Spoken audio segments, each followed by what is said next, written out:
Hello, everybody, and welcome to the Prince Division Q&A session for this week.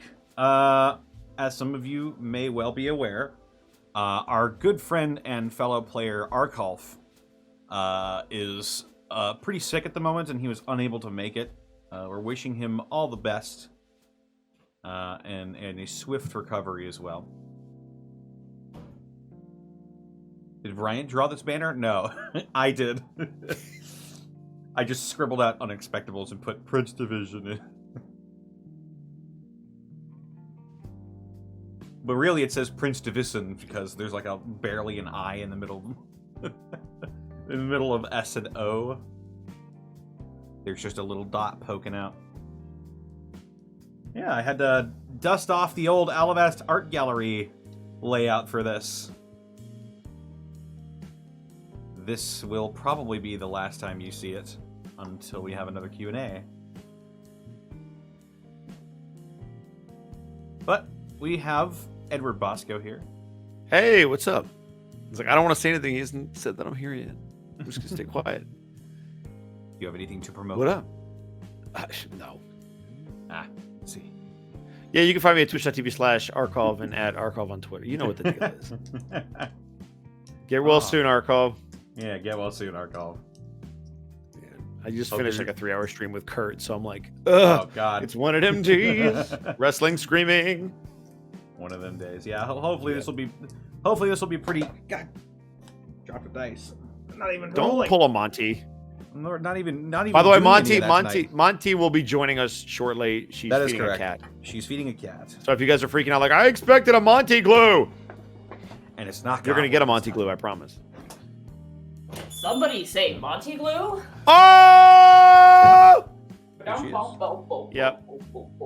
So we just told them that you're feeding a cat, and they're assuming it's Goblin. Do you want to inform them that it's probably not? I mean, she feeds Goblin too, I'm sure, but I do feed Goblin too much. Well, sometimes. But I figure we could get it out at the top.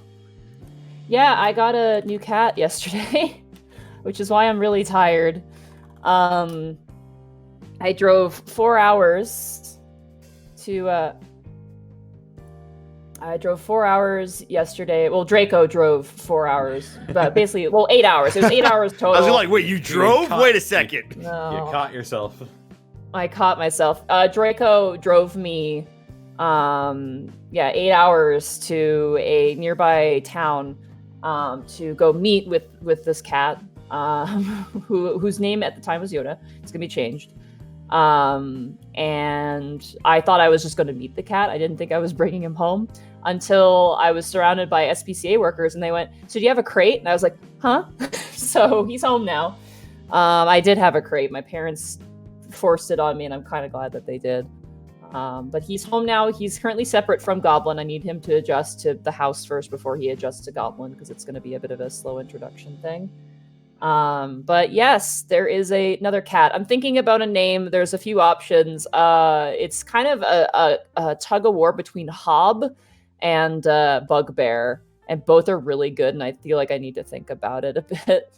So, yeah, it's definitely a 50-50, and I'm just gonna think about it. Like, people are like, "Oh, put it to a vote." I'm like, no, I need to think. It's my cat. I need to think about it. But he's very sweet. He's very nice. I'll probably post maybe some more pictures of him. And Goblin is good too. I'm spending equal times with both. Me and Goblin hung out all this morning, and then me and the new cat hung out this afternoon. And now I'm here, and they're separate, so there's some free time between the two of them. So yeah, they like talking to each other apparently. They really like to talk to each other. If he starts meowing, then Goblin starts responding. And so the whole reason you got a cat is solved, but then another problem arises. Yeah, right. Well, they haven't physically interacted, so the idea is maybe once they're face to face, once they play with each other and stuff, maybe they'll be pretty good and they don't really need me as much. I'll be honest. If you're gonna call a cat Hob, I would do it Hobbs. Hobbs. That's like Calvin and Hobbes, though. Exactly. I don't want to make a reference to something else. That's not what I want to do. I want you're right. Hobgoblin is not a reference. Hobgoblin, yeah, it'd be Hob. Still a reference. It's a hobgoblin. Hobgoblins are in like fairy tale stuff. It's not a D&D only thing. Come on. Mm-hmm.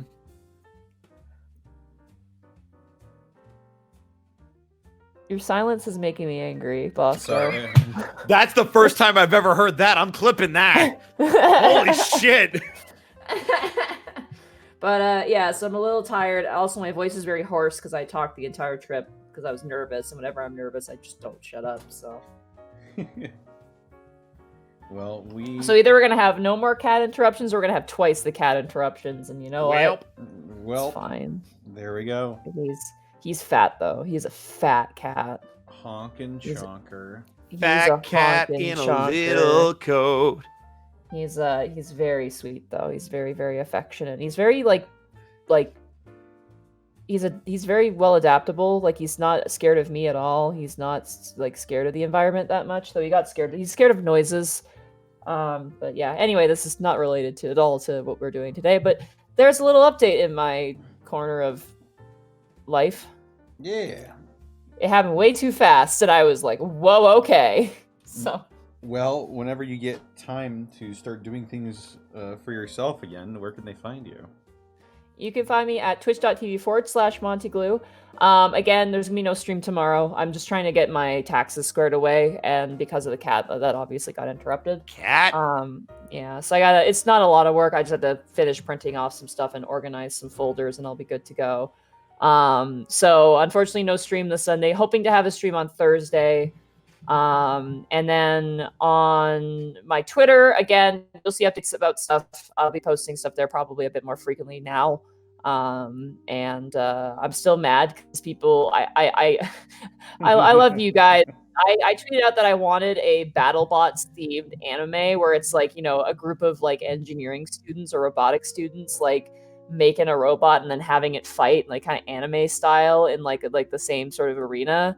And people are like, Gundam Metabots? I'm like, no, I want it to be steeped in reality. I don't want mech animes or like Metabots and sci-fi stuff. I want like modern day robotics anime. God damn it. I'm upset about that. Just watch BattleBots. People are still messaging me going, Gundam.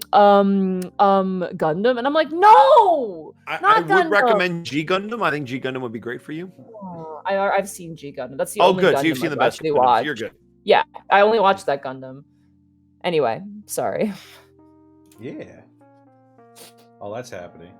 And you can find me on Twitter, Twitch, and YouTube.com/DistortionDevil. I stream Tuesdays, Fridays, Saturdays, and Sundays. I was playing some Yakuza Kiwami 2 earlier, and holy fuck. Just... the game is so wild. It just goes from 0 to 100. It's a lot of fun. You should check it out. I have all my stuff, all my streams are archived on my YouTube, youtube.com/DistortionDevil. Friday Funhouse, and play a bunch of funny games with my friends. We played some Jackbox Party Pack last night for 7 hours because I lost track of time. Yeah, you were gone for forever. I was like, well, there he is. Yeah, there he goes. I'm having a lot of fun. There he goes. He goes again. Yeah, and Sundays I'm either playing games with the Harbingers or playing Half-Life Alyx. And if you don't know what Dead Hasanada is, it's a 6-player action RPG where you play as the dead to fight the living. Coming out for free later this year, but if you click the link that's probably going to get posted here in the chat soon. Because we have a command for it now, I believe. Mm-hmm. It's !house. One of the mods wants to hit that. Also, be sure to check out my... yeah, there you go. Be sure to check out my DM's Guild as well. I have 5e subclasses out there, and I'm going to have the Predator Rogue out soon. It is ready to be released. I made a last-minute change that I'm very excited about. If you like being a horrible bug creature and also playing as a rogue, then you will get a kick out of the Predator Rogue. Let me just... If I can, briefly, allow me to read you one of the abilities. Oh, no.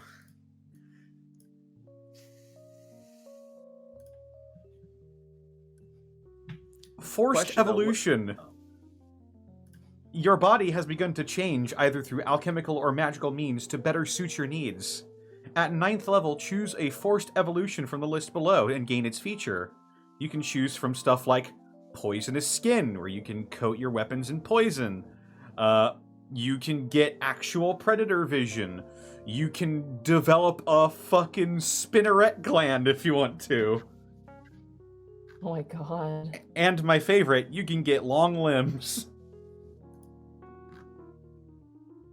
What if you're Extender already arms. a horrible person? Like, is it still a character that you would recommend? You get even horribler. Nice, because I'm already a horrible creature, but I'm just trying to figure out. Oh no, you're going to be an absolute mutant. Great, fucking great. I'm trying to do a fucking bear. Fucking yeah, Fucking you're right, mom's a bear. You're right, mutant. Great mutant. That string fellow, gross. I want it.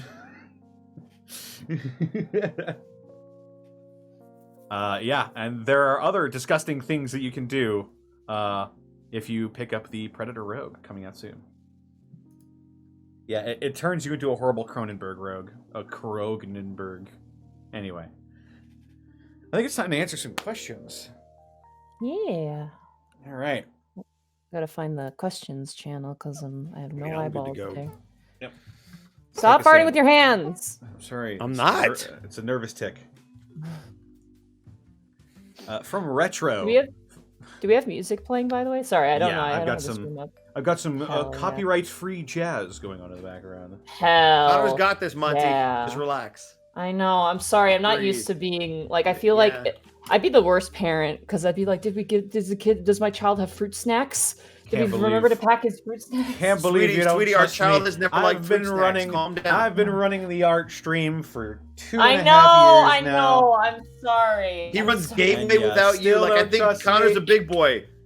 Dude, the day you ran Gateway for the first time, I was literally like, I'm like, is this what it's like when you send a child to college and you're just like, God, I hope they don't explode and die. Like, you're pacing back and forth. Ah, Like, that's yes. That's how it Like- felt because I was just like, I'm like, I sure it's fine, and I'm supposed to relax, but I can't relax. Is I Connor don't- older than you? I think I'm older, right? Or no, you're No. older than me. I'm like 2 years older than you, I think. Oh, God. Right? Yeah. My Anyway. 27-year-old baby. From Retro, for everyone, if your characters had a Digimon partner, who would they be? Hey, good flipping question, Retro. I love Digimon. I'll let Monty go first. You love Digimon, right? You're not into that I- Pokemon nonsense, are you? I'm into both. I'll take it. Who are you to limit my mons? Spock? Not limiting your Who are bonds. you? I just like when my characters can Um, communicate with me. I was I was so into Digimon when I was in middle school. Dude, Digimon is so good. I'm just trying to think of what characters would have what. Pick I like an think- NPC or something, because you know all I the think NPCs. Lucy would definitely have Patamon. Lucy would absolutely can have a see that. Patamon. Yeah. Just trying to think of who else. I think the only person I can think of is Lucy right now. I also You haven't know- looked at Digimon Connor, do terribly. you know Digimon at all? I believe I'd have to say that Tannis's. I'd have to say that Tannis's Digimon partner would probably be Budaimon. Wow, like a that's s- a pull. He's like a samurai bird. Oh, right. That's from Tamers. Why I would think? you want Greckles? Lost as your Digimon? Evolution. Sorry, I'm just looking that up if I can. He transforms into Butenmon, which is a fucking huge, like, Tengu samurai dude. Butenmon. Oh, cool. It's a Godman Digimon. I don't know what that is. It means he's really strong. He's an ultimate level Godman Digimon. Well, Mhm. I did say it would Oh, be Budaimon. Budaimon, yeah. Budaimon. Yeah, that fits. That fits really well, actually. Yeah. I just Googled samurai Digimon and I was like, oh, well there you go. There you go. Does that? Hey, can we just give Arcov, or I should say Rex Greymon. It just fits. No, too well. no, there's a better Greymon. one for Rex. I love that you're calling him Rex. now, Where too. Garurumon? No. Not Where Garurumon. Everybody knows Greymon though. What's her Blackboard name? Greymon? No, it's like a snow. It looks like a snow like a snow bear. Snow Bear. It's like Snow Kumamon or something. Grizzlymon? Not Grizzlymon. Kumamon? Kumamon. I think it's It's Kumamon. I'm looking at it right now. Kumamon? Are we talking It's about a- the polar bear one? Because yes, Kumamon is a polar bear. It's a bear with the He's- snow and a No, rocket no, launcher. no. It's like a big bear. Like it's like a round, cuddly looking white Digimon snowman bear. I can't remember what it's called though. I'm trying to think of what it's called. Welcome to the Q&A where we just look up Digimon. Well, Welcome to the Digimon podcast. Kumamon, Kurakumon. Not you. Korikakumon? Korikakumon is... He's like a big polar bear, but he's dual wielding axes. No, it's not. No, there's no axes. It's cuddliness. Where is this delightful... I can't... Hold on, I gotta look up. Frigimon? Frigimon, is that it? Yes, Frigimon. It would absolutely be Frigimon, okay. for Cal. Cal would have a Frigimon for sure. There you go. It's too approachable and cute, and it also is like snowy themed. I think that's the most accurate So Frigimon. who would Gibby get? Oh, that's a good question.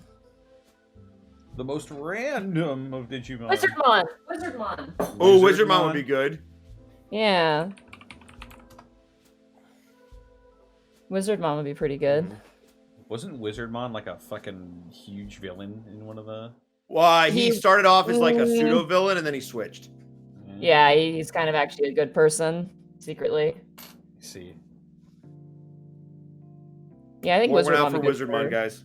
Super Blue Or, Hedgehog getting the 1006 bits. Or for Leomon. Pour one out for poor Leomon. Damn it. Oh my Poor God, Leomon. heck, He doesn't every get to live single- Ever. Never.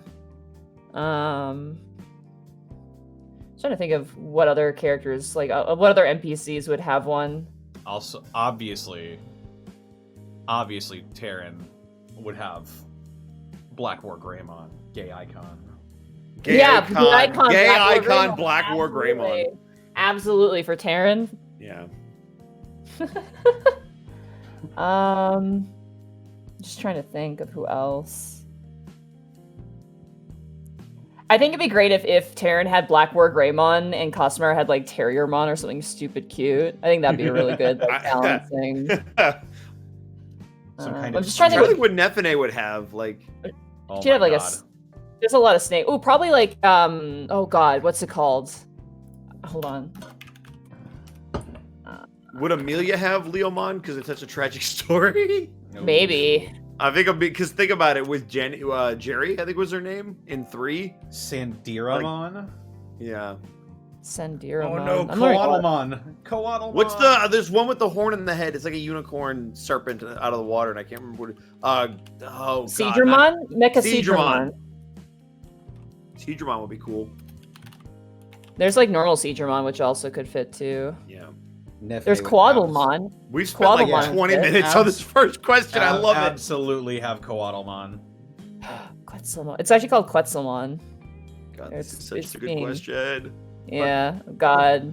But We're now at Koatalmon is so much Digimon. cuter. We're now at- Is it- They're Welcome the to- same. Are they? They're showing up with the same art for me, so maybe they have two names. Maybe. Also, there's Hubmon, who's like a horrible USB nightmare, and I don't like it. So That's true. I think I'm gonna move on at that. Yeah. Let's move on. Thank you so much, Retro. From Oh, right. So people are yelling at me to talk about Bryant. Bryant would have either Galmon, Oh, Renamon, that's the one. or Bancho Leomon, but I think Galmon would work the best because You would have Galmon for sure. Like that's totally like a Bryant Pokemon or it's Yeah. Pokemon. Oh my god. Whoa! Bryant Hey, don't cross the street. Help. Dude, Renamon's demeanor, though, it's mostly Renamon's demeanor, and then But Bancho she's Leomon's. calm and you're bombastic, and that doesn't fit. Galmon's not bombastic either. He follows orders. But he's more like He's a boxer, rah, and rah. it fits. Yeah, it's more rah rah. You know what I mean? Galmon would be the shit. Galmon was actually like, because when I was super obsessed with Digimon, was like I did like all like the who would your Digimon partner be, like personality test stuff, but I got Galmon. Ooh, loud. Son loud. of a bitch. From Protoss. Hold on, Protoss 103 with 100 bits. So when Digimon D&D campaign Bosco? Dude, I would if there's I could write a system around a D20. You know what I really want to play in is there's like a you know Pokemon Mystery Dungeon? Yeah. They have like Pokemon Mystery Dungeon style like tabletop that you can play where you're a Pokemon Really? and you're in like yeah. I've seen other people playing it and I'm like, I want to do that. And it's like you're basically like a rescue team and your entire party is all the different Pokemon you guys are and you have to like fight other Pokemon and stuff. And I'm like, that sounds amazing. I call Cyndaquil. Hey Connor, do you have any bits? Yeah. Do they taste like brownies? What? I don't know. I assume Okay. it tastes like Gushers. Pepper breath. Pa! Fuck you! I pull out a gun and shoot Agumon in the face. There we go. Don't be mean, Connor. Do you want to move on to the next question? Just because we took a lot of time with the first one. Yeah, let's do it. Equinox. Question for all: what's each of your characters' favorite in-world movies or real-world movies? I mean, we've been over this. Undead Neighbors. That series is pretty good, movie-wise. Probably. Undead Maybe Neighbors. they made it better. Maybe they made it better. Oh my god, that's not a video. That's not a movie though. That's a video game. Ah, but it was a movie in They've real life, and made therefore they movies. would have made it in the. Yeah. That's right. I'm hoping it's better. We'll see. We've already established that he likes the Marvel movies, even though they're not called that for Bryant. Just trying to think here. I'd say Captain Roche definitely likes like old westerns. Yeah, he would be a John Wayne guy. He's like a John Wayne guy, yeah. I don't know movies personally myself. I'm not a huge movie person. Lucy would like romantic comedies for sure. Taryn and Kostenmeyer, they like horror movies, the two of them. I think they'd really watch anything. I feel like Taryn would really like documentaries and Kostenmeyer would fucking hate them. So that's just how I see it in my brain. And in terms of Acid Back, like, I'd say Acid Back likes like actual animated stuff. He's kind of everything, but like he has a preference for animated movies.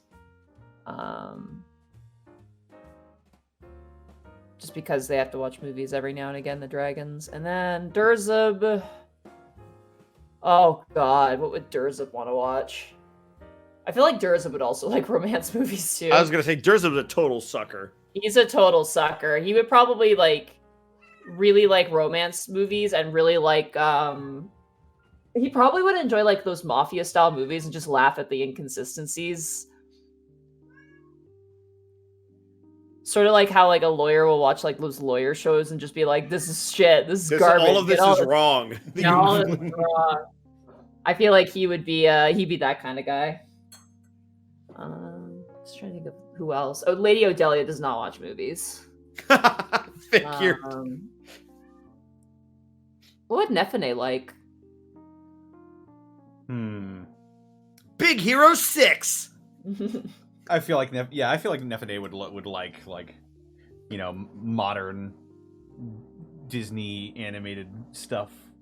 The remake of the Jungle Book. Studio Ghibli stuff like that. Yeah, that probably too. Stuff that's big and fun and loud. Cats don't dance. Tannis, probably not much of a movie person, but he does like cheesy action flicks. Like John Wick or old samurai movies. I feel like he'd like foreign films. I don't know why. Probably would. But like Probably China, would like foreign things with like films. really good fight sequences, like Chinese movies or Japanese movies, like fight Hey. movies, Getting movies from Elvie would. or like Ip Man. Like he'd love Ip Man. Do you guys think? Can you guys get what Ivan the Ivan would want? Like his favorite. Yeah, Cowboy Bebop the movie. Is it fucking animes? Oh my god, I love the new Inuyasha movie. We are fighting trade. Kagome! Shut up, Ivan. Kagome! Pull out a gun and shoot Ivan. In the face. The next question's kind of in the same vein, same energy as this question. Yeah. Thank you, Equinox from Grimwire. What would your character's comfort food be? Anything that's edible. Street food. Oh, that's good. Oh, like food trucks? Yeah. Nice. Or like street vendors, stuff like. Yeah, like the guys on the corner. Yeah, hot dogs, gyros, stuff like that. Greasy, bad for you. He really doesn't eat like that anymore. He really is like more health conscious than he's ever has been with a kid. But he likes like burgers and gyros and hot dogs and stuff. I was gonna say Captain Roche is definitely like a burger or steak man. Like he is very much that type of energy. Lucy is ice cream. Oh, that's why she likes Kel. Yeah, well, she likes ice cream. But that's like her, like, someone broke up with her and she's like easing the pain, like she'd eat ice cream. Ah, yes. I feel that coming. Jericho's gonna. Come on now. But I'm just trying to think what characters... Jericho, and then Jericho swoops in. Oh shit! I can't believe Jericho stole Jericho's girl. I'm just thinking of like which characters would be the funnest to answer, because like I do think about these very small things sometimes for characters. Oh yeah, which is why the next one you're gonna love too. Costumier is rotisserie chickens. That fits. Like the ones you'd get at a grocery store. And she like, eats them whole. If she gets upset, she'll eat a whole one. Yeah, like she'll eat those whole. She'll like if she's obviously her dragon form, she'll eat like 2 or 3. If she's in her human form, maybe 1 or 2. But like that's her, cheap, lot of protein sort of food. She almost cleaned out my fucking fridge. She totally did. I'm just trying to think for Taryn. Taryn's a bit trickier. She actually likes candied apples a lot, Taryn. Yeah. They used to have them in her hometown, like during festivals and stuff. And so like that was always, it just reminds her of home. It's just like a candied apple or like a caramel apple. I believe her town, like, it was Salmondale. It's like surprisingly, it's not like, they have fish there, but like it's more of like an orchard place. Like they have a lot of orchards out there. So that's kind of why. Durzub, he's a chocolate guy. He'd probably eat a lot of chocolate. Hot cocoa. Oh, and pancakes, like breakfast food. That's always his go-to is like, eggs Benedict, pancakes, waffles, stuff like that. Like that's his comfort food. Lady Odelia doesn't eat. So I'm just trying to think of who else would be interesting. I feel like Nefene would also be like an ice cream kid. Oh yeah. She sweets are probably her thing. Fucking sugar kid. Bouncing off the walls. So hopefully that's a good answer. Yeah. Thank you so much, Grimwire. And some more flavor questions from Nav. What are your character's favorite non-alcoholic beverages? Tea. Specifically matcha tea, specifically for Tanis. Probably a rum and coke. That's non-alcoholic. Oh shoot! All right. An adios. I don't know what that is. Adios, MFers. What does that mean? Adios, motherfuckers. What does that mean? It's a drink.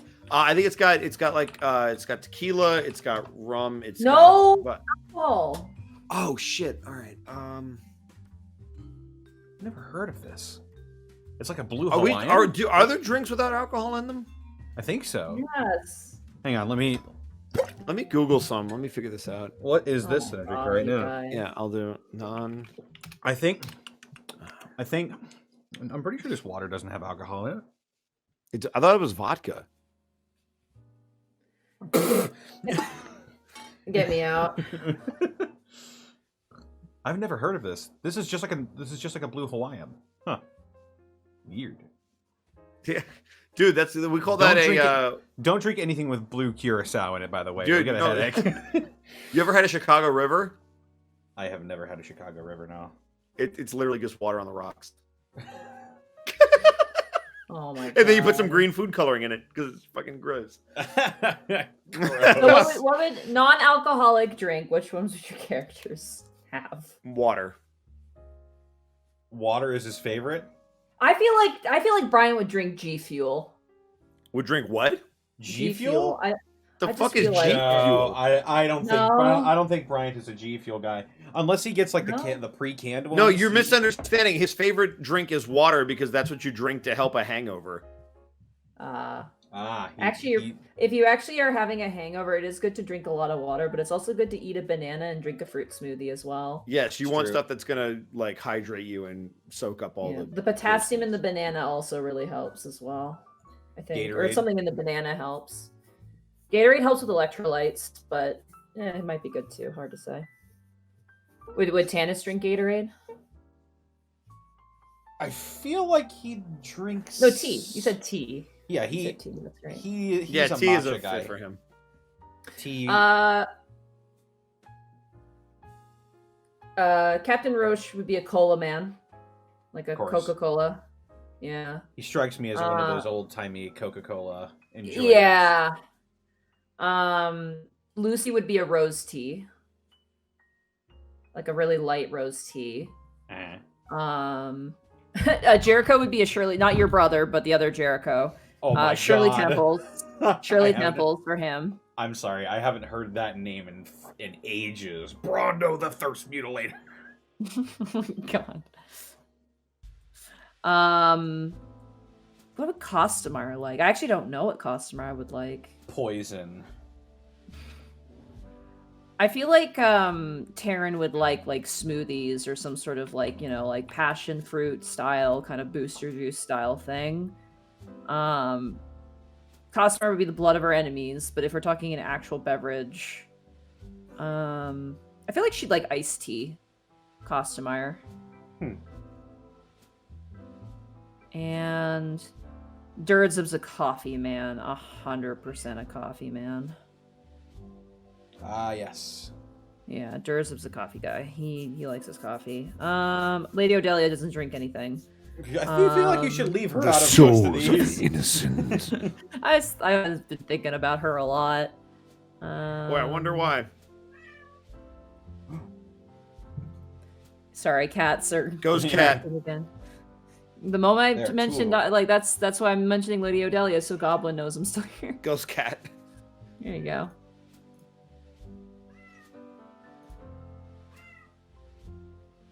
That's all I got, I think. Okay. From Red Wake, if you could change one thing about your characters, be it a race, class, or personality, what would it be? I feel like I'm pretty happy with what Tannis is doing at the current juncture. I would have made him less abrasive from the start. Not because I wanted to, but because I know a lot of people were turned off by how confrontational he could have been in the first couple episodes. So I would have just dialed that back so that he was a little bit more palatable and people could get to the growth of his character. Because the last thing you want to do is have somebody not be able to watch a show because they're like, listen, it's a great performance, but he reminds me too much of this guy who was awful. I will say, it wasn't on the board, so I wasn't allowed to play this, but I kind of wanted to play a drow. Okay. So if anything, if anything, I'm pretty happy with the way Tannis is now, but I would have. My initial plan was to play a drow. Unfortunately for the setting, drow aren't considered citizens, so Mhm. Yeah, And that would have been Yeah. a problem. you couldn't be in the Prince Division. if Oh, you Would I have mean- been bad. Yeah. I mean, I'm kind of a drow, just not really. Anyway. I know for me in terms of what the everybody picked for their characters in class, I'm glad we got humans. I'm really happy we got humans. I'm glad we got 2 humans too.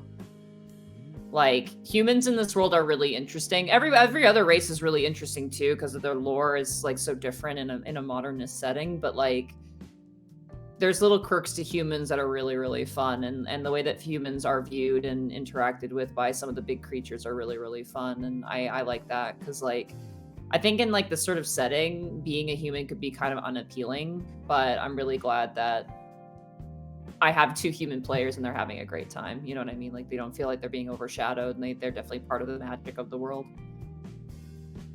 Mm-hmm. 20 BMG, thank you for the 500 bits. Bits for Goblin, the A-list start of the Prince Division. Oh my god.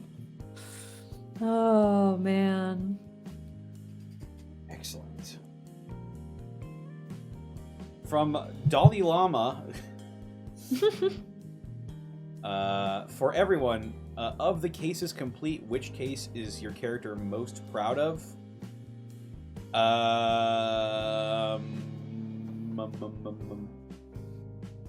We've had 3 so far. We have had 3. Terran and Costumers.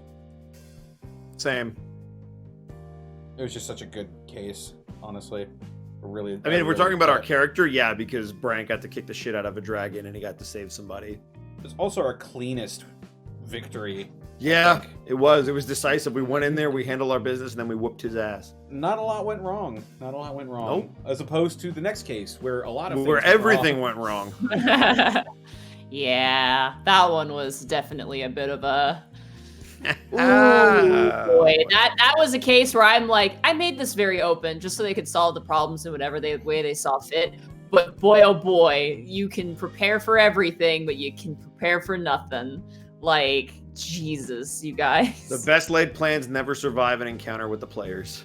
I think the best term I've heard is you can't make something that's idiot-proof because the universe will just create a bigger idiot. And, like, in the same vein, like, you can't create a D&D scenario that's, like, guaranteed, because nothing in D&D is guaranteed. Exactly. There's no way you can account for all of the different ways people are going to come at a problem. It just goes to show you that an errant nat 20 or nat 1 can change the entire face of a story arc. Mm-hmm. Next question. I was really not expecting that nat 20. Yeah, thanks for that. Stop getting, like, why is it whenever you do something good, something bad happens to me? The fuck is with these games? I don't know. I knock somebody out. Brian gets kidnapped. Great. Swear to God, we're going to have a campaign. I'm going to have so much sex, and you're going to get beat up so much. It's going to be great. Ow! Ow! How did it feel? Feels bad, man. From Contrast, if you had to remove one thing from D&D, what would it be? The lucky feet. 5E. Ooh, that's mean. Wow. If I had to remove one thing from D&D. Fucking hate the lucky feet so much. If I had to remove one thing from D&D, what would it be?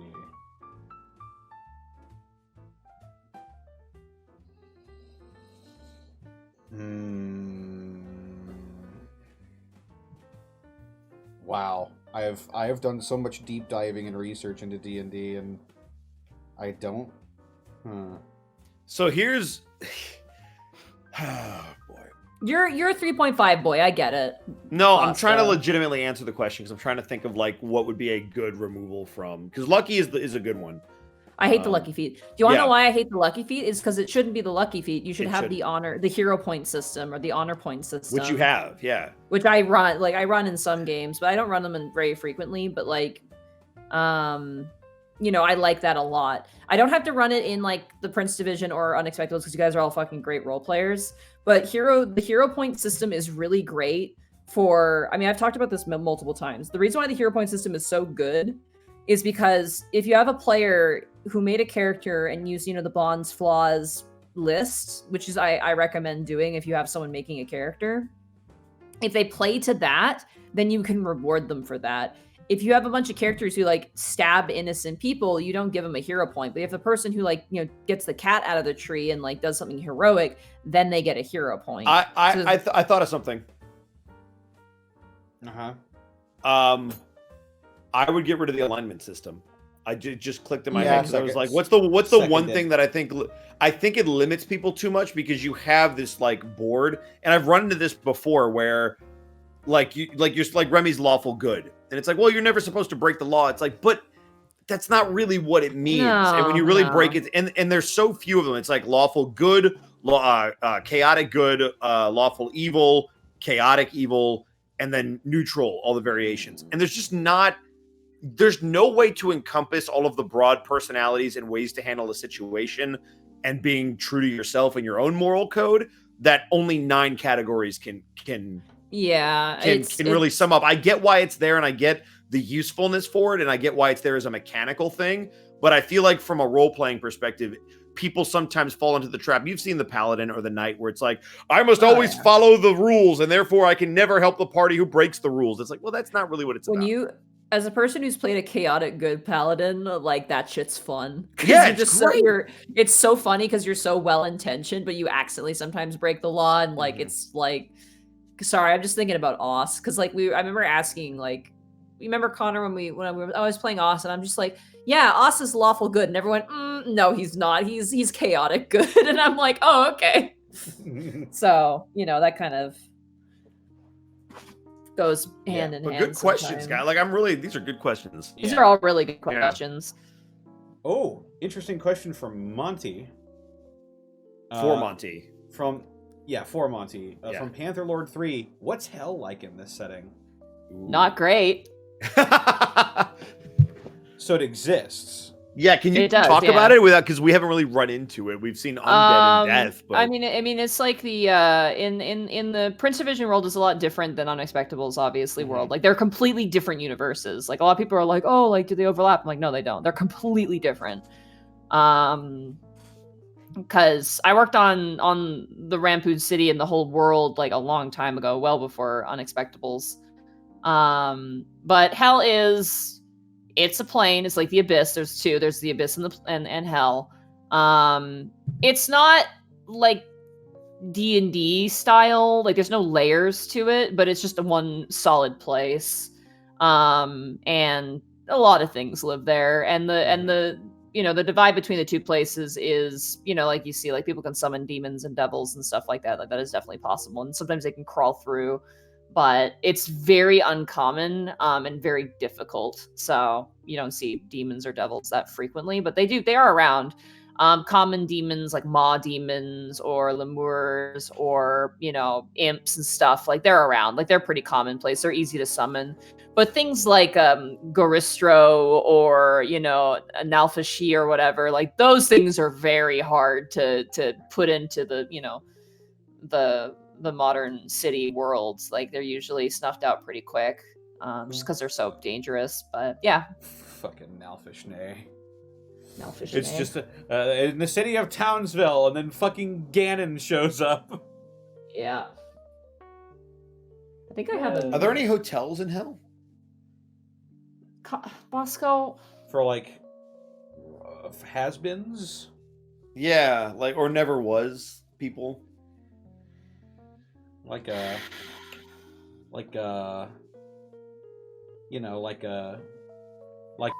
Anyway. Yeah, no, that's a good point. Why did I say I wanted to be here? I don't know. Get your mind off. I'm sorry. Are you missing my silence? Yeah. I thought it made you enraged. Anyway.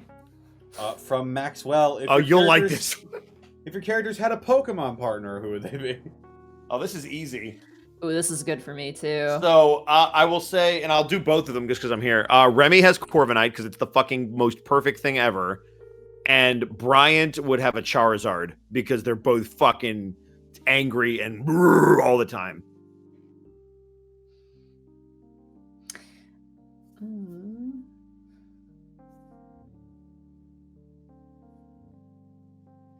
Captain Roche would have a Stoutland.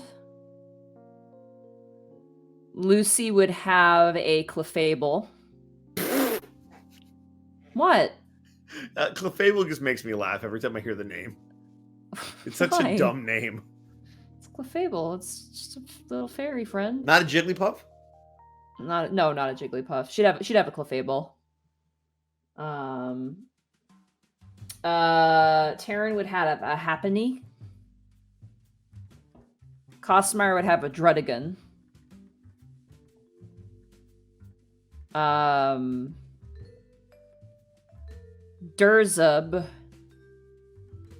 Oh, what would Durzub have? Now, that's the tricky one. Geodude? I think he'd have a Golem. I think he'd have Golem. Golem would work. Golem would work really well for him. Lady Odelia would definitely have a Spiritomb.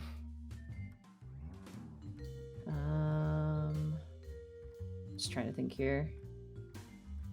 Some motherfucking Charizard. I'm wondering if I want to say what the tower would have. Do we know enough about him where that might give something away? It's kind of a joke answer, just because Go ahead. people have made like, there's like, I wonder if it's gonna look like this, but I just like, my brain goes to Sticky Stacka, I think is what it's called. It's like one of the Ultra Beasts, and it's like a living tower thing, and I'm just like, and everyone's like, what if it looks like Sticky Stacka? And I'm like, that'd sure, be think that. Yeah, so my brain went there because I was thinking about Pokemon. Probate, thank you for the 500 bits. What about Tannis, though? Tannis would probably have an Emolga. Okay. Oh, yeah. Flying Squirrel. I feel like your daughter would have a Silicobra. Oh, yeah. Or an Ekans. Also, I demand that Kobe now spits fire out of his mouth. I just want that. Yeah, right. Shut up. Okay. Amelia would probably have. I know it's kind of dark, but she probably would have something like a Drifloon, or like a Mischievous. I think would be one of the two. She would definitely have something undead. She'd have a Ghost type for sure. Yeah. Maybe actually Shuppet. Shuppet would be perfect for her. Shuppet would be very good for her. Yeah. Shuppet makes me feel good. Shuppet's cute. Feel good. Feel good. I'm trying to think of who else. Breeze Rot would have like every cat Pokemon, like Meowth, Glameow. It would not have Mew or Mewtwo. That's for damn sure. No. One could argue that Rigagon could have like something like Arceus or something. Mm-hmm. Um, Monty's gonna. The rest of the show is just gonna be her and her NPCs. I love thinking about this, dude. I love it so much. Because you literally put out that meme of like, "Hey, name your D&D character and what Pokemon would you have?" That was a good dude. That was a good tweet. It was really good. I'm just saying, you've been down this road. I've had like a week of just people sending me pictures of the D&D characters and what Pokemon they would have, and I love seeing people who like their characters look one way and the Pokemon they have is like completely different, because I'm like, there's a story for this. I'm like, there's a story as to why your character, who looks like a sweet bean, like who looks like they would give me a delicious pie, has a fucking Garchomp for some reason. Like, I'm like, there's a story here. Like, it's great. But I'll end it there because we could be here all night. Yeah. From Dude the Man. If your character had a reincarnation cast on them, what race and class would they become? Well, if I'm correct on this, reincarnation does not change your class, but it does just change your race. It changes your race. Let's find out. Hang on. Let's just roll for it. Oh my god. Since that's what it is anyway. Well, I think it's like, what would you want, though? That's the idea. I think the thing, if you had the choice. If I had a choice, Orc would be interesting. Orc? Ooh, that would, yeah, see it from the other side. Or like a half Orc, I guess. Yeah. Tannis doesn't hate Orcs, though. He hates the Stronghold. Yeah. He hates the Baron. Well, he doesn't like any of them, but he hates the Baron. Yeah. Let's see. It's a D100. Let's find out.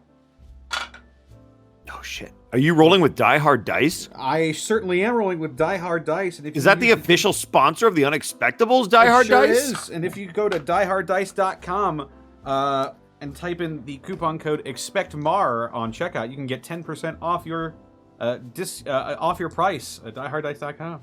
You like that segue? Yeah. Like it. You like that segue?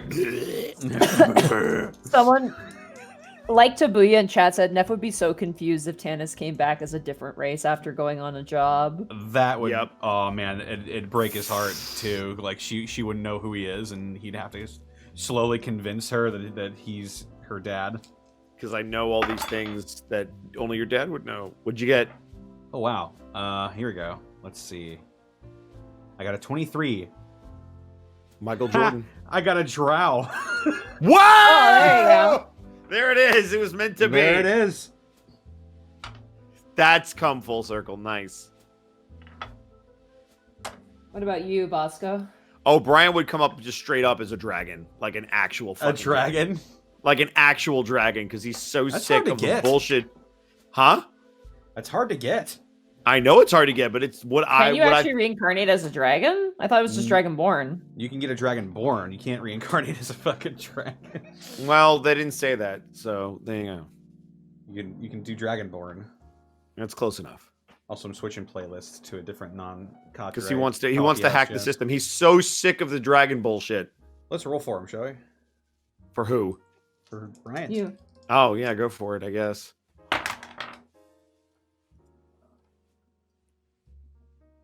No whammies, no whammies, no whammies, no whammies. Dwarf. No! Yeah.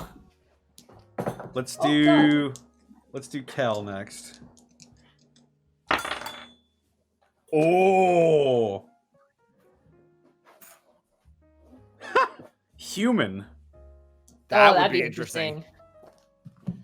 And That finally, would be really interesting. let's go for Gibby. Could you imagine Imagine if Bryant was a dragonborn and Kel was a human? That'd be weird. Gibby. Gnome. Yeah, there you That go. fits, honestly. I can Forest see gnome. it. Yep. Interesting. adorable. Interesting. Very interesting. Very interesting. There you go. Thank you, Die Hard Dice. Almost all of your rolls were amazing. Yeah, you make a good dwarf. You got the hot-headedness. No! Yeah, right there. See? No! Exactly what the dwarf would say. From Nom Nom Goblin, how intensive is mass transit? I'd imagine the city and the Oh, subway my brain would went snake- somewhere bad. Okay, thank you for clarifying. No, not that mass transit. Not the mass transit incident. I the know, mass I transit in know, the but my city. brain... Listen, Connor, just... He's probably working in Rampoon City somewhere. So this is the interesting about the SkyTrain. First of all, I totally stole the name from the Vancouver SkyTrain. I just like the term. I think it's really cool and mystical sounding. Plus, it's above ground, like the SkyTrain is. No one knows who built the SkyTrain. Not even the main leaders of all the different wards. No one knows who built it. No one knows where it came from. It just suddenly started to exist. Some believe that the god of transit literally just made it out of thin God air. of transit. I got some issues with that man or woman. So it's actually completely magical. It's not actually like managed by anybody. It's literally like it exists and like the different districts build around it. And if you try to destroy it, it just comes back. It's really weird. And nobody knows why it happens. And it's always on time. It's never late. There's never any delays with the weather. It just exists. It's always existed. Yeah. That's super convenient. Wow. Isn't it weird? Yeah. So it just came into being when the city was built? Yeah. Freaky ghost train. And your ticket prices are literally just them maintaining like these stations, not the actual trains themselves. So it's reasonably cheap. Fucking ghost train. Sabin comes in suplex. Freaky People ask, ghost train. Can people be hit by it? Yeah, but like usually what happens if if you're fighting on top of it and you like break one of the train cars, like it'll go through a tunnel and come out and it's fixed. Huh. Yeah. Damn, man. Weird. It's really Must weird. have built a workbench and just fixed it on the way out. Valheim joke. I got you. I was like, Connor's got me. I got it too. It's you, so I can't laugh. That's I get hope. Fair enough. From level 1 Eevee. Hey, speaking of Pokemon. Just want to thank you all for the Prince Division. Get well soon, Arkolf. Who is your favorite dragon so far?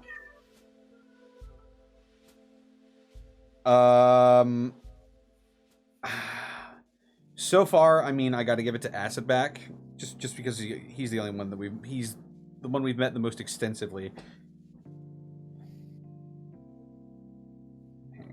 I think I'm gonna hard. I'm gonna say hard mode. You can't pick Costumire because I know you guys like Costumire. No. That's I assume they mean of like the main dragons, like the heads, right? Yeah. Yeah. I'll say acid back.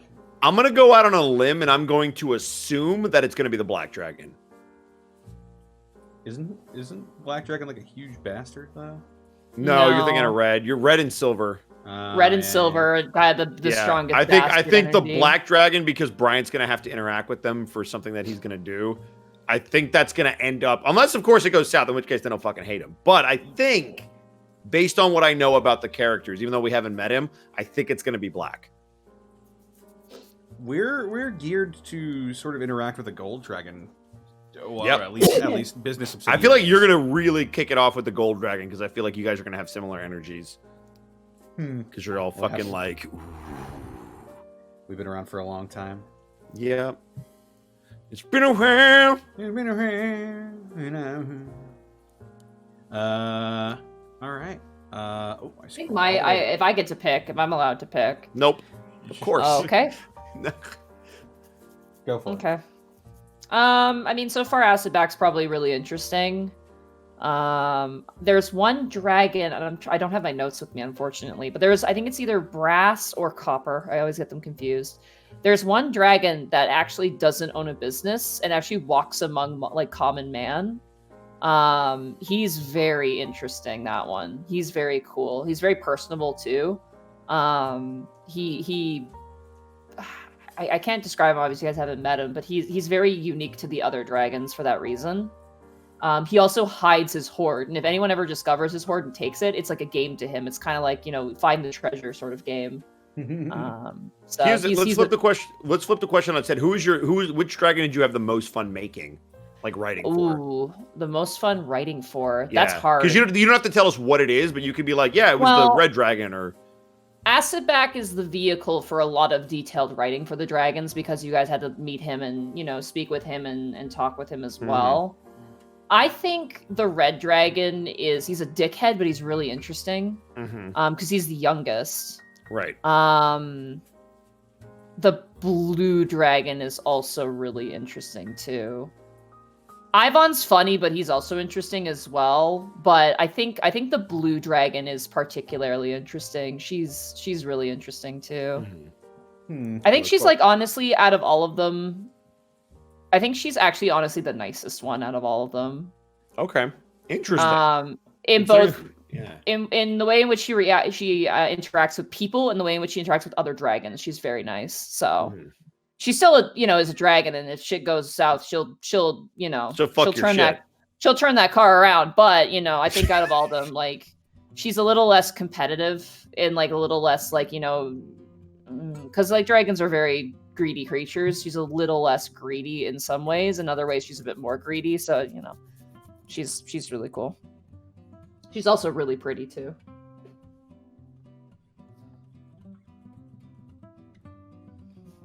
What's the next question? Oh, Jesus. Sorry. Jesus. You drop your dice? Yeah, I did. I was flipping around in my hand while I was answering, and then I went to go put it down. That's a bad idea. We know how you are with dice. Come on now.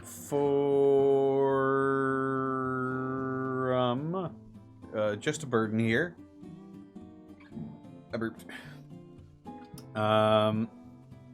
It's almost the 1 year anniversary of my D&D campaign. I just wanted to know, how do you go about making NPCs? Is there a process to it? I've answered this question quite a few times, which is fine. I'll answer it again. It's random. So like ideally whenever I make an NPC, they have to serve a purpose. If an NPC doesn't serve a purpose, they're a waste of time. First and foremost, when I'm like, I need an NPC, it's like, okay, what function does that NPC make? Like what is it that they're supposed to do? Whether that in least Prince Division is like, are they are they a witness to something? Are they, a person who owns a business nearby? Are they the murderer or the kidnapper? Are they the victim? Are they, for your guys' like staff, like Dibbled and stuff like that, I'm like, they had a purpose. They're meant to help you with your cases and look at your stuff and all that jazz. So that was the first thing. I had like a list of like kind of jobs that needed to be filled. And then like after that, I made the characters. I do it kind of in a random order. There's some people who are just like, you have to do it in this exact order. And I'm like, that's stupid.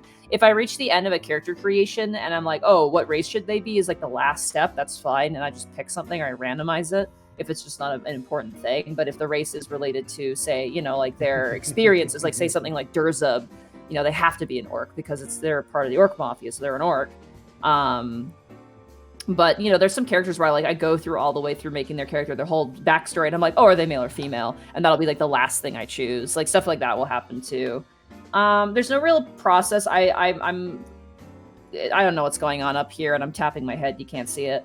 But bottom line, if you're going to make an NPC, they have to serve a purpose, and they have to be a vehicle for the other characters. They cannot be anything other than that. They have to serve a purpose. Also, I will. Sorry, I'm listening to my own music on my own end, and it got to a really loud song, and I have to skip it real quick. Also, if you are making an NPC, make them do all the boring shit. The party should do all the exciting shit. The amount of times I've seen new DMs like run an NPC, and the NPC, like, you know, gets to do all this really cool stuff while the party just sits back and watches is very frustrating. It's frustrating for players, and it's just frustrating for players. Don't do it. You know, if you have a character who's really, like, you know, crazy powerful and stuff, like, have them do it like off screen or out of reach, because then they can see from afar. But like, don't, you know, have a NPC swoop in and, like, you know, get rid of a problem that the party has been working on solving themselves. That's not fun. So there's a lot of videos online that are pretty good. I recommend watching a bunch of different ones because it's always different. But like, there's also writing stuff that also helps. Like, you know, when you write a character. Oh, actually, hold on. I have a book. Give me 1 second here.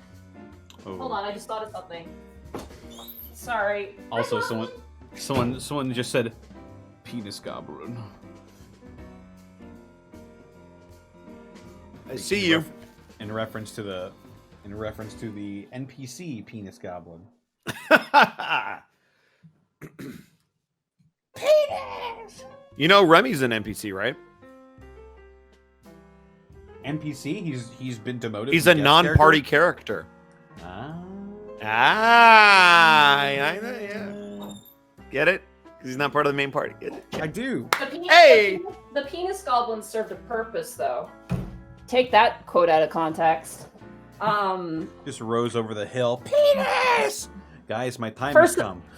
First of all, he made it so, you know, the goblin running at you wasn't aggressive. Like, he was clearly coming at you. It's, you know, that was a great way for him to interact with you. And then it also taught you that these goblins are, you know, learning the language and are learning how to interact with those who speak common and stuff.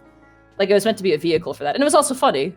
Yeah. You know, there's a purpose to him. So, the book I grabbed, by the way, you can get it on Amazon. It's called The Ultimate RPG Character Backstory Guide, Prompts and Activities to Create the Most Interesting Story for Your Character. I highly recommend this book. It basically goes through, like, you know, making a character, or if you want specific things to write a character, it helps. So, like, your character, what would they bring with themselves to keep themselves warm? You know, what do you always keep with you to liven up a bland meal? What colorful thing cuts through the monotony of most inns? Stuff like that. So it asks you questions, and the idea, like, it has details and stuff. It gives you advice on writing, and it kind of gives you options if you kind of don't know what to write, like what to pick and like what you could think about and stuff like that. It's really, really cool. You know, what they would think about if someone died. What if they think about if they heard this? It's really, really helpful. I've lent it out to a bunch of people, so you can pick it up. It's pretty cheap too. I think my copy was like $20. Yeah, $20. So it's called The Ultimate RPG Character Backstory Guide by James D'Amato was his name. So you can look it up. I'll say it one more time just in case people... Wait, is it like D apostrophe and then Amato? Amato, yeah. Wait a second. Do you know him? I think I might have played a game with him, yes. Oh, really? Well, if you did and you know him, tell him I like his book. His book is very good. Wait, is he the guy who does the Ultimate RGB? Yeah, the Ultimate RPG Backstory Guide. Yeah. Yeah, I know James. I've done two like improv, like what are they called? Yeah. The Jenga game, but it was with D&D basically. Yeah, this game is like his book is really good. He's freaking amazing. I love him as a DM. Yeah. So it's a really well thought out book, and if you're making an NPC or if you're making a player character, you should check this book out if you have some difficulties with writing, or if you want to take your writing to the next level. It's actually a really great book, and my mom even likes it, and she doesn't Dread. play. That's D&D. what it was. It was Dread. He ran 2 Dread games for me. I love it. What's this called? Dread? No, the book. The book? Oh, the book. It's called The Ultimate RPG Character Backstory Guide. Prompts and activities to create the most interesting story for your character by Bosco's best friend, apparently. No, he's not my best friend, but he also Small World. He GMs the One Shot podcast. Like, he's a really good DM. Like, he does a lot of really good stuff. Yeah, Small World, but it's Yep. a really well written book, and I really like it. And I don't use it too frequently because my brain kind of goes somewhere else when I make NPCs. But if I ever want those nuanced details, I do look at it and kind of look and skim through. It's almost like quizzing yourself on your characters too. So he also wrote 2 other books: The Ultimate RPG Gameplay Guide, roleplay the best campaign ever, no matter what game, and The Ultimate RPG Game Master's World Building Guide, prompts and activities to create and customize your own game world. Yep. I don't have those, so I haven't read them, so I don't recommend what I haven't seen. But I mean, they could be good. I like this book, so they could be good. I think I might pick this up on as a PDF if I can. Yeah, do it. Damn. I think he's a very smart guy. Again, I haven't read any of the books, but like just from what I've seen him actually put into practice. My only, if I can make one criticism, is that sometimes the layout of the book is a little bit eclectic and kind of hard to follow. I mostly use it as like just picking out like a random page and like seeing something and just like finding an answer for it. You know what I mean? Some of them are just like good for like, like there's one here if you if you're a necromancy, it's like it gives you some options just to spice things up. So like necromancy, your book, if you write on the page, you would write a random note to a creature in the death plane or whatever and stuff like that. Like there's like these little ideas in there that are really cool. And like there's one, if you're like a paladin, like where did you learn your religion? Like how was it compared to another place? It's really neat. It just kind of gets your brain going, which is nice. So now I have a question, Monty, and this is like just a real quick. Based on the way you've built NPCs using that book and thinking about that, has it helped you build player characters? I will confess, I don't use this book to build NPCs. I use this book, I go into it like after I've made the character, just like usually it's my player characters, like the characters I play, like someone like Grimharl or Oss or Stein. I would go into that book and just kind of polish them a bit. If that makes sense. That was my question. That answers it. Yeah. All right, cool. Yep. I don't make NPCs using books unless it's like names or something, or it's like sometimes like if it's a really randomly generated character that doesn't have a whole lot of weight to them, then I will use some books. But usually it's like random generator books and stuff like that I'll use, which are really helpful as well. So anyway, there you guys go. That's a book I use. I'm glad I thought of that because it is a good book, and I've lent it to a few people and they really like it too. So yeah. What's the next question? And yes, the Q&A will be on the channel for a little while, but it's not going to be up on the YouTube. But you will have a VOD. So if you want people to watch the VOD, you'll have some time to watch the VOD. Yeah. I'm going to skip this one because we've asked it like 100 times. For Connor and Bosco, Tanis and Bryant have shown an unlikely camaraderie and brotherhood with each other. Were you surprised at this development from these two near polar opposites? How do you think it will develop further? Do I want to let them in on the secret? Should you? I don't know. I can. It's like pulling back the curtain a little bit. Up to you. So I'm gonna go. Yeah. I'm gonna go toast an English muffin while you do that. Got it. All right. Well, now that she's gone, I can still hear you, bitch. Shit. So Connor and I have actually talked about this like off the channel. This also kind of applies to the Unexpectables. For whatever reason, our characters in every game we've ever played, they're like oil and water, and it's not intentional. It's just we come up with character ideas, and then for the camp, like for example, like Panic is like kind of the break the law kind of roguish character on the Unexpectables, and I'm the lawful one, and then we flip because we want to play something different. We flip on Prince Division, so we don't have a lot of reasons to interact. I have forced the issue. I think Connor is one of the best role players I've ever been in a game with. And I think he's a tremendously talented actor. He's super creative, which you can see with his spells with Panic and the shit he does with Tannis. Like, he has a really good mind, and he comes up with some really creative stuff. So I want an excuse to role play with him. That being said, I didn't want to force it. So it doesn't surprise me that we found a way to make it work. It kind of happened organically and naturally, but it's something that in my mind, at least, I definitely wanted to do. Because it's like, I want to interact with this guy, because otherwise we're just in a bunch of different scenes. And yeah, they're great scenes, but like, I want to fucking, because he's good. Shit.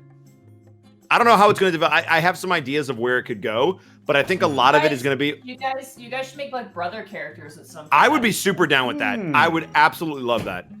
It would be interesting. It would be very interesting. Yeah, I would be... If there was ever a campaign where that made sense, either an existing one where you could come in or I could come in as like, hey, this is also your brother. Or if it's a brand new one, I would be super down. But I think, again, Connor, correct me if I'm wrong. I think a lot of the story beats that we're about to run into is going to determine how close they get and what ends up happening in terms of how buddy-buddy they're going to be. Because their personalities are not going to change too much. But like, if Brian is integral in helping out Jericho and figuring out a way to help his family, I think they're going to become really close. On the other hand, if Brian is constantly that guy who's like giving him the real talk, he might begrudgingly be like, yeah, Brian's that guy who tells me what I need to hear, but fucking I can't stand him. That could also be a way that it goes. Yeah, who knows what the future holds? We'll just have to find out. Was that something like, was that ever in your head? Like, oh, Brian's going to be a guy that I'll gravitate towards when we started.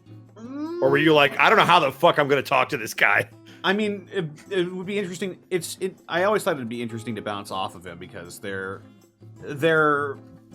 on the surface, they're polar opposites, but if you dig down deep, they're more alike than people probably realize. I think their core values are pretty similar, but then the way they execute their moral compasses couldn't be more different. Mm-hmm. They're like, hey, this is a bad guy. We need to take care of him. I agree. Let's take him in. Let's kill him. Oh, all right. No. And now we have conflict. But yeah, good question. Yeah. That was from Scode, by the way. I forgot to. Oh, yeah. No, we'll cover for you till you're back. Yeah, I'm still here. Oh, I think you just popped. 1 second. From lovely Lorelei. Given the urban fantasy setting, I was wondering if you could learn any one cantrip or level 1 spell to use in your daily lives. What would it be and why? Easy answer. Prestidigitation. Oh my god, yes. Easiest so, like, answer of that's my also life. one of my favorite spells in 5e. Like, I think it's so useful.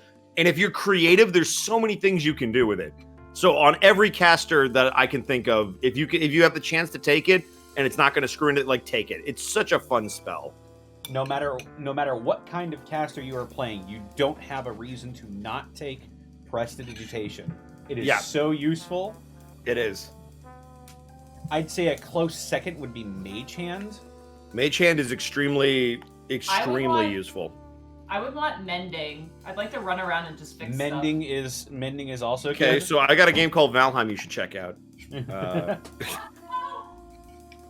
Wow, I heard the that made her so mad. I could hear that in the other room. Very mad. Yeah, she was like, "How dare you!" I was like, "Wow, did Valheim like slay her grandparents or something?" I don't know what happened. It gave her a very hard time while she was building her house. Oh, gotcha. Yeah. Fucking support beams. Fucking hey, man. Architecture. Blast. Oh my god. You only have one use for that if you're a fucking murderer in real. Yeah, right. You're like, pew! But yeah, no, good question. Yeah. From Terminate 01, would Bryant be into D&D? 100%. 100%. What would he play as? He'd probably play as like a barbarian or a fighter to beat him up. Because he's a fighter in real life. He's a fighter in the game. I hit him. What do you want to do? I punch him. Okay. Roll. Do you want to go into a rage? I punch him. All right, you're in a rage and you punch him. Roll the d20. I rolled a 20. Bryant, that's a 2. It's a 20. I put a 0 on it. It's just shittily scribbled on. It's just she scribbled it on the dice. It's just like, what do you want to do? I want to punch him. We're at the meeting with the Sacred King of the Hidden I cast Fist on the Darkness. That's nice, sir, but this is an Arby's. God, I wish I could do that. I'm sorry, sir. This is a Remy's. Yeah, this is a Remy's. Dread Hunter, thank you for the 300 bits. Just wanted to know, since Warforged races are disallowed in this world setting, what subclasses are also not allowed? Ooh. Can you say, Monty? So the way it was that there were limits to each race and what class they could have. In terms of subclass, that was something I would have to discuss with each player because it'd have to make sense. So it really off depends. The bat that you can think of just right off the cuff that would not be good. Psionics. I don't fucking want psionics in the modern fantasy Well, the setting. Prince Division was made before all the psionic shit came out. Mm-hmm. But Druid is tricky. Like, Druid's probably the trickiest to fit in. Sorry, I'm eating a English muffin. Artificer is also weird. I can't remember if I allowed Artificer or not. I wouldn't be surprised if I didn't. Yeah, because they only had, at the time when we started the campaign, they only had the Eberron one. Oh god. Warlock, I would say this. Out of all the classes that are available, Warlock had the most, like, you don't want to pick this. It was, besides Hexblade Warlock, the rest of them are all like, you don't want this. And I think there's a question later on that asks why, so I won't go into detail. Just realized that there's no, like, druid equivalent for Warlock. Fae, I guess. Yeah, probably so. I mean, relatively recent Warlock one, is too, isn't it? No, it's not. No, it's not. It's like one of the first ones. Archfey and maybe the Fathomless, kind of. It's kind of half of each. It's weird. Yeah. I don't ever see Warlock being one with nature. They're being supported by, third party entities, really, which aren't really part of the natural order. But think like ancient forces of nature. Yeah, I think Fae then. But like primordial stuff. Genies do fit that, but they don't usually fit in that way. You know what I mean? Yeah, they're more like specialized, I guess. Oh, just a thought. Anyway, from Kitty Cat Gundam. Is the reason why Bryant is very protective of Amelia because of what happened to him when he was a kid? Is Bryant really afraid of ghosts, or is that a cover because he doesn't want to deal with them? That's a really good question, and I wish I could give you a more detailed answer, but that's something that has to come up in the story. Yeah. Because that's a really good question for, like, say, Tannis to ask. What I will say is that there's definitely a reason why he has the reaction that he has, and it is well thought out. Why it is, I really just don't want to say on a stream. But that's a great question, and I hope somebody asks him that. But there is a reason for it, and it does relate to why he's so protective of Amelia. I like the relationship between you and Amelia. I do too. I really like that NPC. You do a really good job with them. She's a good kid. Mm-hmm. Coming over for the motherfucking sleepover. Yup. From Darth Revan. Does the Prince Division have crossbows in the back of their cars like some police have? No. You guys would just have tools there you go. to your Yeah, I was asset. like, no. Whatever weapons you guys would use or have, you would have on you. That's just kind of part of it. I'd imagine Again, we need training in crossbows in order to even use those. Theoretically, yeah, if you're not proficient in it, then generally speaking, you're not going to be given the tool. You know what I mean? Yeah. Theoretically, I could learn how to use crossbows. Mm. Although it'd have to be a light crossbow. I can't learn it. Sorry, I just saw Protos's bit comment and I almost died. I didn't want to call it out, but it's really good. For the 100 bits. Jesus, sorry. Yeah, Casper's not a friendly ghost. True story. Fuck that bitch. Sorry for the quick answer, Darth Revan, but that's the answer. It's basically. There you go. So see. From Lucky Snowy 441, why doesn't Brian trust cupcakes? Have you ever seen a tower and a cupcake in the same place at the same time? There you go. Wake up, sheeple. Wake up. Wake up your mind. It just sprouts like 3 eyes before you consume it. Haha, foo. Well, thank you so much, Lucky Snowy, for from. Oh, that was this next one, unfortunately, we don't have Sarah here. That'd be a good one for Sarah. But yeah, sorry, thanks Warlock, for the... fun.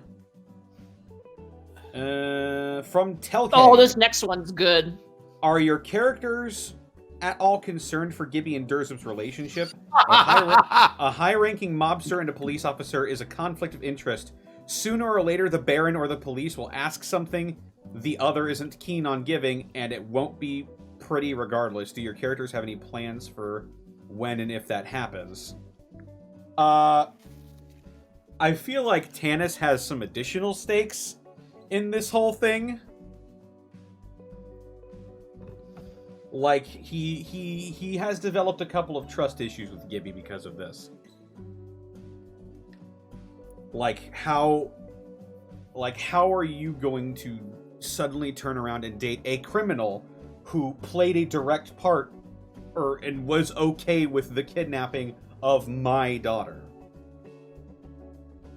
Like, yeah, he's not the worst guy, but he is still a criminal, and we are still police officers, and he still was okay with kidnapping my daughter just to get to me.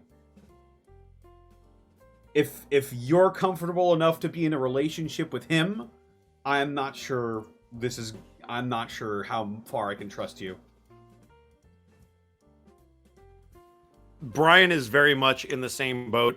He kind of had a short talk with Gibby, I think, when they were leaving Lady O's, where he mentioned that he wanted to be supportive and that it's her life and she gets to make the choices, because I think that's a good distinction, is she's allowed to do whatever she wants. And I didn't want Brian to come off as just like mansplaining, like, hey, this is what you need to do, this is blah, blah, blah. But as Connor said, there's this conflict of interest. Plus, it's very well known that Durzub has already had this happen once before and it didn't end well. So just from that regard, Durzub has proven to be detrimental to his partner.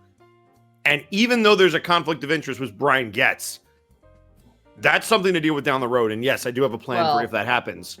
I think that was... Oh, sorry. No, keep going. I'm just saying, so in Brian's mind, he's like, well, Durzub does all this dangerous stuff. If somebody wants to go after Durzub, Gibby's a good way to do it. So even if he didn't directly have something to do with his spouse from before getting killed, there's absolutely the chance that if there's a rival mob boss, or if there's just somebody that doesn't like Durzub or wants to get to the Baron and will use Durzub, they can use Gibby as an asset.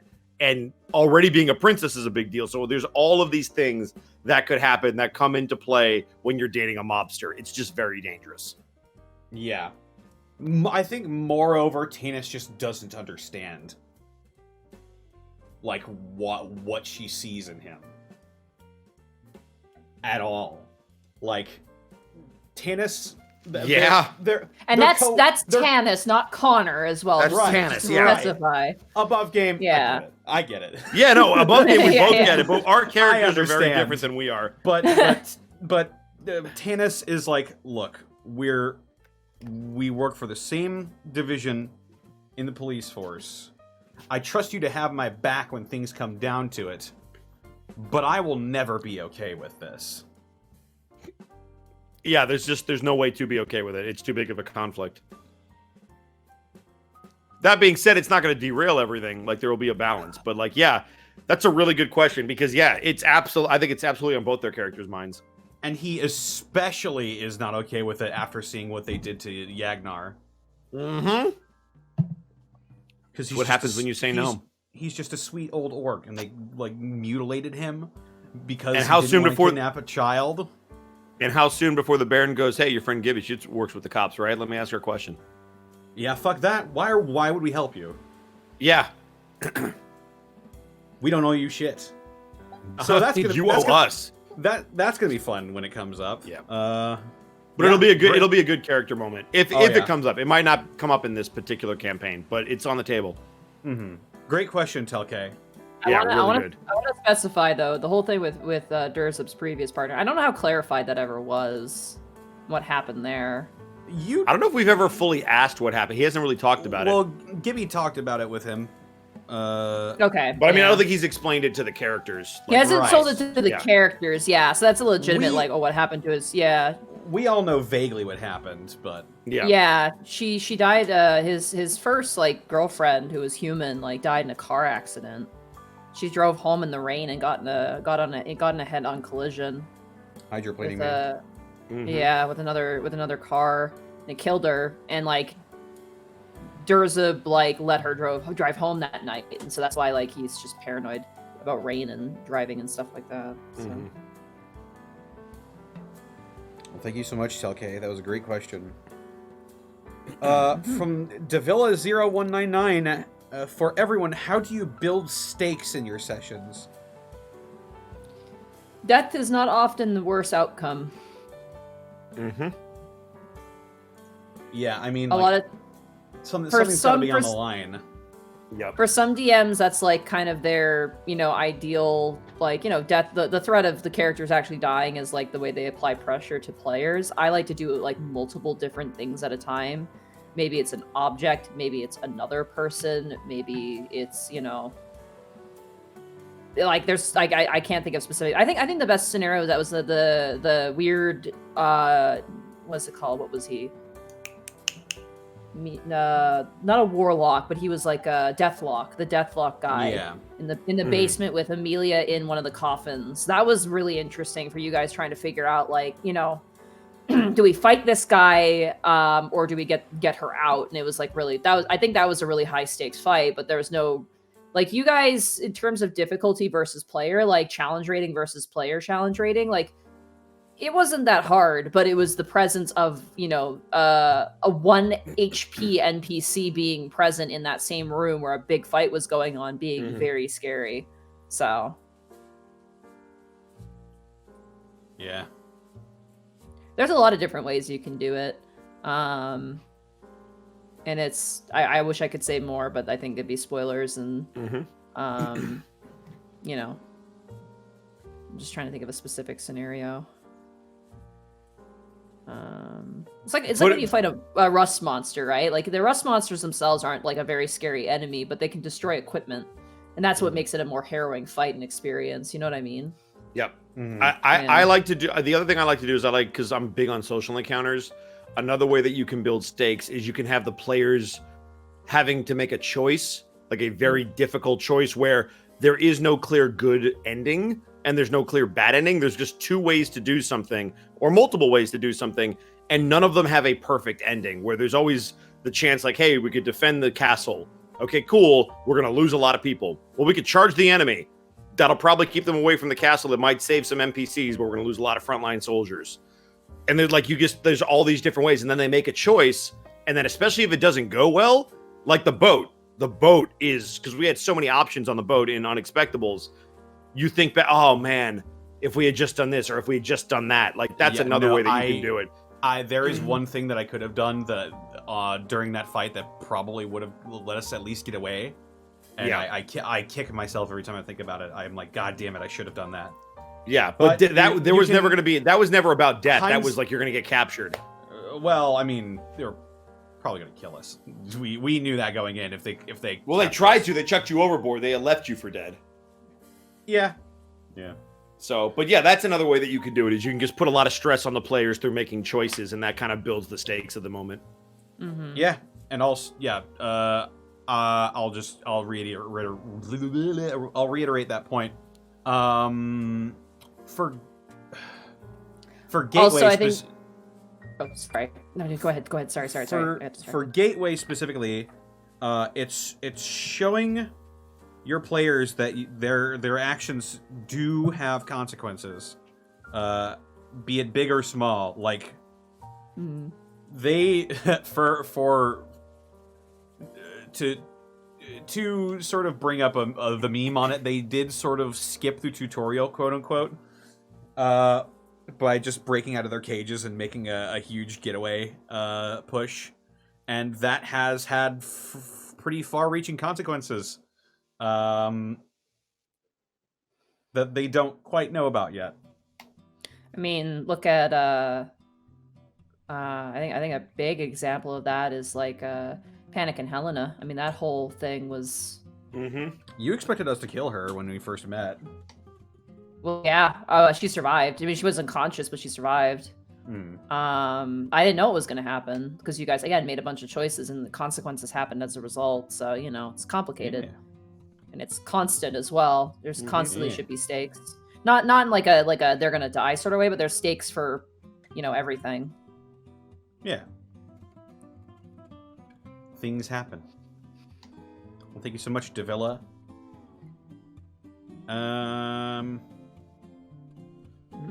From Erwin Elf, what monster / creature would your character be afraid of if they encountered it? Ooh, that's a good one. For Brian, it would be anything that is ethereal, I think. It wouldn't even have to be super threatening. Like, you've seen how he reacts to ghosts. So if something were to create a legitimate threat to him, but also was ethereal and could, like, move through stuff, it would be the worst of both worlds. It could mess you up, and it's the thing that you hate the most. So that anything that's kind of ethereal or ghostly would do it. So like a wraith would be awful.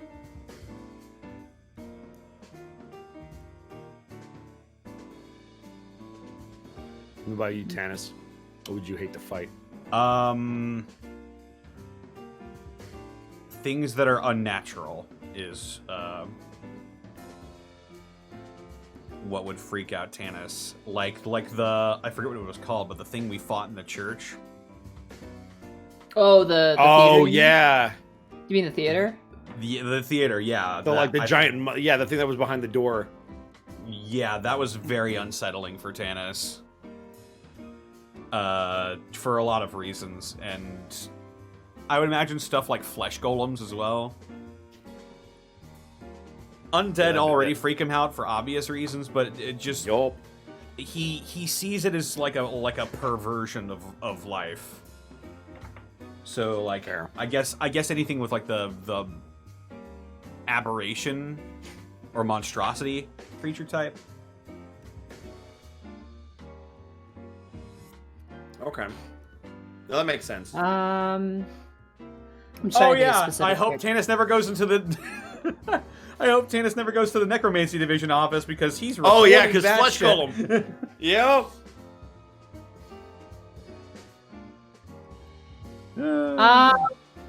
Obviously, Captain Roche does not want to encounter the tower again. Yeah. I think that's pretty obvious. Costumier is actually afraid of centipedes. Well, I'll be. I love it. Most dragons are, actually. I love it. Wait, hang on. Someone just said something in chat. Tanis has the elven equivalent of a heart attack. So, a heart attack? A heart attack? Like he has a heart. Like what? No, elves are heartless. It's with like a pile of leaves. No, those are only wood elves. Oh, my leaves. A lot of people are Hit me right in the roots. Oh man, I can't believe you leaf blew me. The reason why most dragons are afraid of like centipedes and stuff is because there are stories that like some sneaky types would put them in their ears to eat their brains. I'm sorry. I'm having a leaf attack. I'm having a leaf attack. Did you guys hear what I said? Yeah, we did. Yeah. Yeah. So dragons are afraid of like centipedes because like there were like there's this like it's kind of like an urban myth, but kind of like this like strange irrational fear of like them eating the brains of dragons and stuff like that. Whether or not it's actually true is yet to be seen, but it's instilled in you from a young age, so you're just and like, that's nope, and I'm that's noping an out. inherent... I'm not going to be the one to find out. And it's an inherent fear. Huh. Yeah, but it's like it's not like you're gonna like wiggle up one in front of Acid back and he's gonna be like screaming. It's just like he'll be uncomfortable, but like they just don't like them. If they saw them, they would kill them instantly. Like they just crush them. So kind of the same reason why normal people would be afraid of things like earwigs or something like that, right? Mm. Yeah. Just because like once it's in there, like what do you do as a dragon? You're fucked. Like you can't do shit. Mm-hmm. But again, it's just like an urban myth. Yeah. Yeah, Costumier doesn't like insects. Just trying to think of other characters. The next question, by the way, Monty, is really good for you, and I'm like, oh, I can't wait to get Is it? Okay. Yeah. Yeah, I think I'll end it there. I think just Costumiers is probably the most interesting. So, I mean, like there's so many different things to be afraid of. So that was from Irwin Elf. And so this one is from Nick P. This is from Monty and anyone else who's DM'd. How exactly do you handle balancing / connecting the main story you have made as a DM and the individual stories of each character? Never finalize your story before knowing what your players are and what their story is too. So I always say, like, by the time if you're running a homebrew game with, like, friends or players or whatever, have half your story written and then have the other half written by your players. That's the best way.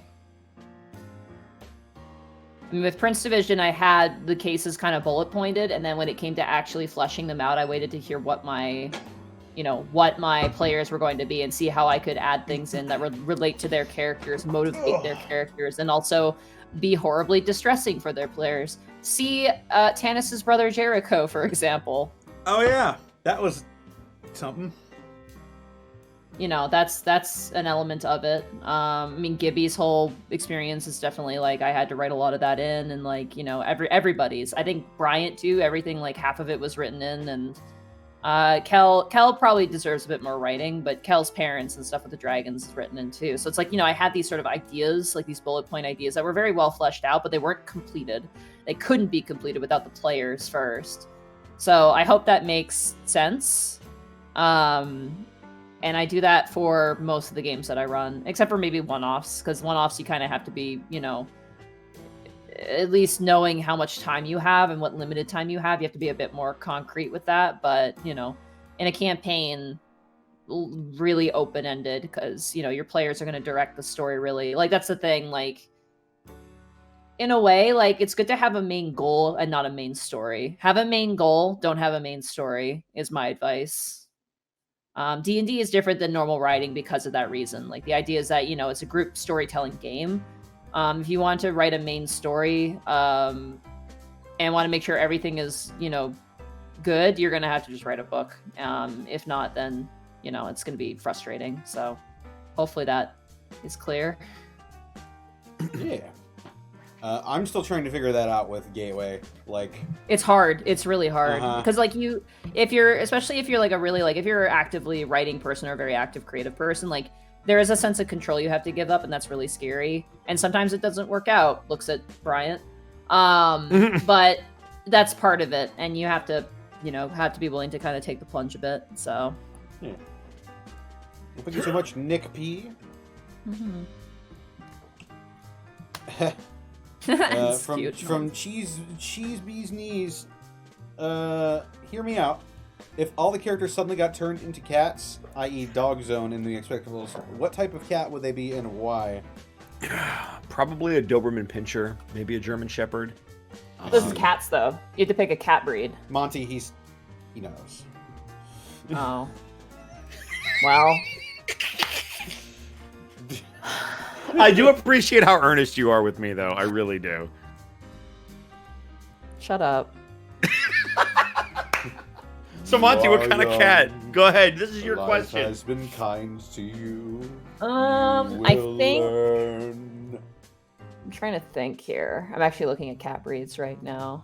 Tanis, I feel like... to stall for time, Tanis would absolutely just be your bog standard tabby cat. He's very much like he's very much a city boy. I would say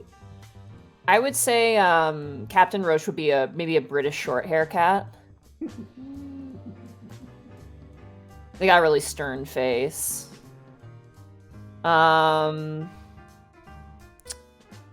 Acidback would definitely be like a Siamese, like one of those like Seal Point Siameses, I think. Like kind of very serious sort of presence to them.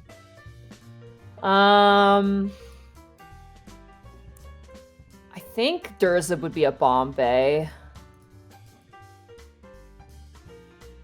Like a really just a tanky, like, Bombay cat. Just thinking of Costumeyer, you took my tabby away from me, and I was like, God damn it.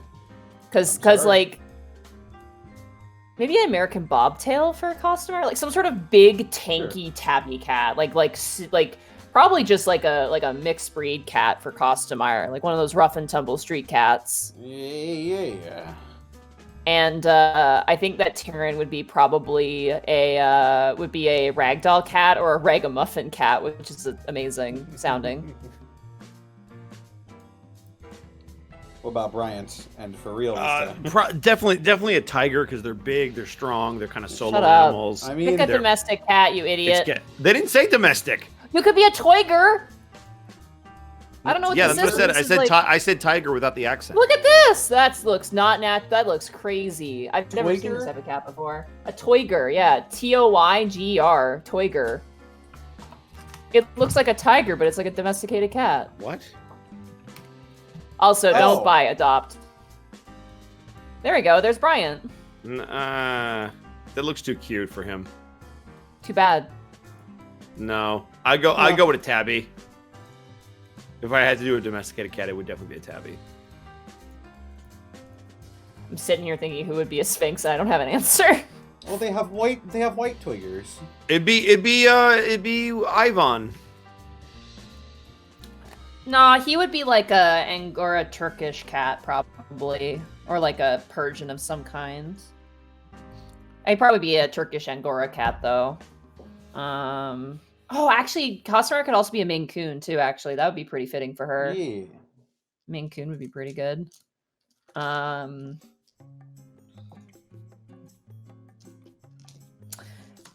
Oh, man. I'm just trying to think, like, is there any character who would be a Sphinx cat? I'm like, no, I can't think of one.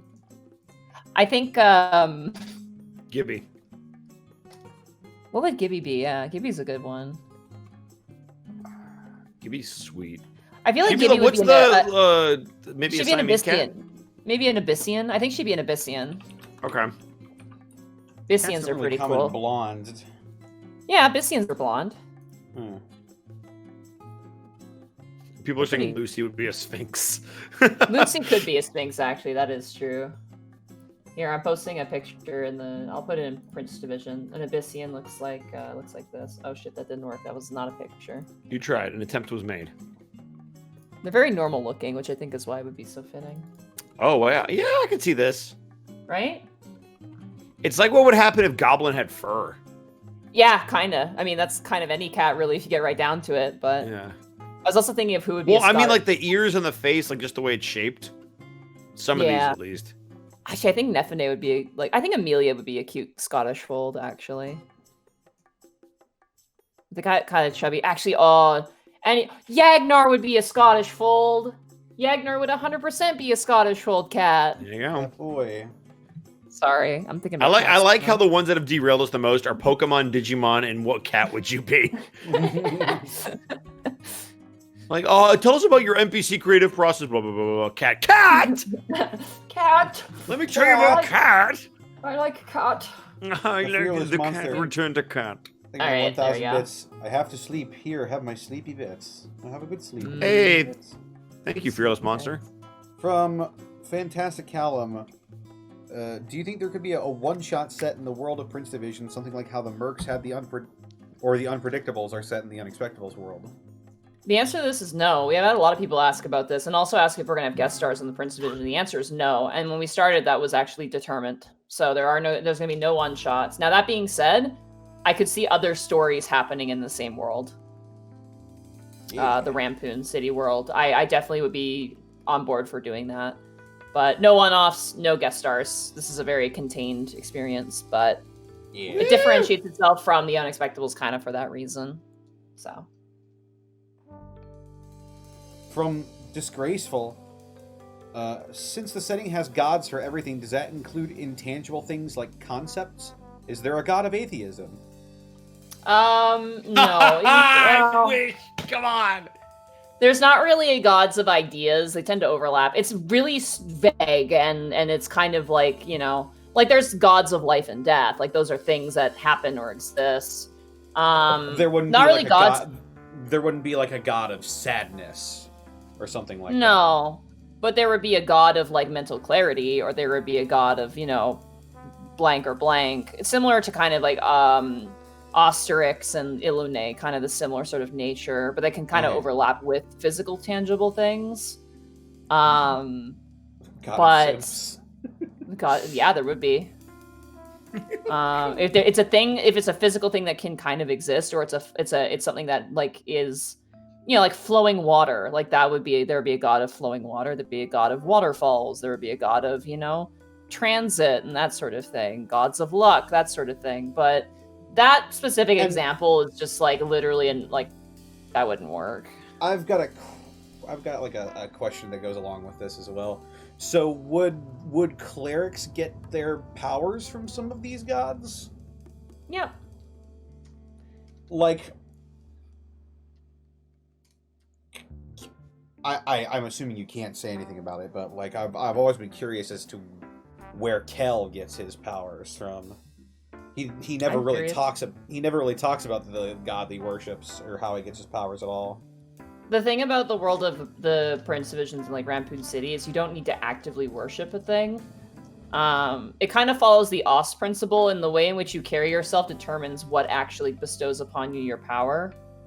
So, if Kel is like, sweet sunshine boy and he's a cleric of life, if he turns around and like murders someone in cold blood, then his power will probably come from somewhere else at that point. So like, say if the god of smiles is like, I love this dragonborn, I want my power to flow through him, and then he's like, I love frowning, then the god would be like, well, fuck that shit, and then another god could come in and pick Kel up as like as a funnel for their will or whatever, or straight up abandon them. It's actually possible to be completely abandoned by your god in this setting. So, but because there's so many different gods for so many different things, they actually are very much like they're slobbering at the mouth for having someone to be a, You can pick and choose, mix and match. Yeah, it's interesting. And some people do actively choose the thing and worship it. Like, it's like, you might have a person who worships, like, railway tracks, and they're a forge domain cleric, and they love that, and that's their thing. Like, that's totally possible. It's very complicated, and I don't want to go into too much detail because it's intentionally vague, and I don't want to explain too much. I know that's frustrating for some people, but there is a reason for it. Interesting. Well, thank you so much for that question, Disgraceful. From Super Blue Hedgehog, Seer of Uspa. Question for all, including you, Monty, if you're around tonight. If you could bring another one of your characters from another campaign into the Prince Division, would you? Who would they be? And how would you best explain how they got there? I know my answer for this one. I saw it earlier. You guys want to guess who it is? Oss. Not Oss. He's not in the Unexpectables.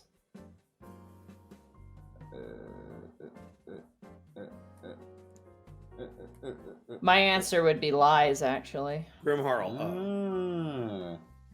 So not one of your playable characters. No. If it was one of my playable characters, oh god. I'm just thinking who I would want to use. I have if I were to play in a modern setting campaign, I would definitely make a specific character for it. Like, I couldn't use a character because, like, I when I create D&D characters, I create them with the idea of what world they would be in, or at least like how well they would fit into the world. Yeah, not Grimharl. Maybe A6. Maybe Oss wouldn't fit in the world very well. I wouldn't want Oss there. Stein wouldn't work either. T-Wig wouldn't be permittable anyway. Yeah. Aurora, maybe Aurora too. Aurora I only played in a one-off. Sora Kriv would fit well too, I think. But yeah. Yeah. No Warforged in this universe, I'm sorry. I would say Salem, but he's a criminal, so that probably wouldn't work. Well, I mean, not in the Prince Division, but in the world, he probably would fit in really well. Oh, yeah. Probably in the... but if for the Prince Division, Wolfgang, absolutely. Oh, yeah, absolutely. He'd fit really well. If not a Celestial Warlock, because that would pose some problems, then he'd probably be a Monster Hunter Conclave Ranger. And he'd use fucking gun. No, he probably would use crossbows or something. Yeah. What about you, Bosco? My answer is going to be boring. I would bring my Technomancer from my Shadowrun game. Because I like to hack shit. I guess I would want to hack all your technology and break everything. Sherman. If I have to pick a character that I've actually played that people can know about, because they're in this world, I would love to take Sulamore, who is the alpha from Ravenloft, and bring him in here because lycanthropy seems to be a big deal, and it'd be cool to kind of explore that world. That is actually one of the because obviously I'm just like fixing some of the human stuff that was going to be an option. Like you could be a lycanthrope because it comes with benefits and downsides. Kind of like, you know, you're able to see ghosts and having prince or princess, and there's a few other ones too that I have in the list. So it is interesting. The nature of like lycanthropes and vampirism in the world is very, very, very fun. Yep, I would be down for that. If I wasn't playing Bryant, like the werebore thing would have been really cool to kind of let play out.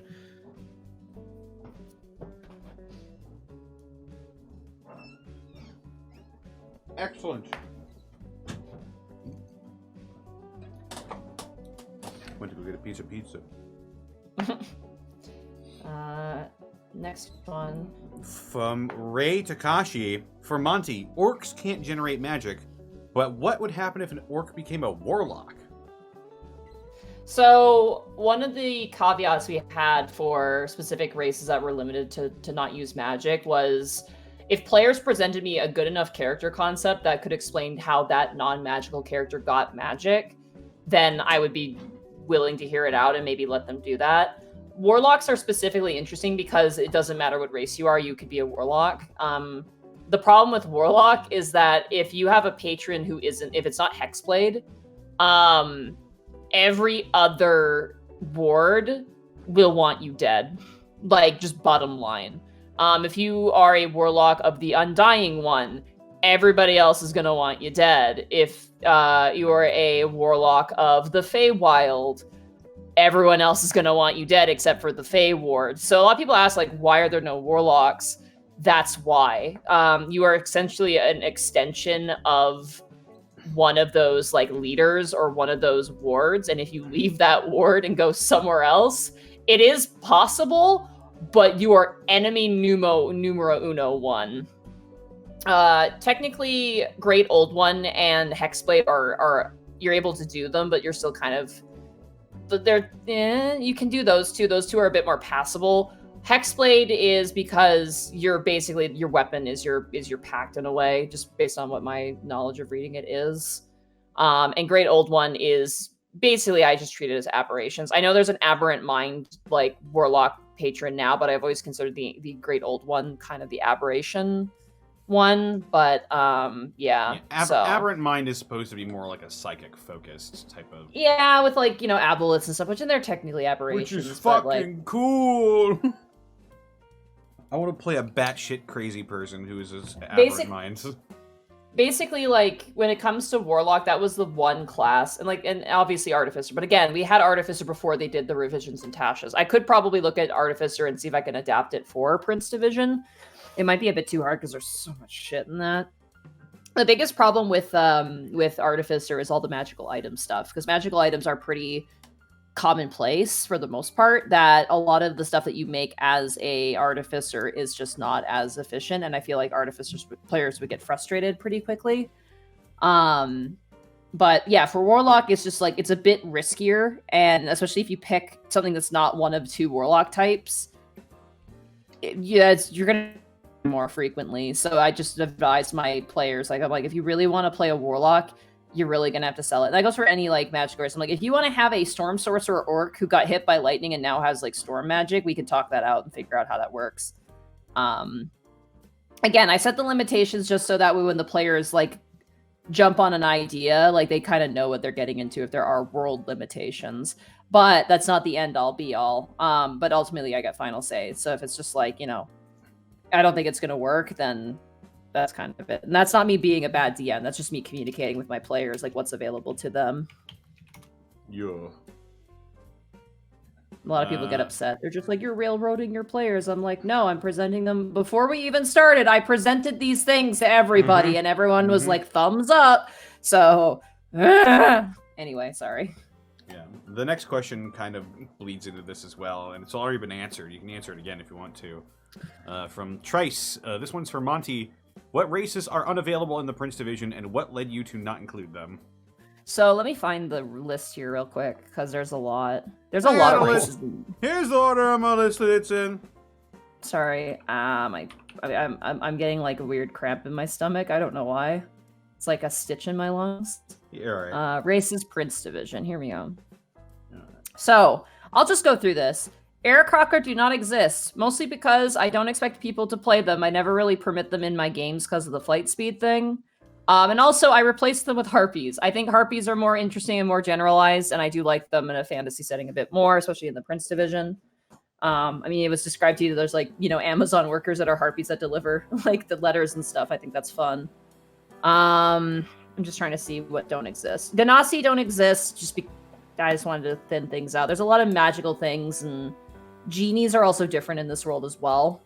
That's the other thing as well. Genies in the primordial planes are like their primordial planes are kind of not really a thing here.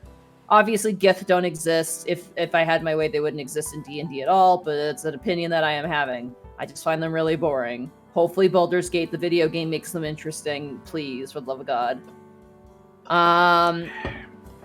A lot of the ones that don't exist are just ones that are very setting specific for other, like Eberron or Ravnica or something like that, and they're very specific to that lore. So Kalister don't exist. Lokatha don't exist. Simic hybrids don't exist. Vidalkin and Warforged and Yuan-Ti do not exist. And like the reason for like Warforged is that we're in a modern setting, and while we do have androids in modern day, like they don't function like a human being. Like that's not that would be like really sci-fi-y. So it's like, I love Warforged. Y'all know I love my robots. So this was definitely like more of a, objective decision. Arguments could be made, but ultimately it's just best if they're, you can have living constructs, but it's just a bit challenging to make it fit like with the whole modern day setting without it either being too fantasy or too sci-fi. Yeah. And like there's other reasons for like the Yuan-Ti and other things. Like, there's a few different types of reasonings. It's just like, sometimes I could replace them with other things in the settings. Sometimes it's just like, wanting to limit myself in ways I think would be better for players, and yeah, so.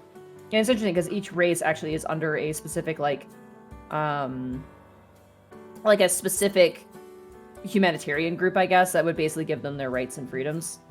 So like there's a beast folk horde, which would be like things like tabaxi, lizard folk, that sort of thing. So anyway, and then dwarves, Duragars aren't considered citizens, and then like. I had like sub-race specifications too, just for clarification and stuff. Mm-hmm. So anyway, sorry, I'm just looking at this document. I'm like, oh, I just closed the stream by accident, and not the document I was just looking at. I gotta grab the stream 1 second. Sorry, Twitch chat, I'm coming back. It's sad. I wanted to read what people were saying too. Loxodons exist. Yeah, most of them exist. No Yuan-Ti though.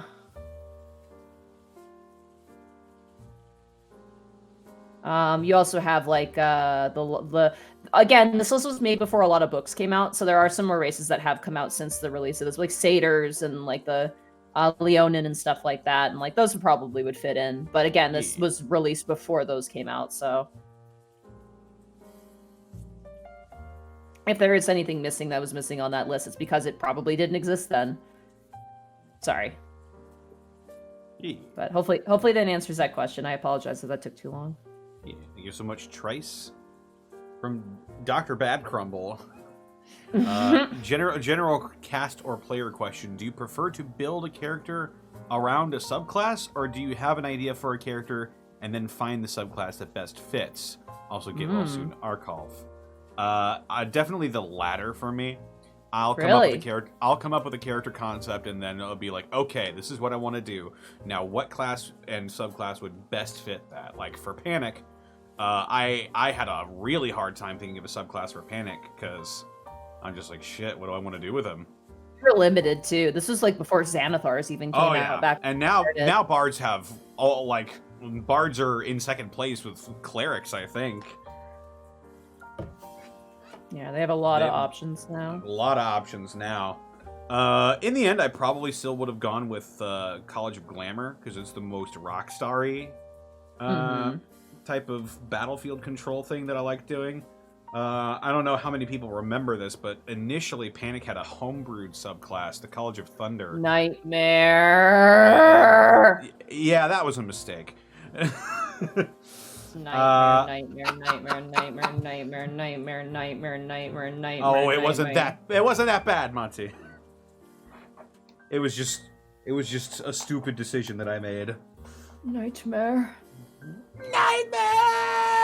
Now your nightmare comes to life.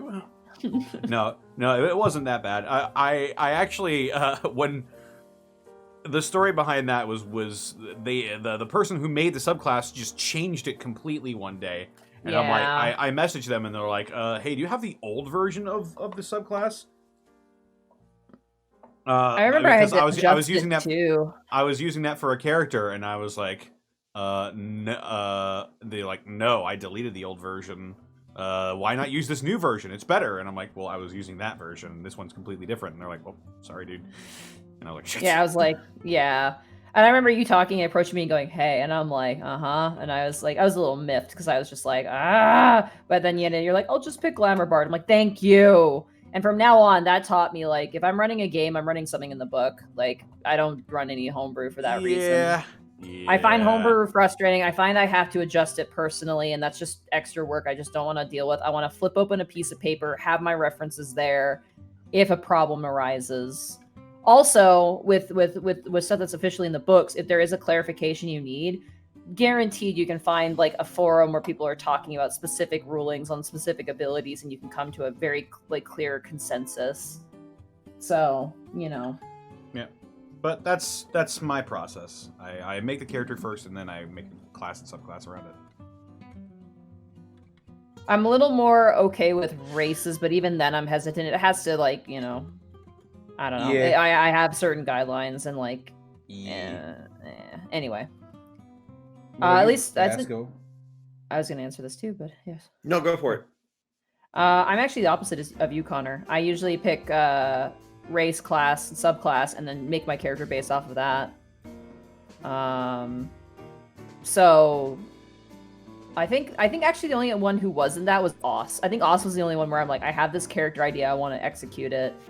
But like A6, Stein, Aurora was like, I wanted to try like a subclass and then built a character off of that.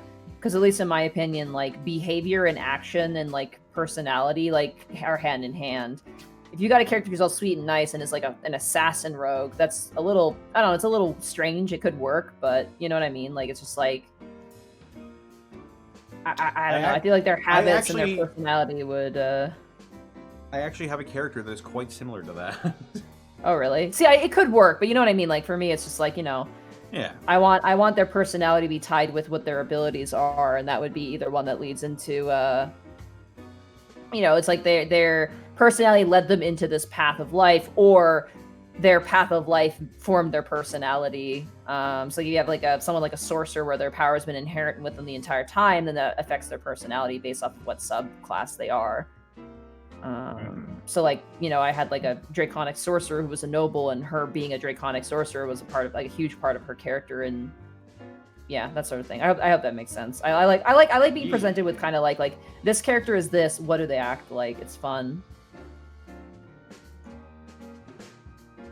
Bosco? Yeah, no, I didn't want to interrupt. I do both.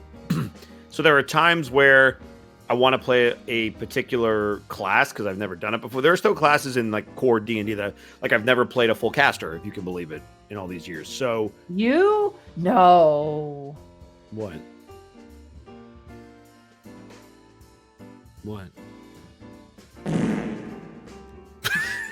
Thanks. So like there's I've never played a bunch of other classes where I was like, wait, how have you never in all the all right. But so sometimes I'll pick a class because I want to try it, and I'll build the character around that so it makes sense.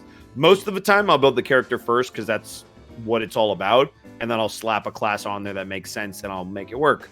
Like, for example, most people don't play Mastermind Rogues I built an entire character around a mastermind rogue because I'm like, I'm going to make this work. I'm going to be useless in combat and I'm going to have no HP, but that's fine because it's all about being a utility person. And when it came to social encounters, I was all about that and I was rocking it. So it was a lot of fun to have so many skills at my disposal outside of combat because most people are like, all right, how do I do the best DPS? How am I the best tank? How do I... Blah, blah, blah, blah, blah. And so I didn't have to worry about that. It was like, all right, how do I do diplomacy? And how do I do like handle animal? And how do I do all these weird little like skills that most people don't think about? Medicine. Like nobody takes medicine for the most part, but like you can build an entire character around that stuff. He was also fully trained in an arcane skill and had like a +7, but he didn't use magic. So he approached it from a scholarly standpoint where I can't do this myself, but I understand the machinations and the mechanics for how this works. And therefore, even if I can't see it, I can analyze the scrolls or the runes and understand how this is supposed to operate. And then somebody with the ability to either dispel it or deal with it can handle it. But he just approached it from a academic standpoint as opposed to I feel the arcane, which was a lot of fun. Sometimes how your character knows stuff could be really, really funny. Yeah, like when you're not 20 something, you're not supposed to Borky. Well, it's like, no, like even if you have a proficiency in something that just kind of comes with your background but doesn't really fit the character sometimes, it's like, why would they have that? You know what I mean? Yep. And you have to think of, like, it's fun to think of a reason why that character would have that ability, and it's really fun. Well, I love that we put animal handling on Remy, because a lot of people don't take that, and it made perfect sense for his character. I love, anytime I have a chance to use an animal handling, I'm like, yes! Yeah, because it's like so underutilized, because it's so niche. Yeah. I feel like for something like riding horses and stuff, it's like a necessary thing. Like you have. Oh yeah, if you're any kind of a rider or like a cavalier, like I wish Cavalier was around. That sounds like a really fun class. But like Cavalier's really fun. It's kind of weird though because it expects a lot from DMs to like kind of figure out the mount, which is a bit annoying. There's no real rulings on how to like. At least in back when it came out in Adventures League, there was no way for you to buy a mount. Like it was kind of weird. Like you had to unlock horses. It's very strange. And you were only allowed like specific things. You weren't allowed to like ride anything actually kind of cool. So it was just kind of like, Anyway, sorry. Cavalier's fun. I'd love to play a Cavalier at some point. Like with like, I always thought it'd be really fun to have like a person who rides like an emu or something, and like or like some sort of weird animal. I want to be man on a buffalo. Oh my god, guy on a buffalo. Buffalo ride up. Hit your gun on a stump. Sorry. God, how could I forget a guy on a buffalo? Oh my god, the best. I want to be guy on a buffalo. My next D&D character will be guy on a buffalo. Guy on a buffalo, and you'll be buffalo. mounted fighter. Cavalier, baby. Actually, I actually had a Cavalier in a game recently, like a one-off. I won't go into details, but they were a centaur. They wanted to be a Cavalier, and I'm like, I'll just let you be mounted. I'm like, you're a fucking horse. You're mounted. Like, that was fine. Wait, then one of your abilities is absolutely useless. Yeah, and they were fine with that. I explained that. I'm like, this ability is gonna be useless, and they're just like, that's fine. And I'm like, okay. But they gain the benefit of being mounted all the time, but they just don't have access to that ability, and like they have like access to a bunch of like they had the benefits to outweigh that, and they were fine with it, and I relayed it, so it was pretty good. Yeah. Well, thank you so much, Dr. Bad Crumble. From Leonardo de Hammer. What was one of your favorite character moments from someone else? Ooh. I like to. I have one. I got a couple too. When Brian saved the Ghost's family. Oh fuck, that scene, man. That was pretty good. I really liked your particular scene with Yagvar, where you confronted him for the first time after everything that went down and heard like what happened to him. And I'll never forget this line, because it was great. It's I don't hate you, I just hate what you represent. And like that was just so powerful in that moment, because it wasn't you saying you were sorry or you forgave him. It was just like, look, I get that this is out of your hands. And it was just such a great scene. I actually gushed about this on my trip over to get my cat yesterday. The scene where you talked to Lady Odelia and you said I'll bring them over or I'll help them pass on. That shit was like, I was like, it whammed me, and I wasn't expecting it, and I can't say why, but I'm doing the OK symbol with my hand and I'm nodding right now. I figured. Yeah. We're both DMs. I felt it was right. Also, and I'm glad you didn't see it coming. Also, I really like the scene where Asabat grabs Gibby's shoulder on the way out and says, "My offer extends to you as well." I thought that scene was really cool. Yeah, because they were having such a really good conversation, but then that like cliffhanger was like, oh. Well, it was just like I felt like in the moment they forgot. Like I felt like Sarah forgot, and her reaction is just like, we'll talk to you in a bit. Like her reaction was perfect. Like, yeah, that was really good. I'm trying to think if there's any others. I really like the interactions between Kel and his mother.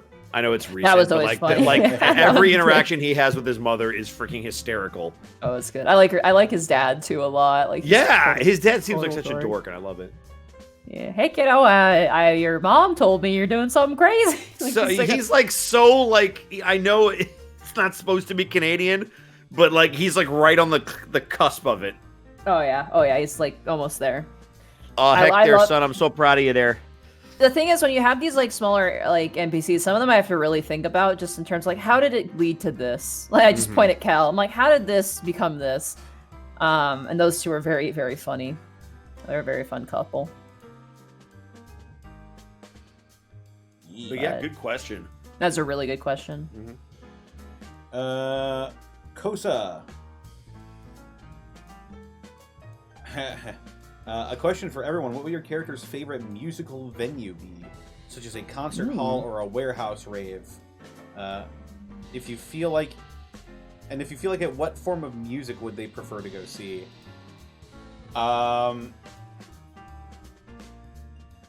Tannis actually has an interesting answer for this because he used to bodyguard a singer. And so he's actually just been all over the place. He doesn't like, for professional reasons, he doesn't like anywhere that's big and open. He likes a place where he can see where the exit is. Yeah. It's like an auditorium instead of an open concert. Yeah, he prefers more intimate sort of venues and stuff like that. As for what genre he likes, he listens to a lot of lo-fi and a lot of rap as well.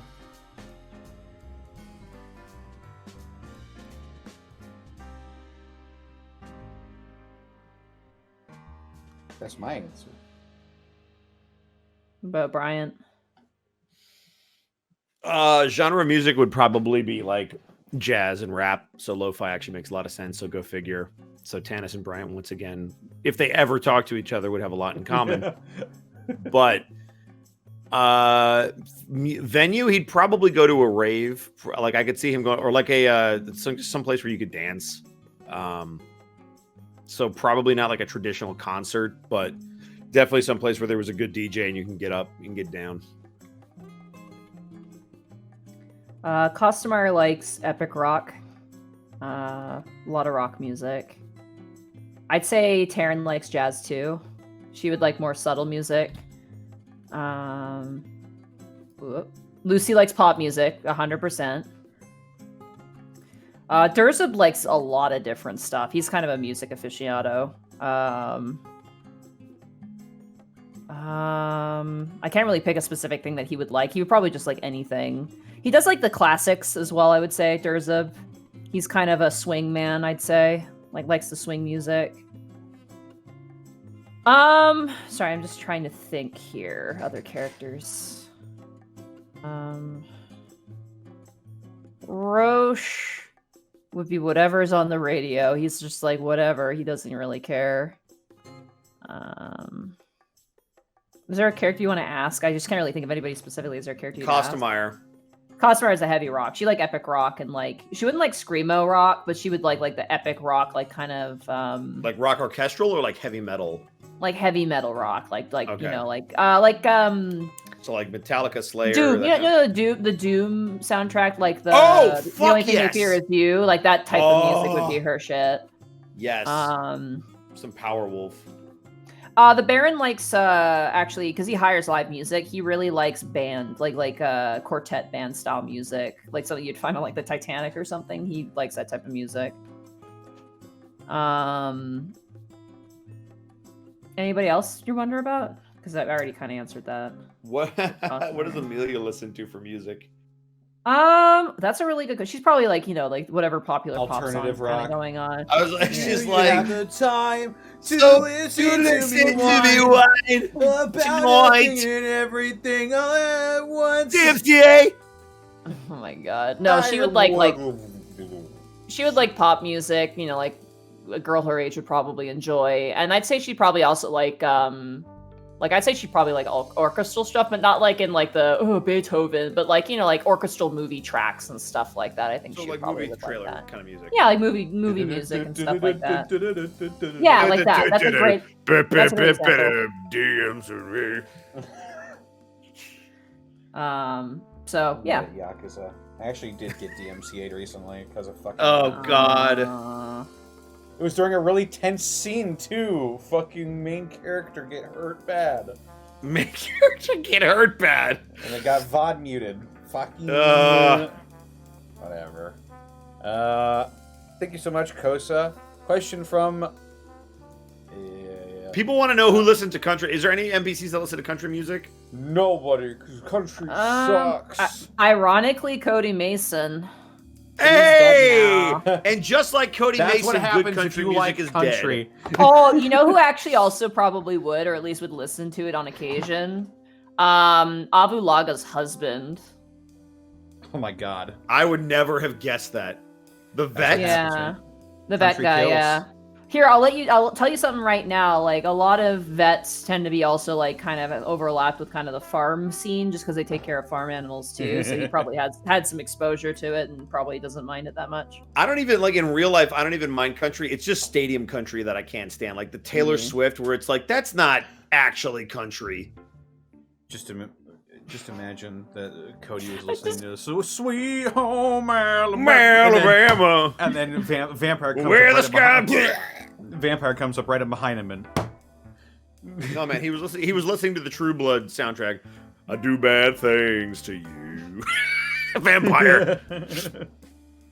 What about the werewolf dude? Oh, he probably would listen to alternative rock. Fucking damn it! Ryan Fenton. You scare the living shit out of me. No! He would listen to like I don't know bands. I'm not very good with music usually. My Chemical Romance. Stuff, something of that vein. Yeah. When I was a young pup, my mom took me into the kennel to eat some kibbles and bits. All right, what's the next question before I kill Bosco? from Maliox12, question for everybody. What has been your favorite moment of character growth so far?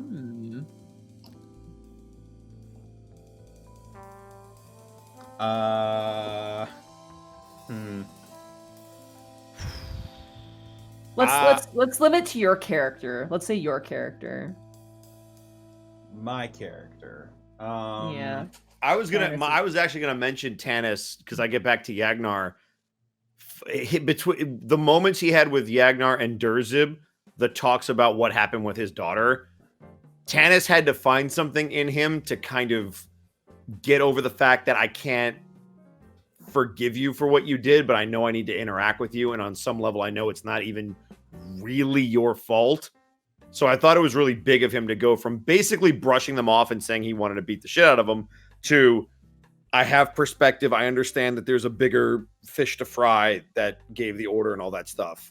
Yagnar is a special case. He knows that he's different. He's sort of like an older guy too, so like I don't know. He feels like he being an old soul himself. He feels for him, and he's also really nice. And you know his person in his care and also his daughter are friends, and they you know.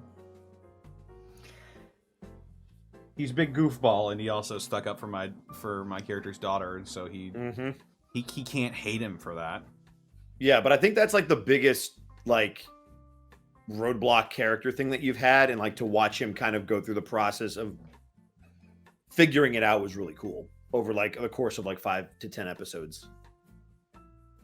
He has a lot of complicated feelings on this. Oh yeah. Well, I mean, yeah, it's a complicated situation, but it's been cool to watch how his mindset has changed and where his blame and anger has shifted. He absolutely still wants to beat the shit out of the Stronghold orcs. That's why he had a drink on duty while you were at that ball. Oh yeah, no, I believe it. And the worst part is he probably knows, like, if I went in there and started something, I'd get my ass kicked. So he can't really do anything about it. Yeah. He's just over again in his head, stave it off. 1, 2, 3, and now you can count to 3. Oh man, I also really like Gibby's relationship budding with Dur. As much as in character Brian has a problem with it, above game, watching Sarah play Gibby and watching her fall in love with Durzib, because one, it was so unexpected, and two, it feels so organic and natural, and it's been progressive through a lot of episodes, so it doesn't feel like they just fell in love out of nowhere. I like. Oh god. Because like Durzib clearly has his interests. He likes humans specifically, and that was like again that was set in stone. Like that's always been a thing with him. This is not the first time I've written for Durzib. I wrote a whole 200, way too many pages long thing about the orcs, and he always has had a thing for humans. And like obviously with players, you don't want to force a romance on them. So like I presented him like, here's this guy. He likes humans. That's why he's gonna approach Gibby to begin with. Which is why when we were making characters, she's like, oh, I want to play like a female human. I'm like, oh, this will make if you meet this character, it's gonna be really interesting. If you meet this character, it's gonna be really, really interesting. But I think it was off stream. Sarah was like, I really like him, and I'm like, yeah, like we were all talking about it, and Sarah was very much like, no, I really like this character. And things evolved, and like out of game, like we talked about it, because like obviously like when you play a character, like if you're playing in a game, make sure to know what your players' comfort levels are. You don't want to assume. Never assume. Ask. Just fucking ask. Communicate with your players. Yeah. So yeah, and I feel like it evolved, and I'm like, just because we talked about it didn't mean it was 100% going to happen. I mean, like, things could happen. There could be conflicts of interest. There could be, someone could die, that sort of thing. And like, yeah, no. And like, we talked about it, and like, it's great. It's really funny. My friend Shay, Fanfare Seeks No Attention, actually, we were talking about it, and she was like, how great, what's great? And I'm like, what's great? It's like, when Sarah first started playing in Prince Division, she was like, oh God, what am I doing? What's happening? Am I fucking up? And now she and this is like literally the day after, I think, like she and Durzib had their moment. She's like, and then she fucked an orc. And I'm like, yeah, you're right. I'm like, she really did evolve and get way more comfortable. So it was really funny, but. Just wait until level 20. I don't think we're going to get to level 20. Just a guess.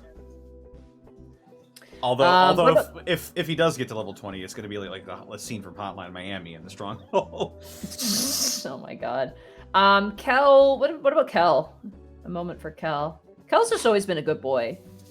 Yeah. His moment with Ivan was really interesting. We had to sit him back down a couple times though when he got angry. Yeah.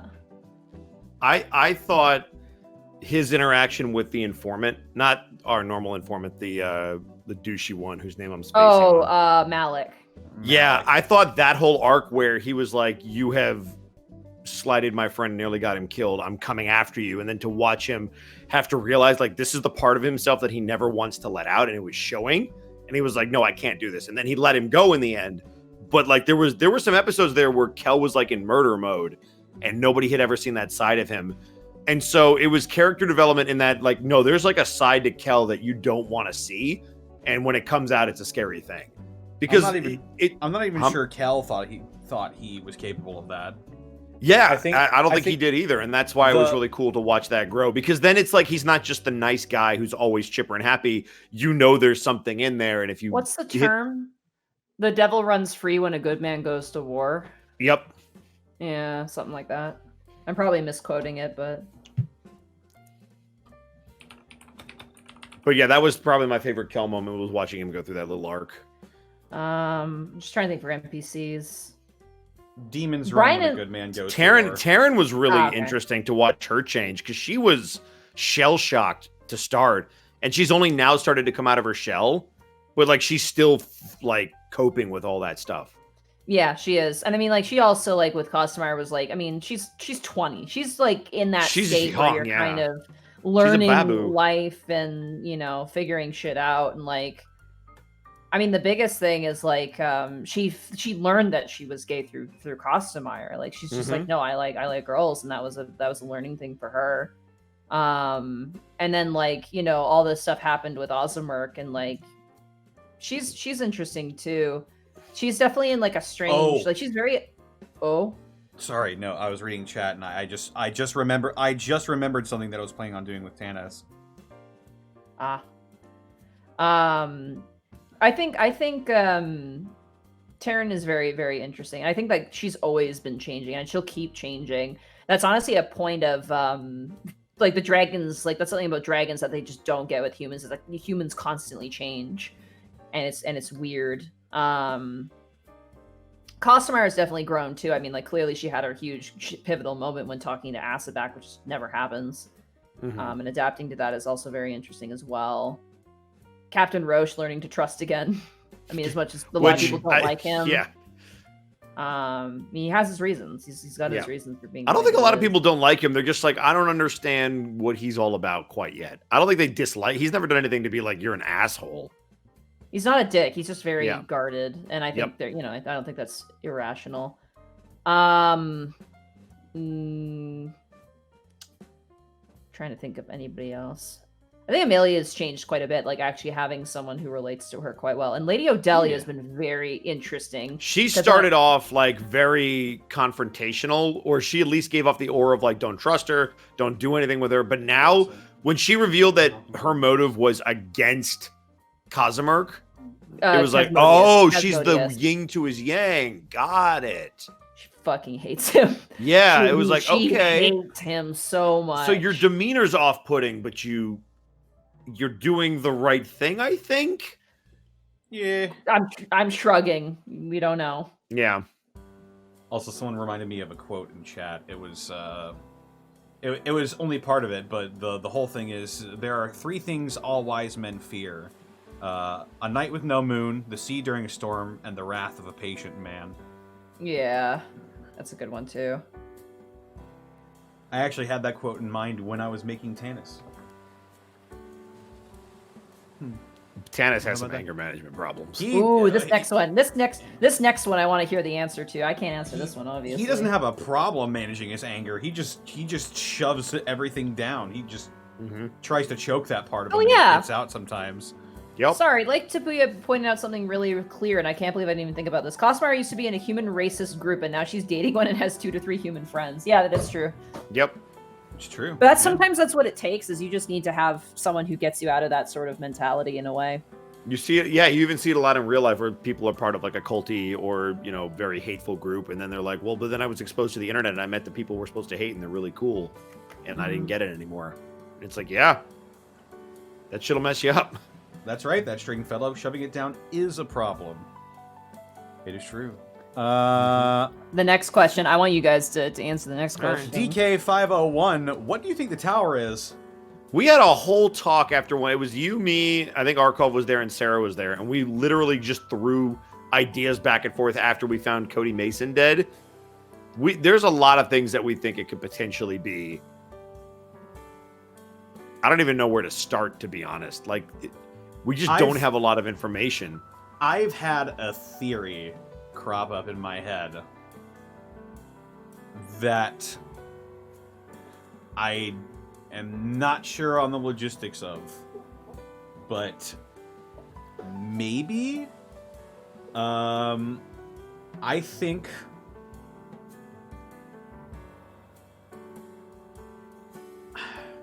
how am I even going to word this? I think the tower is a living dimension that somehow has like an avatar or influence in our world.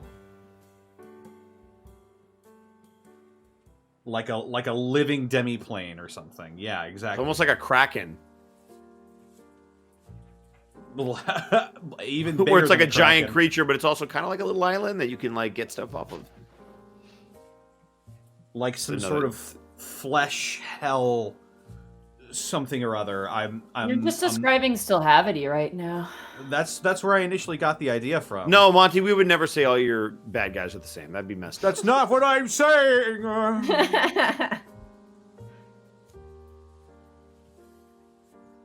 But if not that, fuck.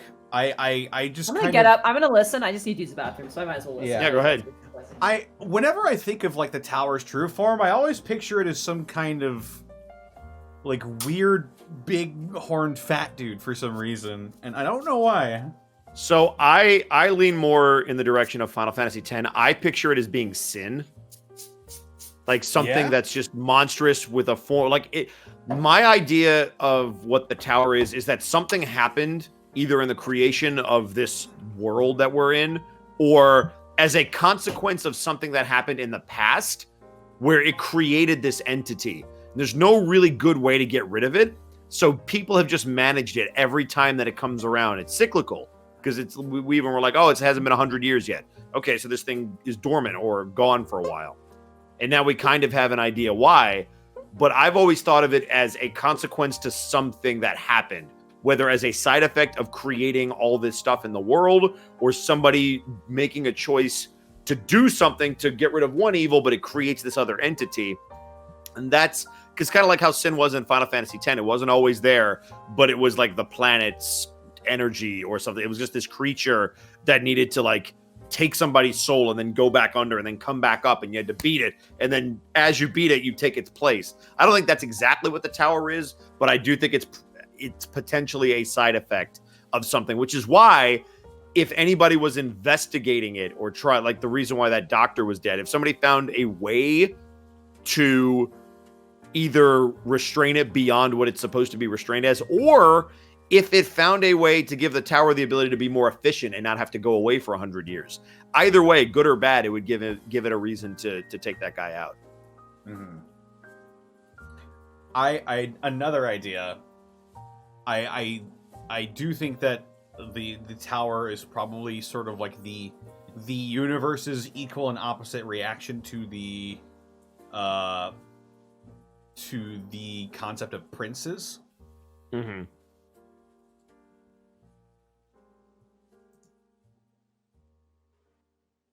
I'm not sure what form that takes exactly, mm-hmm. but it's clearly pretty bad. Yeah. But yeah, that's kind of just some of our theories, and we've talked about it a lot, and we'll see what happens. I think it's something more than a god, though. Yeah, I don't think it's just a god. Because like, it's got everyone scared shitless, and I mean everyone. And I feel like even a singular god would have a problem against all of the, like every high-powered NPC in this world is like the tower. Ooh. Like it's bad. Like if this is our final boss, I think we might be fucked. So I don't think this ends with us. I don't think this is one of those stories where you beat the bad guy. We're probably gonna either end up finding a way to give it something that gets it the hell out of here, or containing it, like locking it down. Yeah, like that's the only something of this magnitude you don't just beat. I had a campaign that we ran for 5 years where the main bad guy, this yellow robed figure, he was a torment throughout 5 years of our lives. We didn't get to kill him; we had to seal him away. Because like when you have that kind of power, when you have godlike power, you don't just beat that. You're not just like, oh, I'm level 5, smite. Like that's not how that works. There's gonna be something, and we're probably gonna have the help of all the high level NPCs to seal this thing, or do something to at least make it not a threat anymore. But we're not. Yeah. I'm not sitting here at level 5 going like, oh yeah, we're gonna kick that thing's ass. Yeah. Well, thank you so much. Some crying. Huh? Oh, no. I left the bathroom. He's gonna start getting fussy because I left him. Oh no. He's like, "You're back, help me," and I'm like, "I would love to, but." He's just on the toilet reading a newspaper. I could always like put Goblin away and bring him into my office and have him putt around, but you might fucking solid. Thank you, baby boy. From Error Sands, A question for everyone. What is something that you didn't think would work, but ended up working? Man, I got so many answers for the inverse, but this one's a little tougher. Because there are so many things I thought would work and then they didn't, but didn't think would work. I am really glad that you all thought Kostemeyer was guilty the moment you were introduced to her. All of you, at least, like, you were like, this is the perpetrator. All of you were pretty, like, confirmed, just because of how abrasive her personality was. Like, it was great, and I was really happy. I was just like, because all you're like, fuck this bitch, she's fucking, where is she? And I'm just like, yeah, holding the giant stack of text messages in my hand. Boy, any foreshadowing that kind of hits the mark is always nice, or that gets the gears going. Anything like that, whenever it goes off and like you guys start speculating and start guessing, or like if you guys start catching on to stuff or like start going the wrong direction, it's very fun for me. I'm not sure I could come up with an adequate answer for this one. No, he's not screaming. I think we're good. You sitting on the toilet. Yeah, no, normally when I don't think something's going to work, it doesn't. Like, that's the problem. Uh-oh. Did I drop This is a dumb idea. No, yeah, that was dumb. Oh, God. I have no idea. I'm sorry. I just can't think of anything. I feel like for Gibby, it's the werewolf pendant.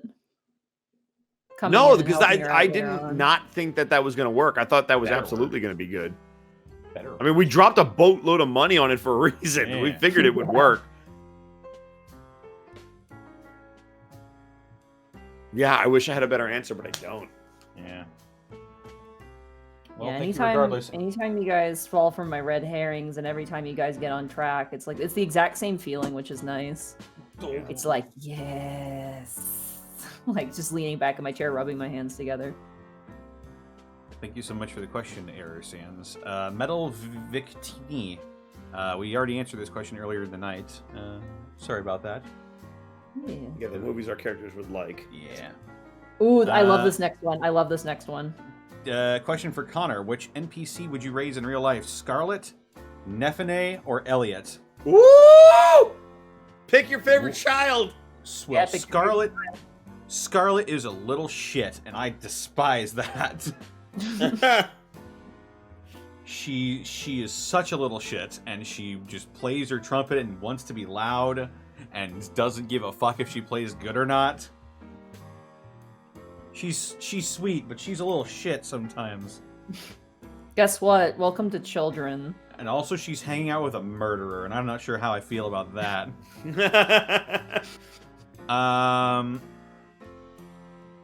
I'd have to say Nephine, because she's the most normal and fun and energetic. She seems like a fun kid to be around, honestly. Fun kid to raise. Got it. I'll tell Elliot. Elliot is a baby and also a werewolf. Dude, how could you not pick that? Because he'll fucking he'll be stronger than me, and I feel threatened by that. Well, then fucking train him to respect you before he gets too big. Get out the spritz bottle.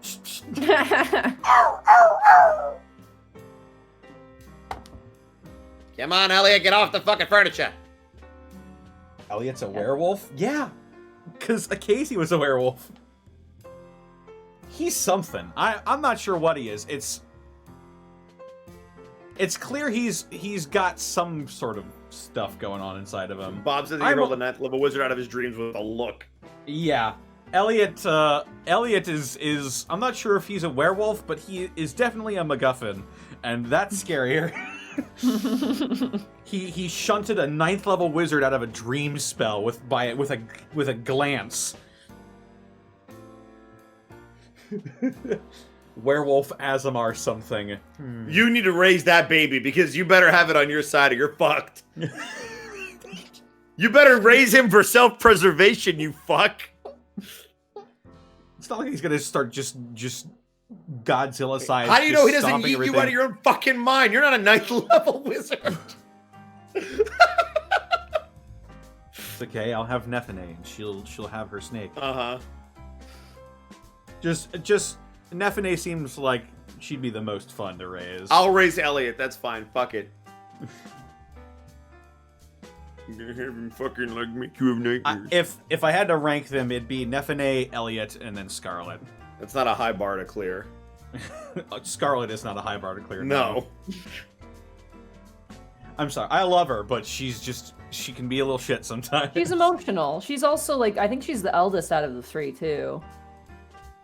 I'm She's pretty also certain. committed the most crimes out of all 3 of them. Yeah, she Yeah. grew up on a pirate ship. What do you expect? That's man. the next question, Connor. Get the fuck out of here. From the Freeman, a question for Tanis. Would Tanis teach his daughter how to fight? Absolutely. Especially after hearing her get kidnapped. She bit them really bad, though. You need to understand, Yeah. she bit them really fucking bad. Yeah, but orcs won't kidnap anything if their joints are torn. So you gotta teach Nefene how to break some fingers eventually. I'm assuming she didn't. Gotta teach her how about pressure points. Be like, that's my You purse. like I don't know you. Do you like the Vulcan neck pitch or whatever it is? Well, yeah. I mean, if you bend someone's finger back, no matter how big and tough they are, they're gonna buckle up and fucking be like, You're playing orcs, but you know, fine. I mean, orcs have joints and pressure points, I'm sure. Maybe. Huh? What do you mean, maybe? All right. Are they Anyway. mushrooms?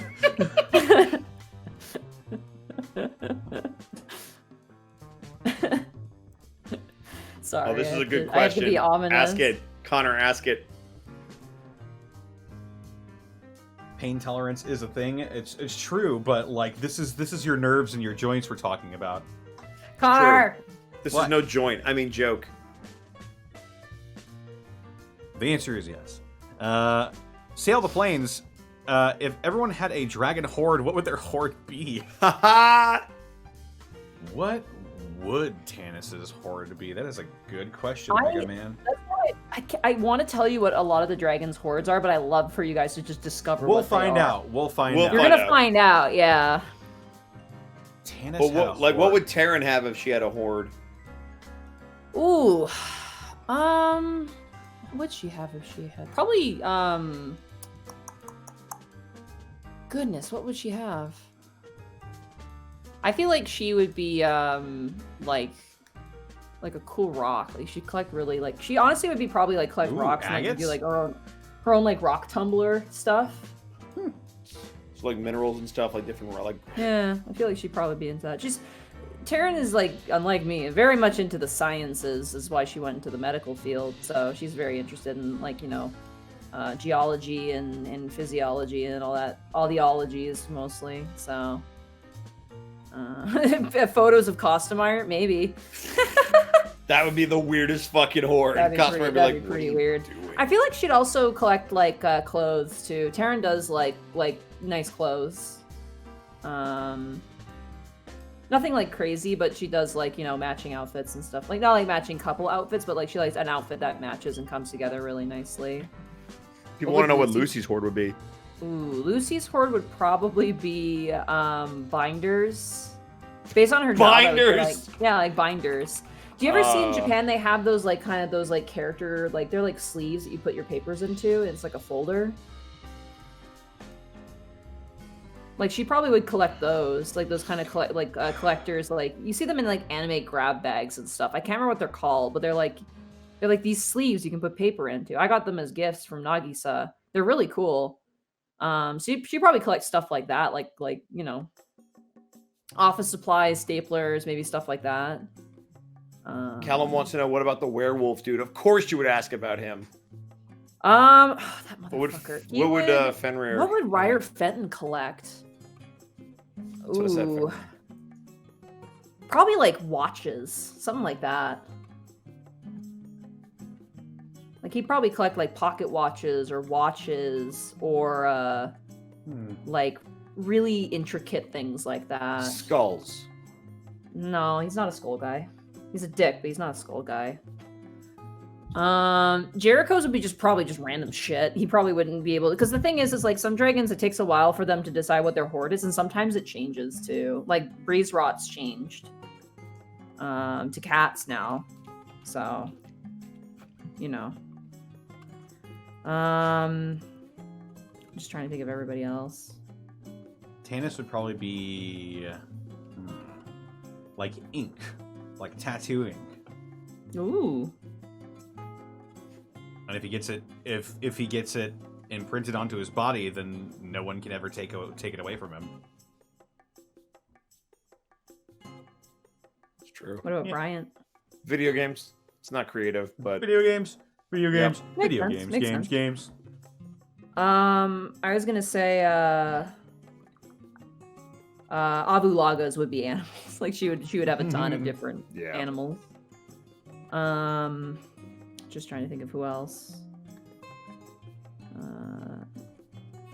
Amelia likes stuffed animals, so she would probably have stuffed animals. God, that'd be an annoying ass collection. Those things Yeah, get that would big. be. Yeah, I mean she's already got a huge one. She's got the big bear. Yeah, she's got one bigger than her.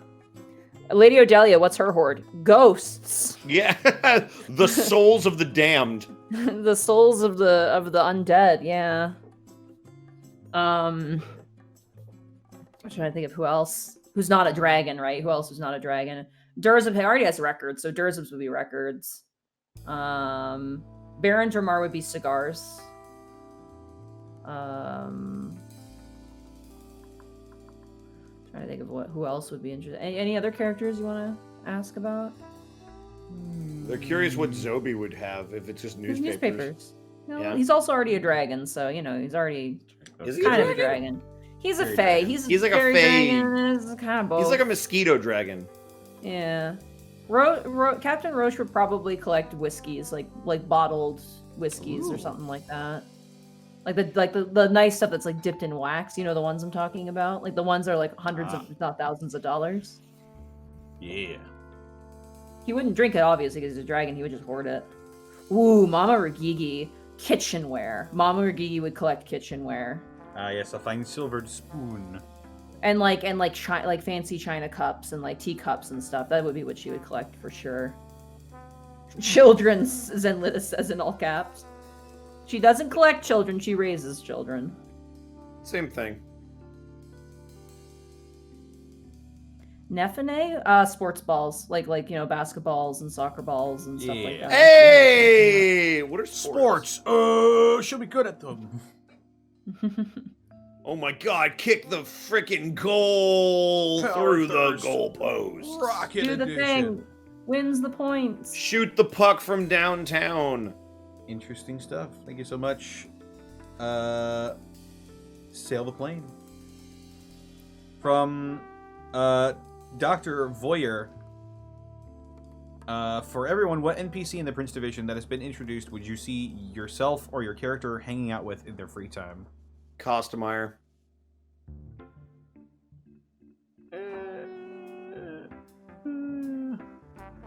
Costumier's kind of mean. I know, would I want like to hang it. out with Costumier as me. I think I'd find her really annoying. I just like be her as a fucking- character. I would not like her as a person. I deal with costumiers all the time. They're docile once you get under their good side. I probably would want to hang out with. Honestly, I'd probably love to hang out with. I can't remember my own characters. Your informant, the not bad one, the good one. She's What was the her worst. name? Yeah, Clara. Clara, thank you. Oh my god, I had Stella, and I'm like, her name is not Stella. Stella! I would hang out with Clara. Clara is like the type of person who I honestly really actively have hung out with in real life, and they're always the people who have stories, and you want to hear stories from them. Yeah. Lucy's also pretty good too. I'd hang out with Lucy. I couldn't hang out with Lucy. Lucy's very sweet. Yeah. Yeah, she's very sweet too. Probably my answer too, Lucy.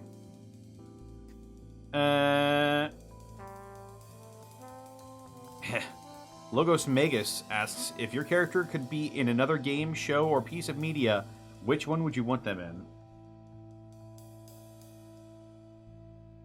Please don't leave Undead me. Neighbors 4. Tannis belongs in an anime. Kind of does. It would definitely be Undead Neighbors. It'd be, I guess. But I hear the age age one's not supposed to be that good, so I don't know, man. We'll see. It'd be an approximation of Samurai Champloo or something. That's mean, the I've main already inspiration written- behind Tannis' whole character, is Samurai Champloo, as a matter of fact. I would, I honestly would love to write about this world a bit more. I've written short stories and stuff I think it's just Costmire and Terran, and obviously all the Orc Mafia stuff I've written out too. I don't know. It's weird because it started off as kind of writing and evolved into something else, but I feel like I'd love to go back and re-explore some characters through writing, but shrugging. Tannis belongs in Yakuza? That would also work, actually. That would also Even though fit really well, yeah. Even though he's not actually, and never has been, a criminal, even though people theorize that he used to be a Yakuza because of the tattoos. No, he got tattooed because he likes tattoos. He sees his body as a canvas and he wants Filthy wants to decorate Syrian it. scum. The Siren probably also hooked you up with people that she would know because she's an artist, Fuck yeah. right? And so she would know other artists. Yeah. No, Tannis has never been a criminal. Or a part of any criminal organizations, I'll just say that right out. Probably wouldn't be allowed to be a cop if that were the case. Yeah. Well, thank you so much, Logos Magus. Question for all. What are your thoughts on the idea of an Unexpectables being a Saturday morning cartoon in the Prince Division universe? I think it's a funny idea. So, I have tried so hard to pitch this to Monty, whether it's a cartoon or a comic book or a D&D module for the Unexpectables or a superhero movie. She has made it very clear she does not want a crossover even hinted at, so I have not done it yet. So if she changes her mind, I'll let you know. Call me a party pooper. I do not like.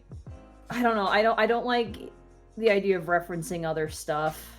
It's every Prince Division self-contained, Unexpectables is self-contained, and I don't know. I just don't like self-referential humor. I just think it's it kind of leaves people behind, and I don't like that. But It also includes those who are loyal to both shows. They do. It does, but I think at the expense of people who don't know both shows. Fair you know enough. what I mean? So that's why I'm not a fan of that.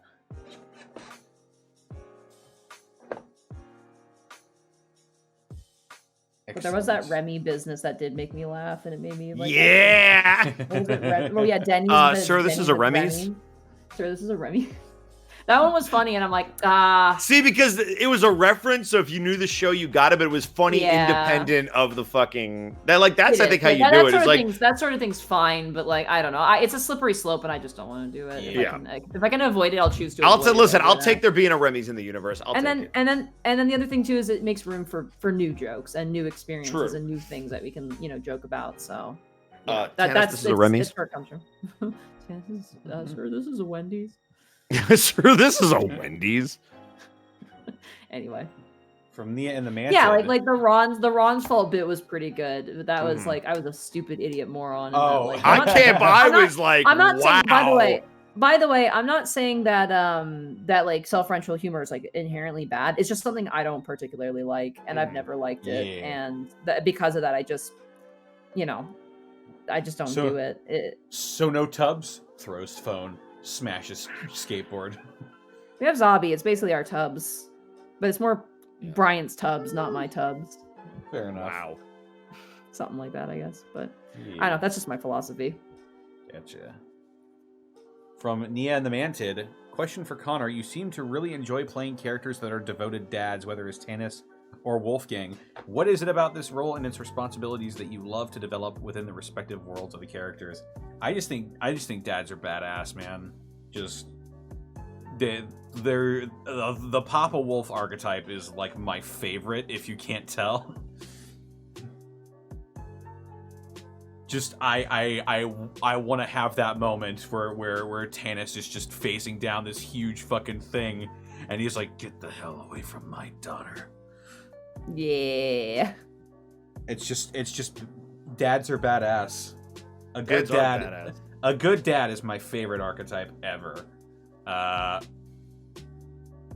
And you know, exploring the intricacies of being a father is also pretty fun as well. Less so with Wolfgang because he's never home, unfortunately. Yeah. He's gonna fucking retire. I'm gonna back you up on that. I just worked on a project where I legit got to play like the father figure, and it was one of the most fun things I've ever done. I'm right there with you. Like, it's so good. It's hard though. Yeah. It's hard to be a good dad, and like even as a kid, in real life, it's fucking hard. But even playing a character, that's it's right. hard. Like, say the right thing, or otherwise the entire chat's gonna judge you. All the podcasters are gonna judge you. It's like, that was a terrible move. You're a terrible. dad. Shadow Names or Bob's in the chat. Yeah, that did happen. An Oni threatened Elliot in Laney Pator's Monday. And you game clearly with me. didn't care because you don't want to raise your werewolf demon baby. Actually, I dimension Connor doesn't want to raise a werewolf demon baby, but Wolfgang. Yeah, Wolfgang dimension doored to the surface, activated his angel powers, and soloed an Oni. Spoilers. Spoiler alert, by the way. Yeah, no, he left the rest of the party behind, and he fucked that Oni up by himself.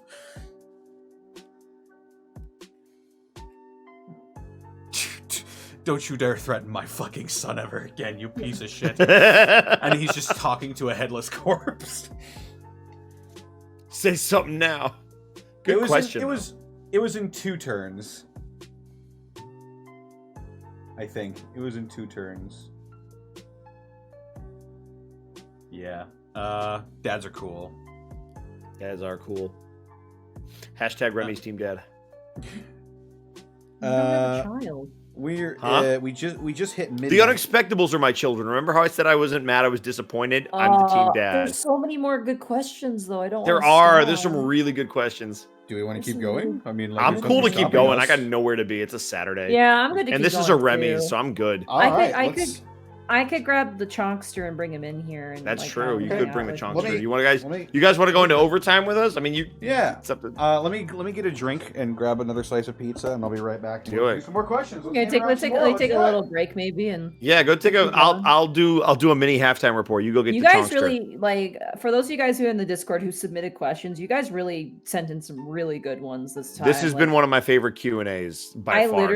I literally like made like I wasn't sure if I could make it today because I had a bunch of stuff and I'm like, no, I gotta show up to this one. These questions are amazing. Yeah. So I made time. I'm gonna probably have a really late night, especially if we're gonna go overtime, but that's okay. I gotta print stuff off for my taxes, so I gotta do that. Oh, gotcha. But I can like hang out with you guys and do that at the same time because it's all just like logistics stuff. But I might go grab the Chonkster. I should Yeah, check go and see grab where the Goblin Chonkster. is, I'll keep the too. check company.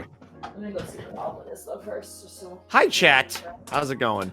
Ha, It's your why boy. Are you so fat? Damn it! You guys just switched places and now you're back. Ugh. Yeah, it's true. I'm gonna have to order more food if we're gonna do this.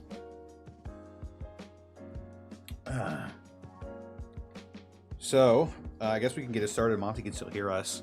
It's true. From Zel Namor, what is the craziest / awesome moment you've had in a TTRPG? There's too many. I don't know about you, Connor, but I got way too many. And most of them are from games that you've never seen because I don't stream most of my stuff. We were fighting the final boss in the S series, Oh yeah. and 3 of us got natural 20s in a row. It was the most epic shit I've ever seen in my life. Hi, buddy. How are you doing? This is the office. You want to be on my lap? You want up? What the fuck was that noise? That was thinking. Bosco. Sorry, I Yeah, didn't. Bosco's got a lot more experience than I think both of us do. Come on up. Yeah, I've probably played Good more D&D in my boy. lifetime than both of you combined, which is Good crazy to think boy. about because I know how much you play, Connor. Oh, Jesus. I never thought I would say that, but now But I'm the- like, oh god. It's No, been I a mean, decade. like, what? you're right. I mean, like, I only really started playing D&D like hardcore when we started the Unexpectables. So. Yeah, I've been playing for a decade, and it disgusts me to think about that. Oh, no. We're just gonna put you on the floor, okay? All right, I think so. I've made this I have an joke answer. I have. Oh, go ahead. Go ahead, Monty. I had an answer too. I've had a few moments. I don't know why, but one of the ones that sticks out to me is like I can't. Oh, buddy, it's okay. He's too fat to jump up on my lap. Oh, Oh no! why are you so fat? You can do it. We'll get you up here. Storm Fox, thank you for the 512 bits. Have some overtime bits. Loving the Q&A. Thank you, dude. He's trying so hard. He's like re-angling, but okay. There's one part of I was in Joe Cat's game as Oss, and I don't know why, but there was a lot of moments in that which were great. I think my favorite my favorite moment in that game is I always go back to it is remember the part like we were in this like forge. I can't do too many details. We were basically in this room that had like a magma like section to it. Like there was a magma square floor. Mm-hmm. And like we were sent in to deal with some bandits and we need to know who was leading the bandits. So we found this random guy who like we fought us. We didn't kill him. We let him live. I caught him in a net. And we needed to know who the name of his leader was. So my character, Osk, who's like an 8-foot tall Goliath guy, looks like Mr. X, grabs him and like, it's like, tell me who your boss is. And the guy's like, go fuck yourself. So Osk goes and lifts him over the magma and just dips a foot in, like dips his like leg in, lifts him back up and goes, sorry, say his name again. I didn't hear it the first time. And he like immediately told me what the name was. And I don't know why, but I was like, oh, I feel powerful. Like it's kind of a messed up thing to do, but I feel really, really strong. So yeah, that was a good moment. And then there's a lot of moments with T-Wig. T-Wig had a lot of shining moments as well. Yeah. I think when spoiler alert, I revived you know who. That was like a big like oh shit sort of moment because I defied that one character who was like the god of death or whatever. Like I interrupted his cycle, which was kind of crazy. And like I was like, oh my god, and everybody else was like, what? What does this mean? Yeah. So there's a lot. Grimmauld Hart having her offering herself up to the werewolf. I love that personally as a DM. I was like, that was a good call. It wasn't really epic, but it was pretty fun. But it got you what you needed. It was a good call. And it was such a good, like, this is the full circle character development for Grimmauld. I went from being selfish to selfless. Yeah. So my story actually includes Mark Allen Jr., so this is good. I like this. I've told this before on other Unexpectable Q&As, but you've heard me reference like the knocked arrow to Mark. Like Mark will be as Seika, hey, everybody quiet down. I'm like, I knock an arrow. So here's that story for those of you that have not heard it. So in our 5-year campaign, which is what Shadow War is based on, Mark and I were part of like a big party. There were like 9 or 10 of us at the table. It was a great group, and it was a big group. We had all the classes and everything. It was great. But communication is key, guys. So we had never seen the big bad. We just knew him as the yellow-robed figure. And he was wreaking havoc in the background. And we had found this pedestal that was going to take us up to like his base of operations that we had just found. And so we're going up this magical elevator. And it stops. And we see him at the end of this room. So imagine like the outside of a coliseum. And he's like right outside one of the pillars doing some magic stuff. And we all see him. And so Mark Allen Jr. at the time was playing a character called Elwim, and he goes, all right, nobody move. I want to check for magical entities. And without missing a beat, another character who had a knocked arrow the entire session, I kid you not. They had this arrow knocked for 3 hours, goes, I let loose the arrow. And all of us at the table turn to him and go, no! And we're like, wait, can we roll a reaction? Can we roll a reflex check? Because it's 3-5. And he was like, nope, you let loose the arrow and you shoot it at the bad guy. And let me pause the story here. This is a sidebar. Think about this for a minute. This is the main bad guy. We're maybe a year or 2 into the campaign. What do you think is going to happen when you shoot a mundane arrow at the big bad? Do you think it's going to hit? He didn't hit. It vaporized right into this like force field that was surrounding him. He turned, smiled, teleported out, and left behind a picture of our city crumbling. And it just instant boss fight. instant fucking massive boss fight that almost killed us. It was a train wreck, and we never got to speak to him for another 2 years. Wow. Like, it was bad. It was so bad that in the expansion, like the second campaign that we did, there was a bar known as the Knocked Arrow in the characters district that literally had the Knocked Arrow. It's the best. So if you hear me reference the Knocked Arrow and you want to hear why Mark cringes, that's why. It was great, but it's also fuck, man. Communication is key. It was no one do anything. I let loose the arrow. No. That's funny. Yeah. I'm trying to think because like I've played in a few things, but I don't get to play as much as other people because I usually DM. But I want to play more. I want to have like a really fucking epic moment. Mm-hmm.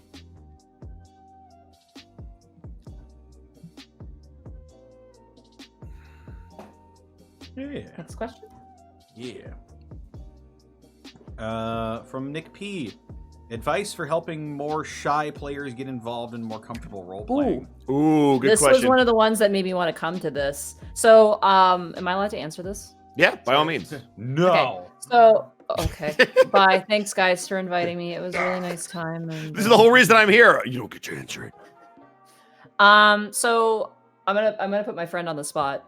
I have a friend of mine who has a lot of social anxieties. But when she's like in a situation where she's super comfortable, she really comes out of her shell. But I'm pretty used to having shy players and really outgoing players. The biggest thing is that, a player doesn't have to actively participate in role play to be part of the story. But a couple of the techniques I picked up is, number one, obviously talk to your players. If you have a person who doesn't want to be called on that much, make sure you don't just call on them. That's not a good way to solve the problem. Also, don't force them to make like physical actions with their character. The best example I can give you is that the best thing that I do, good boy, good jump, is that if say a player is being really quiet in a scene or whatever, I usually be like, okay, hold on a second. I would turn and be like, what does your character think of this? Like, they don't have to like act on it or say anything. Because usually what happens, I'll be like, okay, what does your character think of what's going on right now? And they'll be like, well, I don't want to say anything. I'm like, yeah, but how are they feeling about it? Like, how's your character feeling right now? And then they'll give me an answer, and then we can keep going. So then that way they're still thinking about their presence in the scene without, maybe being as big of a part of the scene. So yeah, that's your. Oh, no, don't go behind the computer, please. Come here. Oh. Connor, have you ever DM'd for shy people? In any of your games, have you tried any techniques that you have to like, or even if you notice somebody who's not on it for a particular day? No, I don't think so, actually. You've been very lucky. One thing that I try to do, Monty brings up a good point, don't force someone to role play. What I'll try to do is I'll try to give, and this, I'll even do this with people that I know are active and very energetic. If I notice somebody is not there today, like maybe they've had a rough day and they don't know how to get engaged, I'll create something in the session to like give them a role to do something. So it's like, hey, give me a perception check. Hey, you happen to notice this. And whether or not they communicate that to the party or whether or not they utilize that information, they don't have to do anything other than receive the information and, make a roll. So that way they feel like they're engaged in the session. And maybe if I give them a piece of information that might help the party, they'll find a way to engage it. So they might go, oh, I'm going to point that out to so-and-so. And I'm like, hey, so-and-so, you noticed this person's character point out this. And that way it feels like they contributed a little bit. And I've noticed that even the most shy players still want, like, they're there for a reason. They're at the table to do absolutely. something. So they might just want to roll some dice at stuff. So if I'm like, hey, make a perception check. Hey, give me an arcana check real quick. You notice that this particular barrier that they're trying to get through is made up of this particular magic from this school. And if they want to reveal that, then they can, which is awesome. But it doesn't force them to engage in a scene that they don't want. They can just reveal that information and then be done. But they've contributed to the actions going on.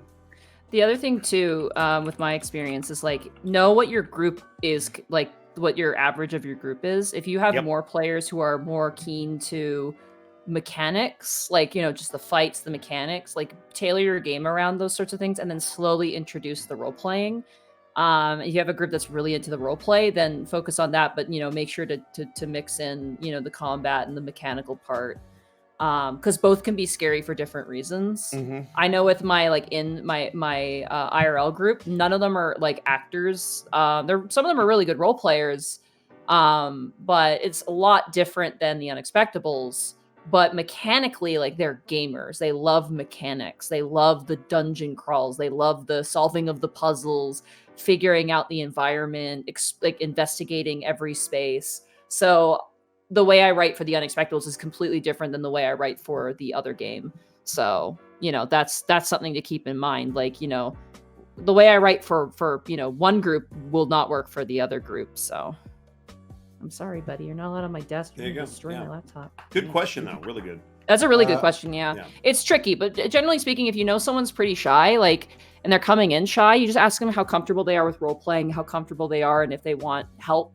Always, if you're the DM and you have new players, always explain that you are there to help. Yep. The amount of people I have coming into a game going like, oh, they don't know what to do right away, and they're like, I'm sorry. I'm like, no, this is part of the game. I'm here to help you learn. And I always tell players, especially new young players, if you don't know what something is, you can ask me. That's part of the game. Yep. You're not holding me up. You're not wrecking the game. You're not disturbing anybody. This is part of it. That's part of the game, is asking for clarification. That's why I'm here. And nothing will derail a campaign or a session faster than if a DM realizes a player is not having fun. I don't know about you, Monty, but that will suck the energy out of it. And I'm like, I could have done something to help them have a better time, because they're taking. I'd rather have a player ask a ton of questions than to have a miserable time. And there's times where you don't want it to eat up all the time, because then it affects everybody's enjoyment. But it's better to make a foster an environment where asking a question is not scrutinized, and in a way is like an invitation. I think that's a good thing. So but no player is at your table for 3 hours of their day if they don't want to be there. So exactly, it's all about finding out what they want to do and what's going to make them have the best time. And you can do little moments too without other players. I know NPCs are great for that. Yeah, the character, her character's like an old drow grandmother who knits socks and stuff. Her character concept's amazing. But she doesn't sleep because she's a warlock, so she literally just sits outside all day, just rocking in a rocking chair and stitching up clothes. And so at one point, one of the sailors came up, because they're on a boat. One of the sailors came up to take a pee, and it was I got scared by her, and it was a really cute moment where she was just like, hello, and he's like, hi, and then ran back. Why? Have the printer, please. Don't go on the printer. I need that tomorrow. Yes, I need that, buddy. I'm sorry. He's trying to climb on top of every technological thing. He's curious. He's very curious. I saw somebody suggest ghoul for a name. Ooh, it's a little mean sounding. I don't know. You'll have ghouls and goblins then. Goblins and ghouls. He's very sweet face, and he's very chirpy and friendly. I don't know if I want to call him ghoul. It'll be the zombie nation in Monty's house. Apparently, my mom likes the name Hob, so yeah. I think Hob is cute. You smacking Bugbear. I don't know. Yeah, I am. You hear that? You hear that fat? Oh yeah. He's a chunky boy. He's a chunky boy. You're a chunky boy. Llama Sheep with 1,000 bits. Thank you for keeping me sane while I work third shift at the hospital. Keep up the good work. Third shift? God. Third shift. Okay. You're like my friend Andrew. She does triples. Thank you for your service. Yeah, thank you for your service. I don't know if you're. Oh, goodbye.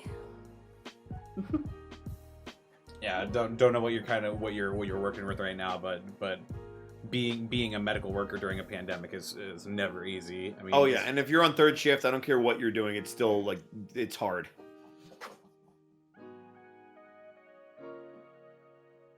All right, what's the next question? Next question from Fantastic Callum. If your character were a dragonborn or a half dragon, what scale color would they have?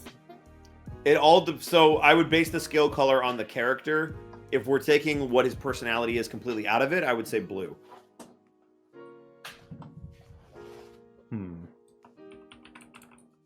I like silver dragons, so silver dragonborn. Boy, you don't say. I would have never guessed. Shut up! Hey, have I told you about the silver dragon that I played? Shut up. No, I straight up. I basically combined Draco and Monty into a character and made it a silver dragon. It's great. And they both hate me. Yeah, we both do. Even without the dragon. I literally messaged Drake. I'm like, you should come check out this one-off. She was like, why would I hate you? Because the character's name is Draco. Tinus would probably be bronze. Bronze dragon. I think Brian would be red. I forgot. I missed the your character thing. Brian would be red. Dursa would be green, because of course. But you, Taryn would be gold. Lucy would be white. And, oh man, I'm just trying to think of the other ones.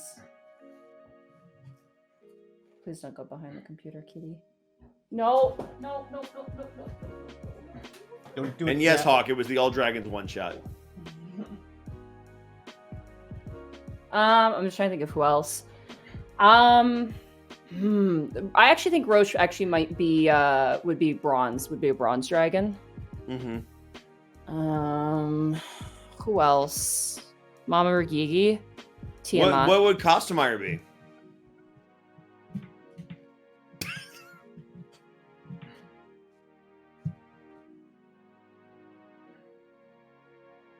Anyway, next question. All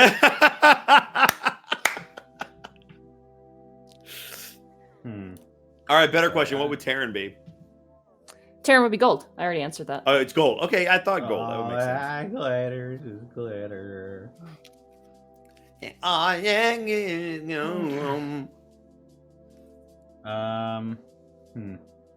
don't think Tannis from a I don't think Tannis would ever be a dragon. Yeah. From a personality standpoint, I don't think any of them really mesh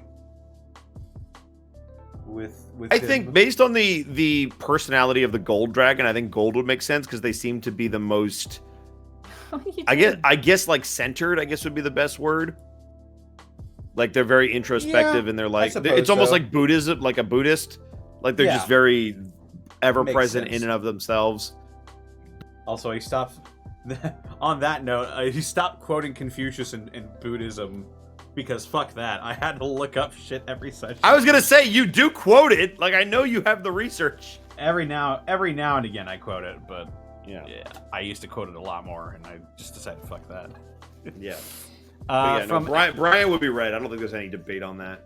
Alexandros, as someone who recently became the newly appointed perma DM of their group, what do you often look for in inspiration for making characters, and how do you avoid burnout? Hey, Monty! Oh, God. Well, to avoid burnout, I just stay away from that part of Missouri. I was gonna say, I guess to avoid his Twitch channel. Oh man, this is a bit of a hard one because I also burn out. Well, I figure you have the best perspective because like you go through it and you've been through it. Not to put you on the spot. I know. I just have a fat cat. I'm trying to make sure. So here's I'm gonna give you a piece of advice that I stole from Monty, who stole it from their friend who gave it to them. Fate cake. When you're burning out and when you're stressing yourself out over every little detail, remember that you are just there to create a really fun game for your friends to play. That's the job of a DM. So if you're worrying about the minutia of every DC and every spell and every rule and everything, and you're trying to plan out the full encounter and make sure you have everything at your fingertips, that's awesome. But also realize that if everybody's having fun and you miss a DC or you misquote how a spell's supposed to work, we do that all the time as DMs. I've done it in Ravenloft, Connor's done it, Monty's done it.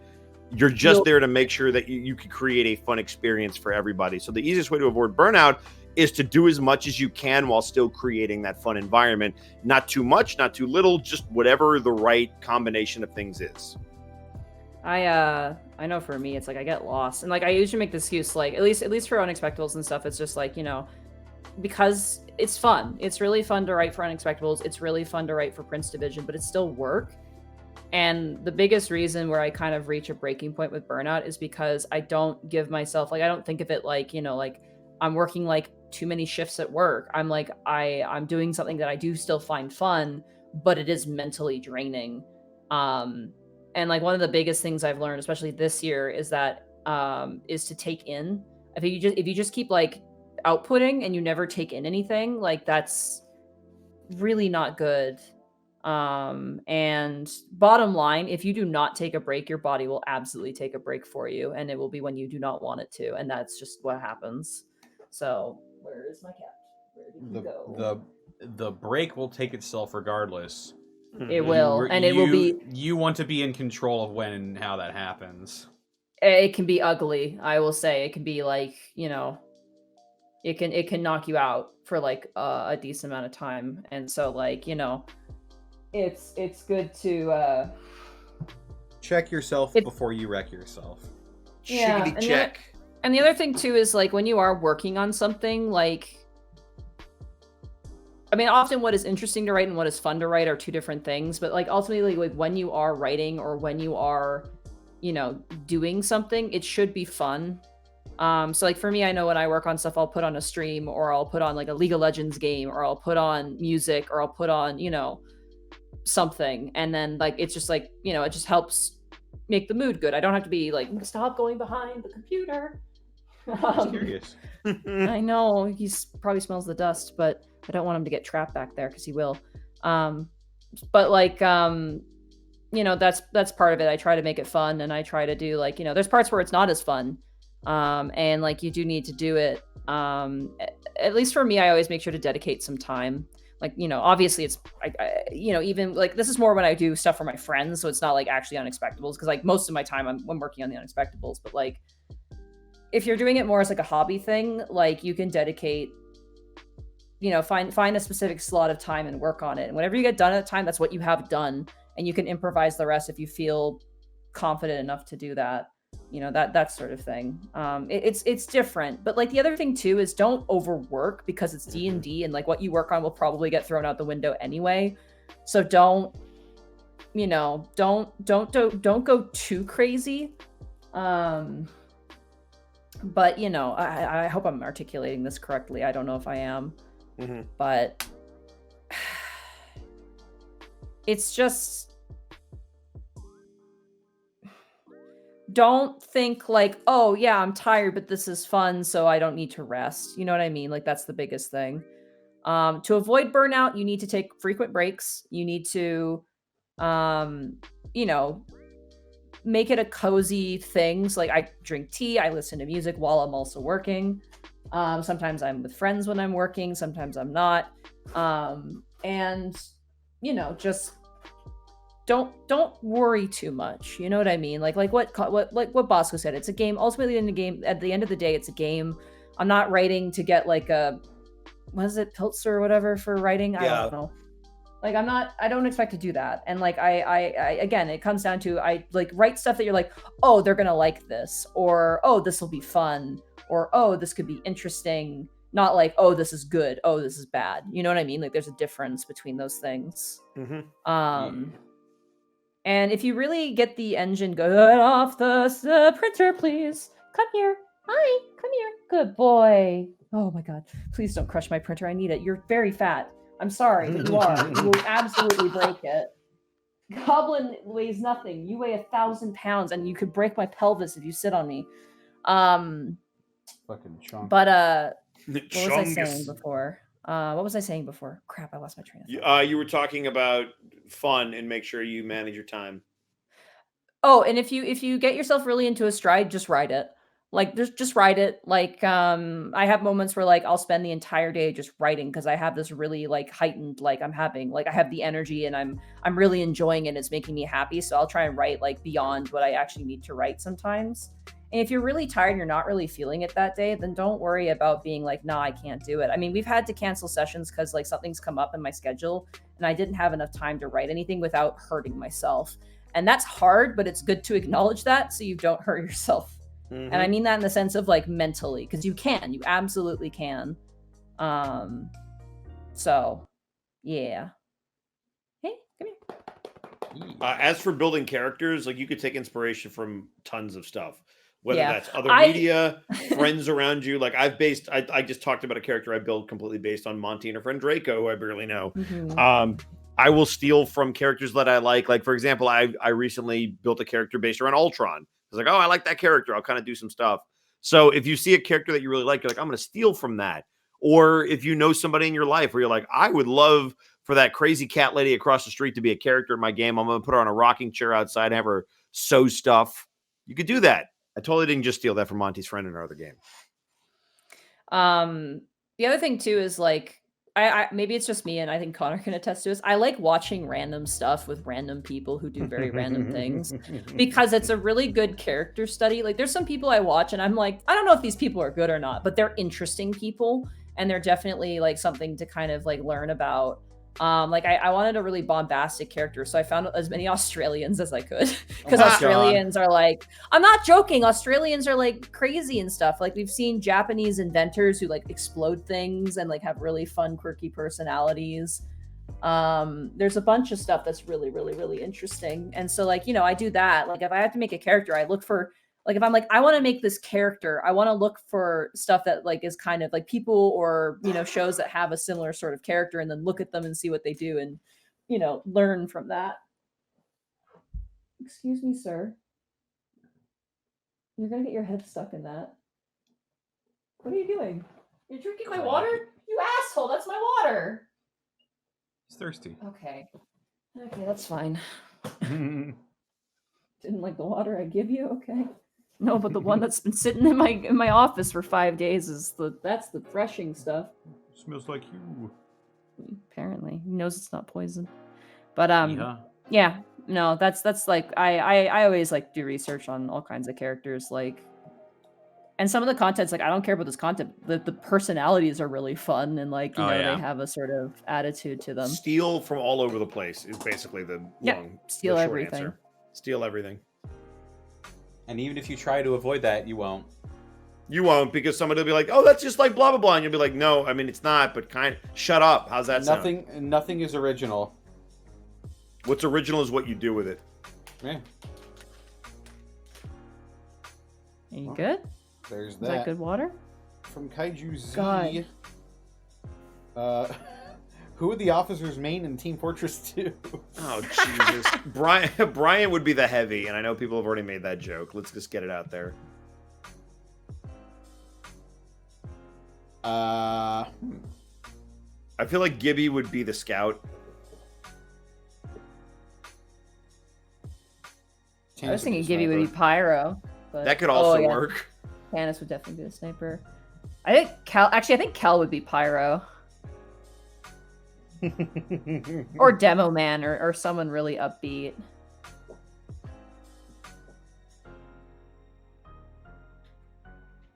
Kel would be the doctor dude. Isn't there a doctor that got medic? But he's kind of weird. He's kind of like... He is weird, but Kel's weird in a different way. It's true, I guess. Medic could kind of work. But I feel like that's less a personality. Hello, I'm here to kill you. Maybe it actually would fit the personality. Ultimate attack ready. Oh, there you go. Sorry. From Zenlita, who would you cast your character as in a live-action movie? Oh boy. Let me think about this for a second. As your character. This is not a question for me. I do not know actors at all. I'm gonna go. All right. No, this. Does it have to be an exact match? No, I mean they're because makeup can do wonders. So you know.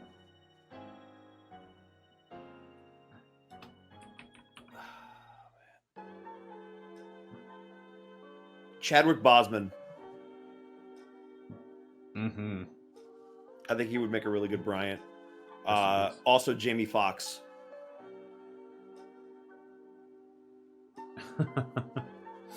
Jamie Foxx as Bryant is messing with me in my head right now. That is a very and then there's the obvious one. I feel like Sam Jackson would be an obvious one, but because he's always screaming.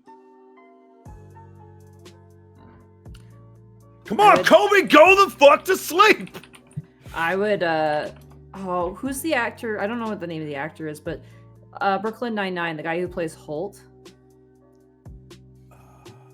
I based a lot of Roche off of Holt a little bit because I did like that yeah. Oh, the guy. He also does like progressive commercials. I can't remember his fucking name. Yeah, he's pretty good as an Andre actor. Braugher. He's been in Law and Order too. He's really good. Andre Braugher. Okay. Andre Braugher. Andre Braugher. There you go. Yeah, he's great. He's disgustingly good. The fact that he can be such a good straight man in that comedy is great. Killmonger is Bryant. Michael B. Jordan would be a good Bryant. Michael B. Jordan would be a great Bryant, and it would also really fuck with people. Michael B. Jordan, hell yeah. He's also a huge anime fan. He's such a dork. Beyond that, I don't have any other answers for any of the other characters. I'm having a lot of trouble with this one. I feel like Tennis would be played by... let me think. Keanu Reeves. Keanu? Yeah, because Yeah. he's got like that like super suave and chill attitude, but he could still go over the top with rage. I guess. I mean, if we really want to, like, obviously Bruce Lee would be amazing for him, but Yeah, no. Yeah, I think Keanu would be good as Tannis. Hang on, let's see what Keanu Reeves. especially lately, now that he's kind of got like an older, rugged look, because he was in Cyberpunk, all the commercial stuff. Yeah.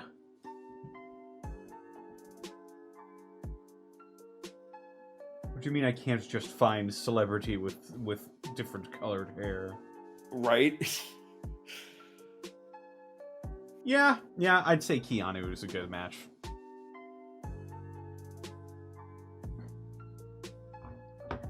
And that would fit the People are- John Wick vibe that you were looking Yeah. for. People are asking me if I'm back, and I haven't really had an answer. But yeah, I'm thinking I'm back.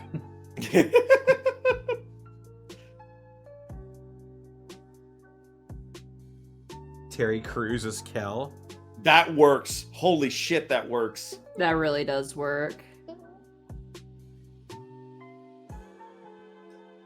I'm trying to think who would play Gibby. I know, I'm thinking too, and I just don't know actors. Meryl names. Streep, because she's good at everything.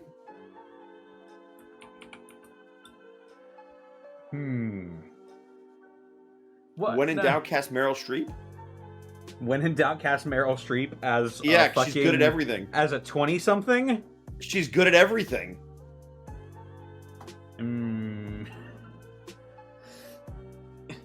No shot against her or anything, but I'm just saying, man, she's got range for days. perhaps And makeup's a hell of a drug. It's a CG younger? movie, so don't worry about it. It's a CG. Okay, It's a CG movie. let's see. What if I just type in the word actress and see what happens? trying to think. I'm not good at this. I shouldn't have No, been this is asked tough. question. This is a hard question. I'm Can getting a lot Costmire of- be Angelina Jolie? I'm getting a lot of Scarlett Johansson. I can see Scarlett Johansson as Gibby. She would have to be less of a badass, so we'd have to see what. Oh, also Kate Beckinsale without the accent Kate Beckinsale. from Underworld. Oh yeah, she'd fit.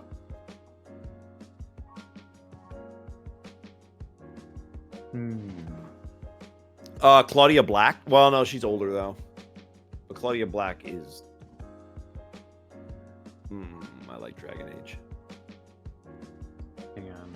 Drew Barrymore 10 years ago, maybe. That's not bad, actually.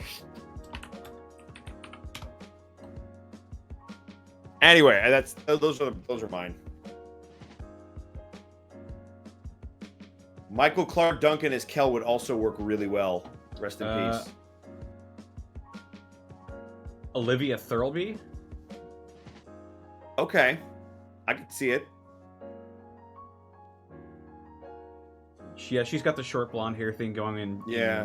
In Judge Dredd. So In Judge Dredd, yeah, no, I could see it. Yeah, Taryn and Costner are tricky. I can't think of anybody for Costner. Angelina Jolie, baby, Costmeyer, the badass. But Costner is like I don't know Angelina Jolie, but like Costner is I- a big girl. yeah, I did have an answer for that, but the person in question turned out to be a huge racist, so not that anymore. Yeah, never mind. Yeah. Actresses. Oh, what about oh my god. From Thor. Why can't I remember her name? Who played Helena?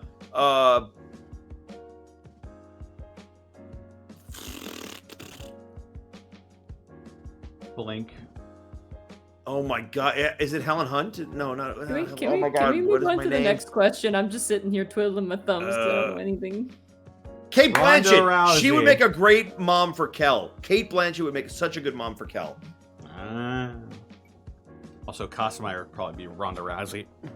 Ronda Rousey could play Costumire hands down. Send me a She picture can't of act her. I worth will a shit, decide. but I'll take it. Ronda Rousey, the 3-time UFC women's champion. Sure, Yep. I don't know who that is. Send them to me. She's a badass and she's got an attitude. She just can't act. Anyway, next question. I feel bad for Monty. She's like, I don't know. She's like It's Tom okay, Hanks okay. for everyone. Well, clearly Monty doesn't I don't give a even know damn who that about her is. reputation. Rhea Ripley for Costumire. I'm also down with that. Oh, is that the lady who, sang Bad Reputation? No, that's Jonah Jett. No. Oh, bad, okay. bad reputation is. But that is Actually- that is Rhonda's music. Ronda Rousey's theme song, yeah. I listened to that when I was writing for costume. I don't give a damn about my reputation. That'd be a Costumire song. Also, here she is. Okay, I have a really, really fat cat in my stomach, and I can't breathe, but he's here. So just, I'm learning a lot. Just hanging out. Oh, Cool buddy, story, you're bro. so- That's Ronda Rousey. My chest Anyway. is being crushed in my esophagus. No, I'm sure Monty knows who Tom Hanks is. My joke was that everybody knows who Tom Hanks is, so Monty's like, is it a male character? Tom Hanks. I don't know who Tom Hanks is. You don't wait, really? Holy I just don't know names. I don't know names. I know Toy faces, Story but I Woody. don't know- Okay, that's a voice acting thing, but But you know who Woody is, right? All right, Apollo 13. Yes. Don't know that. No, oh boy. Every Remember, character. I'm not a movie person at all. I don't Forrest know Gump. names. I don't. Oh, that guy. Okay. yeah, I was like, what do I? Every Yeah, I'm not a character movie in the Polar person. Express. I mean, basically. All All right, next question. Yeah. From Here's- Time Nerdlandia. Does Julia What up, interact with Kobe when he's in Bryant's apartment by himself? That's kind of spoilery. It's a little spoilery. We do not want to answer this one. I mean, I can just take my headphones off and you can answer it. Well, I mean, we'll find out, but There you go. maybe I wonder. It makes you wonder. Maybe when Bryant comes home to his apartment, is Kobe crying because Bryant's there, or is Kobe crying because someone left?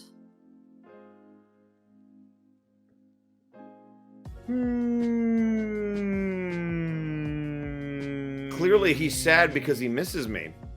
In terms of Julia, though, she does go to other apartments sometimes. She will put lost things back where they were, and if something falls over, she'll put it back up sometimes. No one really Hopeful notices. ghost. Yeah.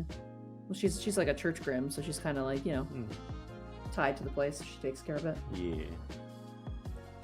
I've upset the chat quite a bit. So Yeah, think about what you've done, Monty. I answered a question with another question. It's clearly because he misses me. Why would you think otherwise? I don't know.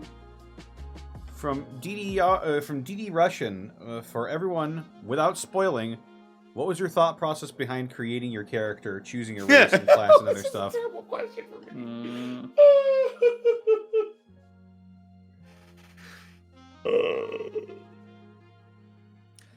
I'd say Arkolf came right out of the gate knowing exactly what he wanted. That Yeah, was he the sure definite- did. Yeah. I was like, okay, I want a badass bodyguard who always wears sunglasses and who whoops motherfuckers' asses. What else do I want? Sword? Cool. What do sword good? Gotta be Kensei. What sword do good? What sword do good? Gotta be Kensei.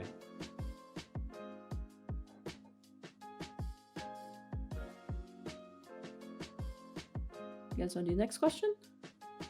Or did you want to answer, Bosco? Do you want me to answer? If you want. Up to you. All right.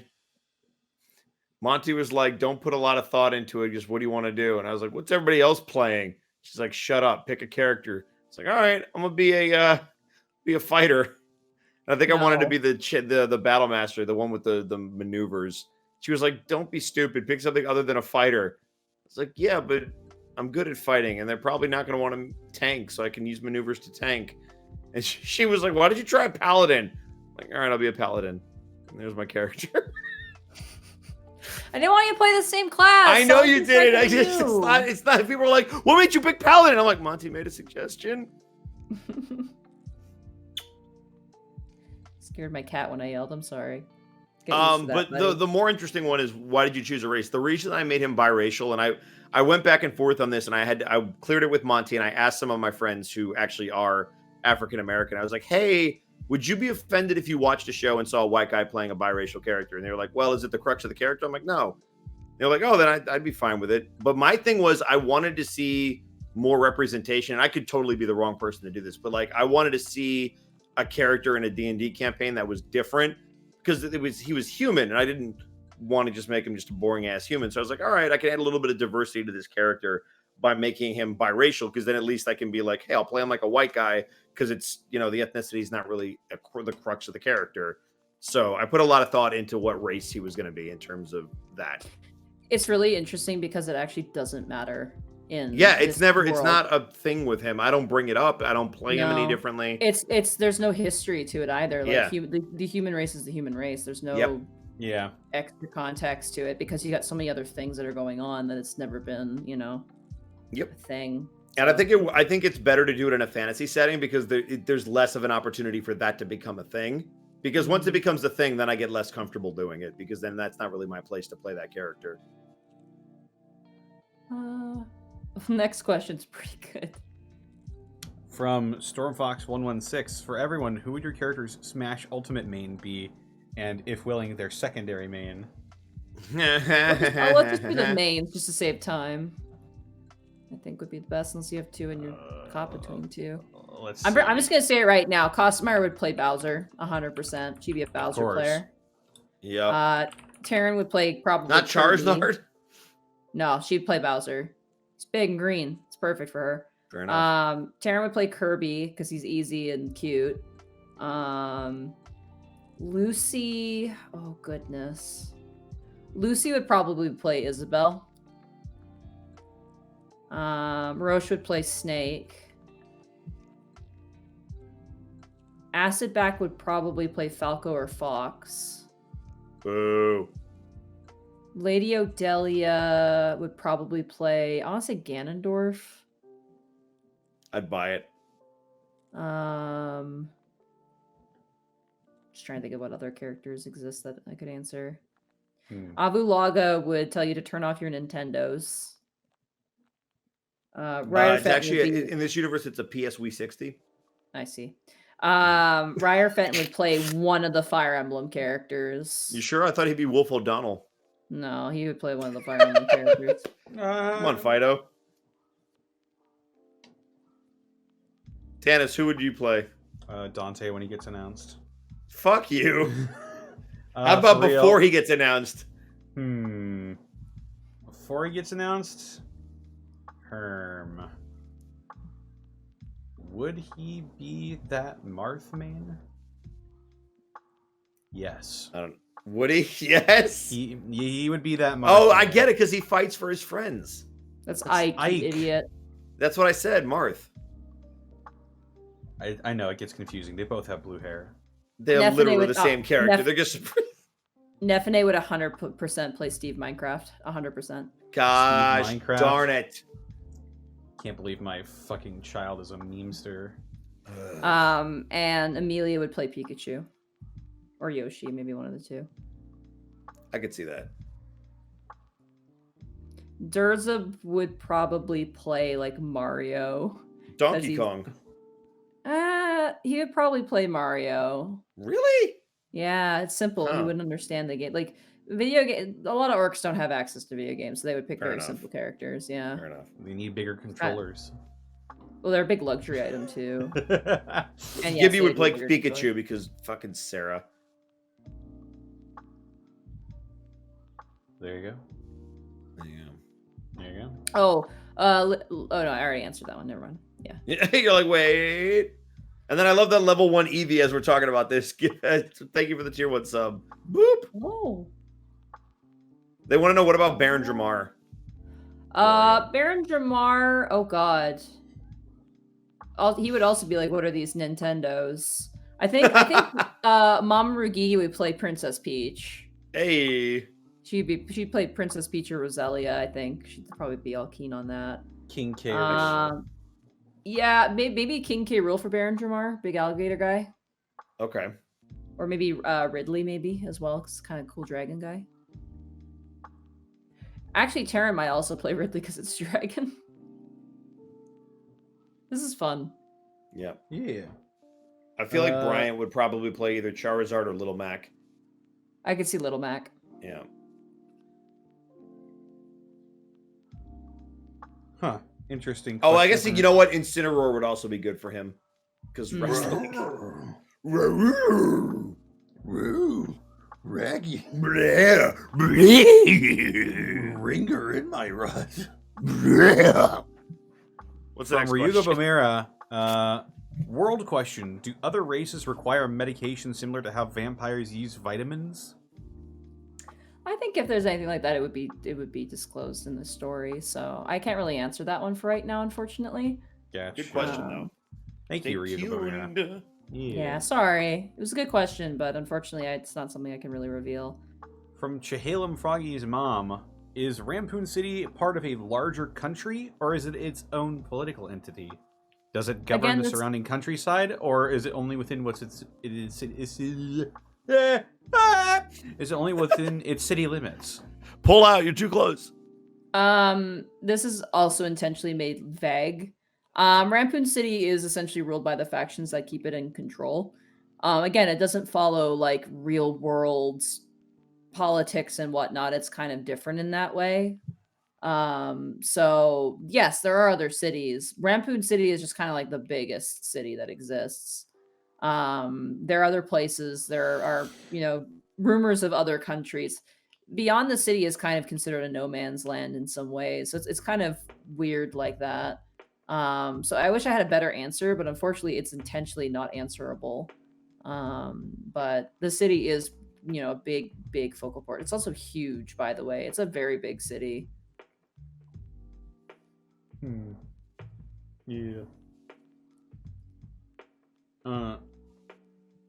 There you go. Thank you for the question, Chahale. From Like Tabuya,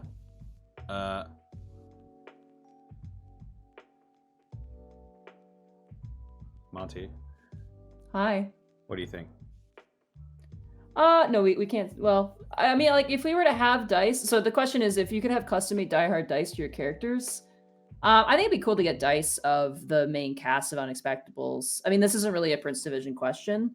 If I wanted a set of dice, I would want a Lies themed set of dice. Unfortunately, this isn't really right to Prince Division, so we're going to kind of skip it, but that's a brief answer. Yeah. There you go. Yeah, just to the main cast. From Tiberius Wolf 9696, are there optometrists that could provide subterranean races like drow and kobolds with special glasses to counteract sunlight sensitivity? I think again, no one played a drow, but depending on where the drow is at. What? I said I almost did. You almost did, yeah. Usually when I run the subterranean races, I opt out of the sunlight sensitivity and just give them the 60 feet of dark vision. That's what I do from now on because it's just simpler. So there's no worry about that for sunlight sensitivity in those races anymore. They don't have it in this universe, at least. They have the 60 feet dark vision and then just normal sight. There's no 120 feet dark vision. The Underdark is kind of not really a huge thing in this universe. It's not a massive part of it. It's more like, there are subterranean things, but it's not the Underdark. It's not like really what it is. So, yeah. Yeah.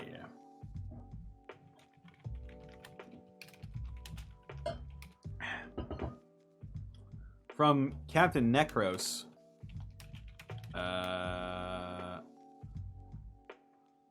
This one's kind of like the dragon one. Yeah, from earlier. this one's sort of overlapped. Yeah. It's what will your characters collect, like knickknacks, bottle caps, monster energy tabs, stuff like that. Let's definitely prioritize the Prince Division ones because it's a Prince Division Q&A. Because I see there's some general questions which are fine, but I feel like I probably tackle a couple more and maybe like we do a couple more questions because I'm actually starting to get kind of burnt out a little bit. Well, there you go. Like, Okay. We did an extra hour, but yeah. Let's see. So if we got 7 minutes, let's do some good ones. From Papusa Monkey, what is the sewer system like for Rampoon City? I can answer this simply. It's the same as a modern sewer system. There's nothing in there. It's standard infrastructure. Sorry for the lame answer, but that's just kind of the way that it is. There you go. I'm just trying to see if there's any like really good ones.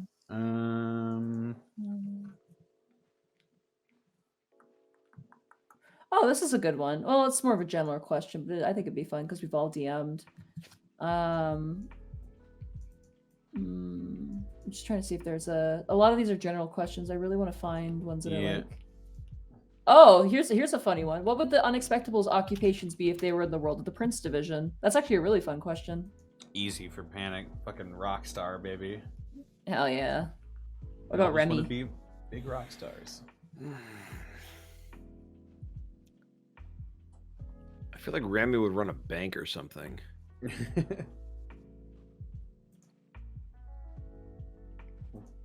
Corbo financing. Maybe politician. Okay, that would work. Yeah. I would say I just see Tass being just the local menace.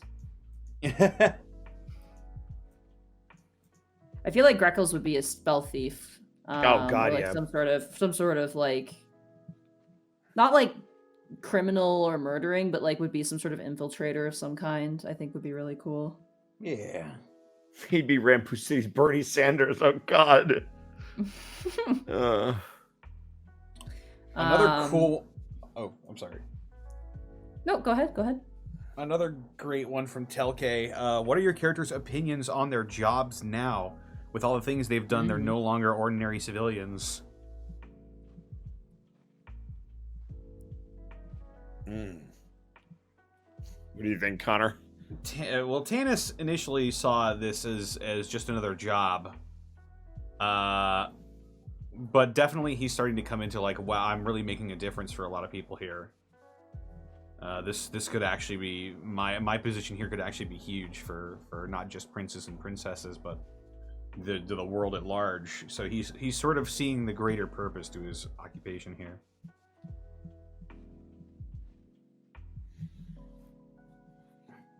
I feel like Brian is very frustrated because he thought it was going to be one thing and then he realized, nah, fam, dragons do what they want and the leaders do what they want, and you don't really get to tell them what to do, and they don't really follow the laws that you enforce. So I feel like in that regard, he's like, well, shit, I'm not making any kind of a difference. So for him, it's been a struggle of, I wanted to change things, and this isn't letting me change it the way that I want. So he's having that internal conflict of, I mean, yeah, I'm helping people, but not on the scale that I thought I was going to. Mm-hmm. That's a good one, yeah. Telk's on fire. Yeah.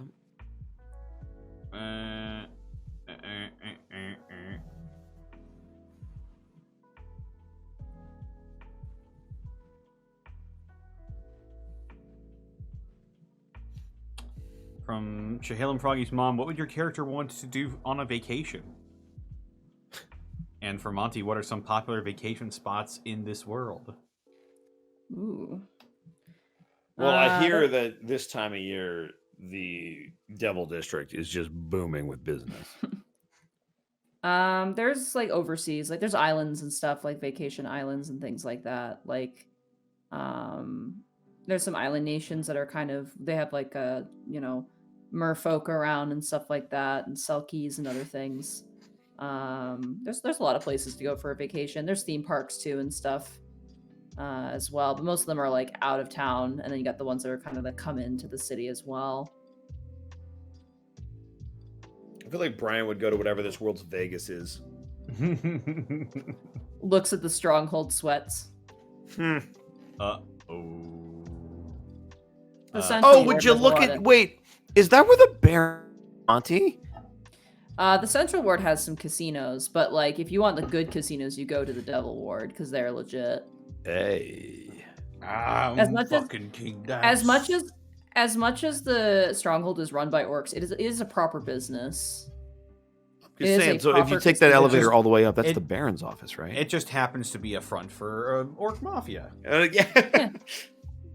Like they're like you could find like some high standing people going there to gamble, and they're not associated with the Baron. They just go there to gamble because it's a nice place to gamble. It's a nice place to have like a little party, or it's a nice venue to have like meet with people. So, just saying. Yeah. As much as Tanis is a city boy, he would like to travel on his vacations. He'd want to go to let scenic Nef- places. Let Nefene eat some mud and help her build character. Yeah, let her eat some mud. Where would we go to eat some? We can eat some mud. We have See, mud sweetie, at we don't have home. to buy food. We have mud at home. Your part what? Your part what else you'll learn. No.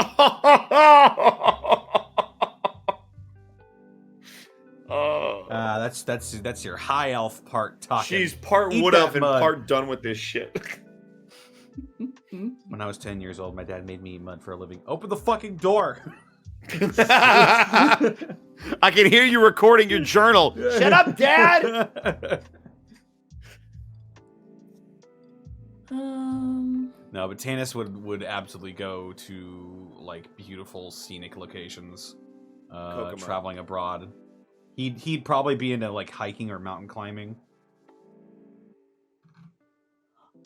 But he does have a he does have a daughter with him, so he'd probably go somewhere that is at least populated. At least when Nefene's in his custody. Nef is half wood elf, half high elf. Word. Although for all intents and purposes, I think she is high. Pretty sure elf? she's high elf. Yeah, she Yeah. takes a bit more after her mother. For At least in looks and personality, she's a lot more like you. yeah, for statistically, stats wise, she is a Yeah. high elf. Half. That's No, she is a full elf. She is a full elf, but she is half high. she's a elf. full elf, but she's her what her actual race would be considered is high elf. The way it's handled in Prince Eat Division the mud, is that unless- Nefene. Whoa, what? Eat the. You didn't hear what we were talking about earlier. What? Eating the mud? Yeah, eating the mud. Yeah, I'm the one who suggested it. Eat Yeah. the mud, Nefene. Eat No, the I'm a high mud. elf, Dad. I gotta use the bathroom. I think I gotta get up here. I think this is the end for me. All right, last Okay. question, Connor. Pick a good one. Okay.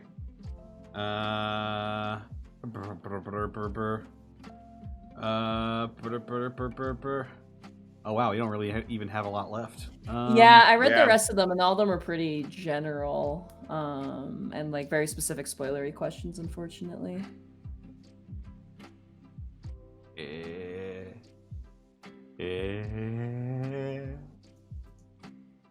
Oh, here's an interesting one from Okay. Ransack 16. If a character of a citizen race were to be reincarnated into a non-citizen race, how would that affect their legal status? They would be Ooh. whatever race they are would be their legal status. Oh shit. Yeah, you Yeah, lose that. it doesn't happen commonly enough that they would have a plan for that. So you would be like, if you get turned into a goblin, guess what? You're a goblin now, and you get all the perks. I feel like there'd have to be some precedent set for that, right? Like, Not yet, but there might be at some point. if it doesn't happen all that, like clearly they'd have to look into that more, right? They don't just lose their civilian status if they get reincarnated. That's bullshit. I mean, but you're not you anymore. You're not they you all- anymore. Yeah. What the how? You're in a different body, but culturally, like, Yeah, but the physical is all that they can see. How can you have to prove it? Yeah, if you How do hold up prove your it? ID and you're like an elf, but you actually You're like, like hey, a look, I'm goblin, this they're not guy. They're gonna like, that's believe an you. elf. just say things that only you know. So, like, if But then the investigators have to know that. They're like, you're making this up? if, for instance, like someone of high political standing were to die and get reincarnated as like a goblin or something, surely they'd have to find the exception and then make it. Let's put it this way: it hasn't been done to somebody who's high enough profile for it to become a thing. This is something that people could actually do to like do exactly what you said. Like, this is how they disappear people. Like that's how like not only do you kill them, but you make sure they don't come back because they're alive as somebody else. Yeah. Although you'd have to control what they turn into with the reincarnation spell, which is impossible. Which is possible if you're like a really strong, powerful creature spellcaster. Scary, isn't it? Blood magic, man. That's how you make somebody you don't like disappear. You're like, I'll kill you, bring you syndicate back as a reincarnating dog, and you're people. done. Jesus. That's really kind of cool. Just a granny syndicate. Yeah, hag syndicate reincarnating people all the time. They're for hire too if you want to get rid of your political opponent. Man, that shit's scary. You could just lose everything, and wow, that's like a fate worse than death right there. There you go. I was just gonna say, what's got worse, family, dying or coming back to life to realize you have nothing you used to have? If you've got a being family, forced to you live out can't your see life. them anymore. And even if they believe you, there's nothing that they can do. Not yet. Man, that's bullshit. Yeah. Yeah. Why do you Like think Brian hates the world so much? It's flawed. I'm sorry, this world's quite flawed. So yeah, I mean, well, good question. Wow. All right, We did it, guys. We went over for an hour. Yeah, we did it. I do need to go. I really need to use the bathroom. So Do it. Okay. Where can they find you? You can find me at MontyGlue on Twitter. You can find me at twitch.tv/MontyGlue. I have a new cat. Things are stressful. I want you to do that on Wednesday now. That was a good recap. Thank you. All right, bye, Monty. Bye, Monty. Connor, where can they find you? They can find me on Twitter, Twitch, and YouTube.com/DistortionDevil. I stream Tuesdays, Fridays, Saturdays, and Sundays, playing tabletop games, and I'm also playing some Yakuza. Mostly what I'm doing, so consistently. We got to rate somebody. What about you, Bosco? Oh, you can find me at EdBoscoVA on both Instagram and Twitter, and then right here on twitch.tv/EdwardBosco. I love Q&As. This was a lot of fun. Yeah. We can raid Darko Draco. We can raid Theropod. We could raid Zako. Could raid Zako. What? I think she said Draco. Oh, she's saying Draco. Oh, she said not Draco, anyone but Draco. Okay. Well, we can do Theropod because she doesn't want to raid Draco if we want. Yeah. It's just weird. That's oddly specific. Anyone but Draco. Like, that's mean.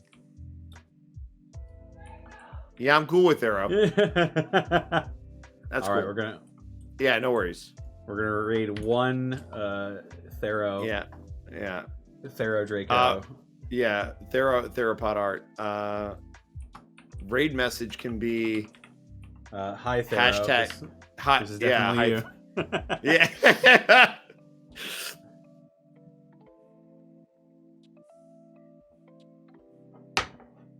What should our raid message be? Hashtag blame Monty. Hashtag blame Monty. Yeah, hashtag blame Monty. All right. Because that way Thero will be confused as to what's happening. It's true. Yeah. All right, guys. Tell Thero we said hi. Give them lots of love. Hashtag blame Monty. Hashtag blame Monty. Hashtag blame Monty. All right, take care, everybody. See you. Bye. See you Wednesday. Or maybe the exciting conclusion of the water plane. maybe. Maybe we'll have to see. Take care, everybody.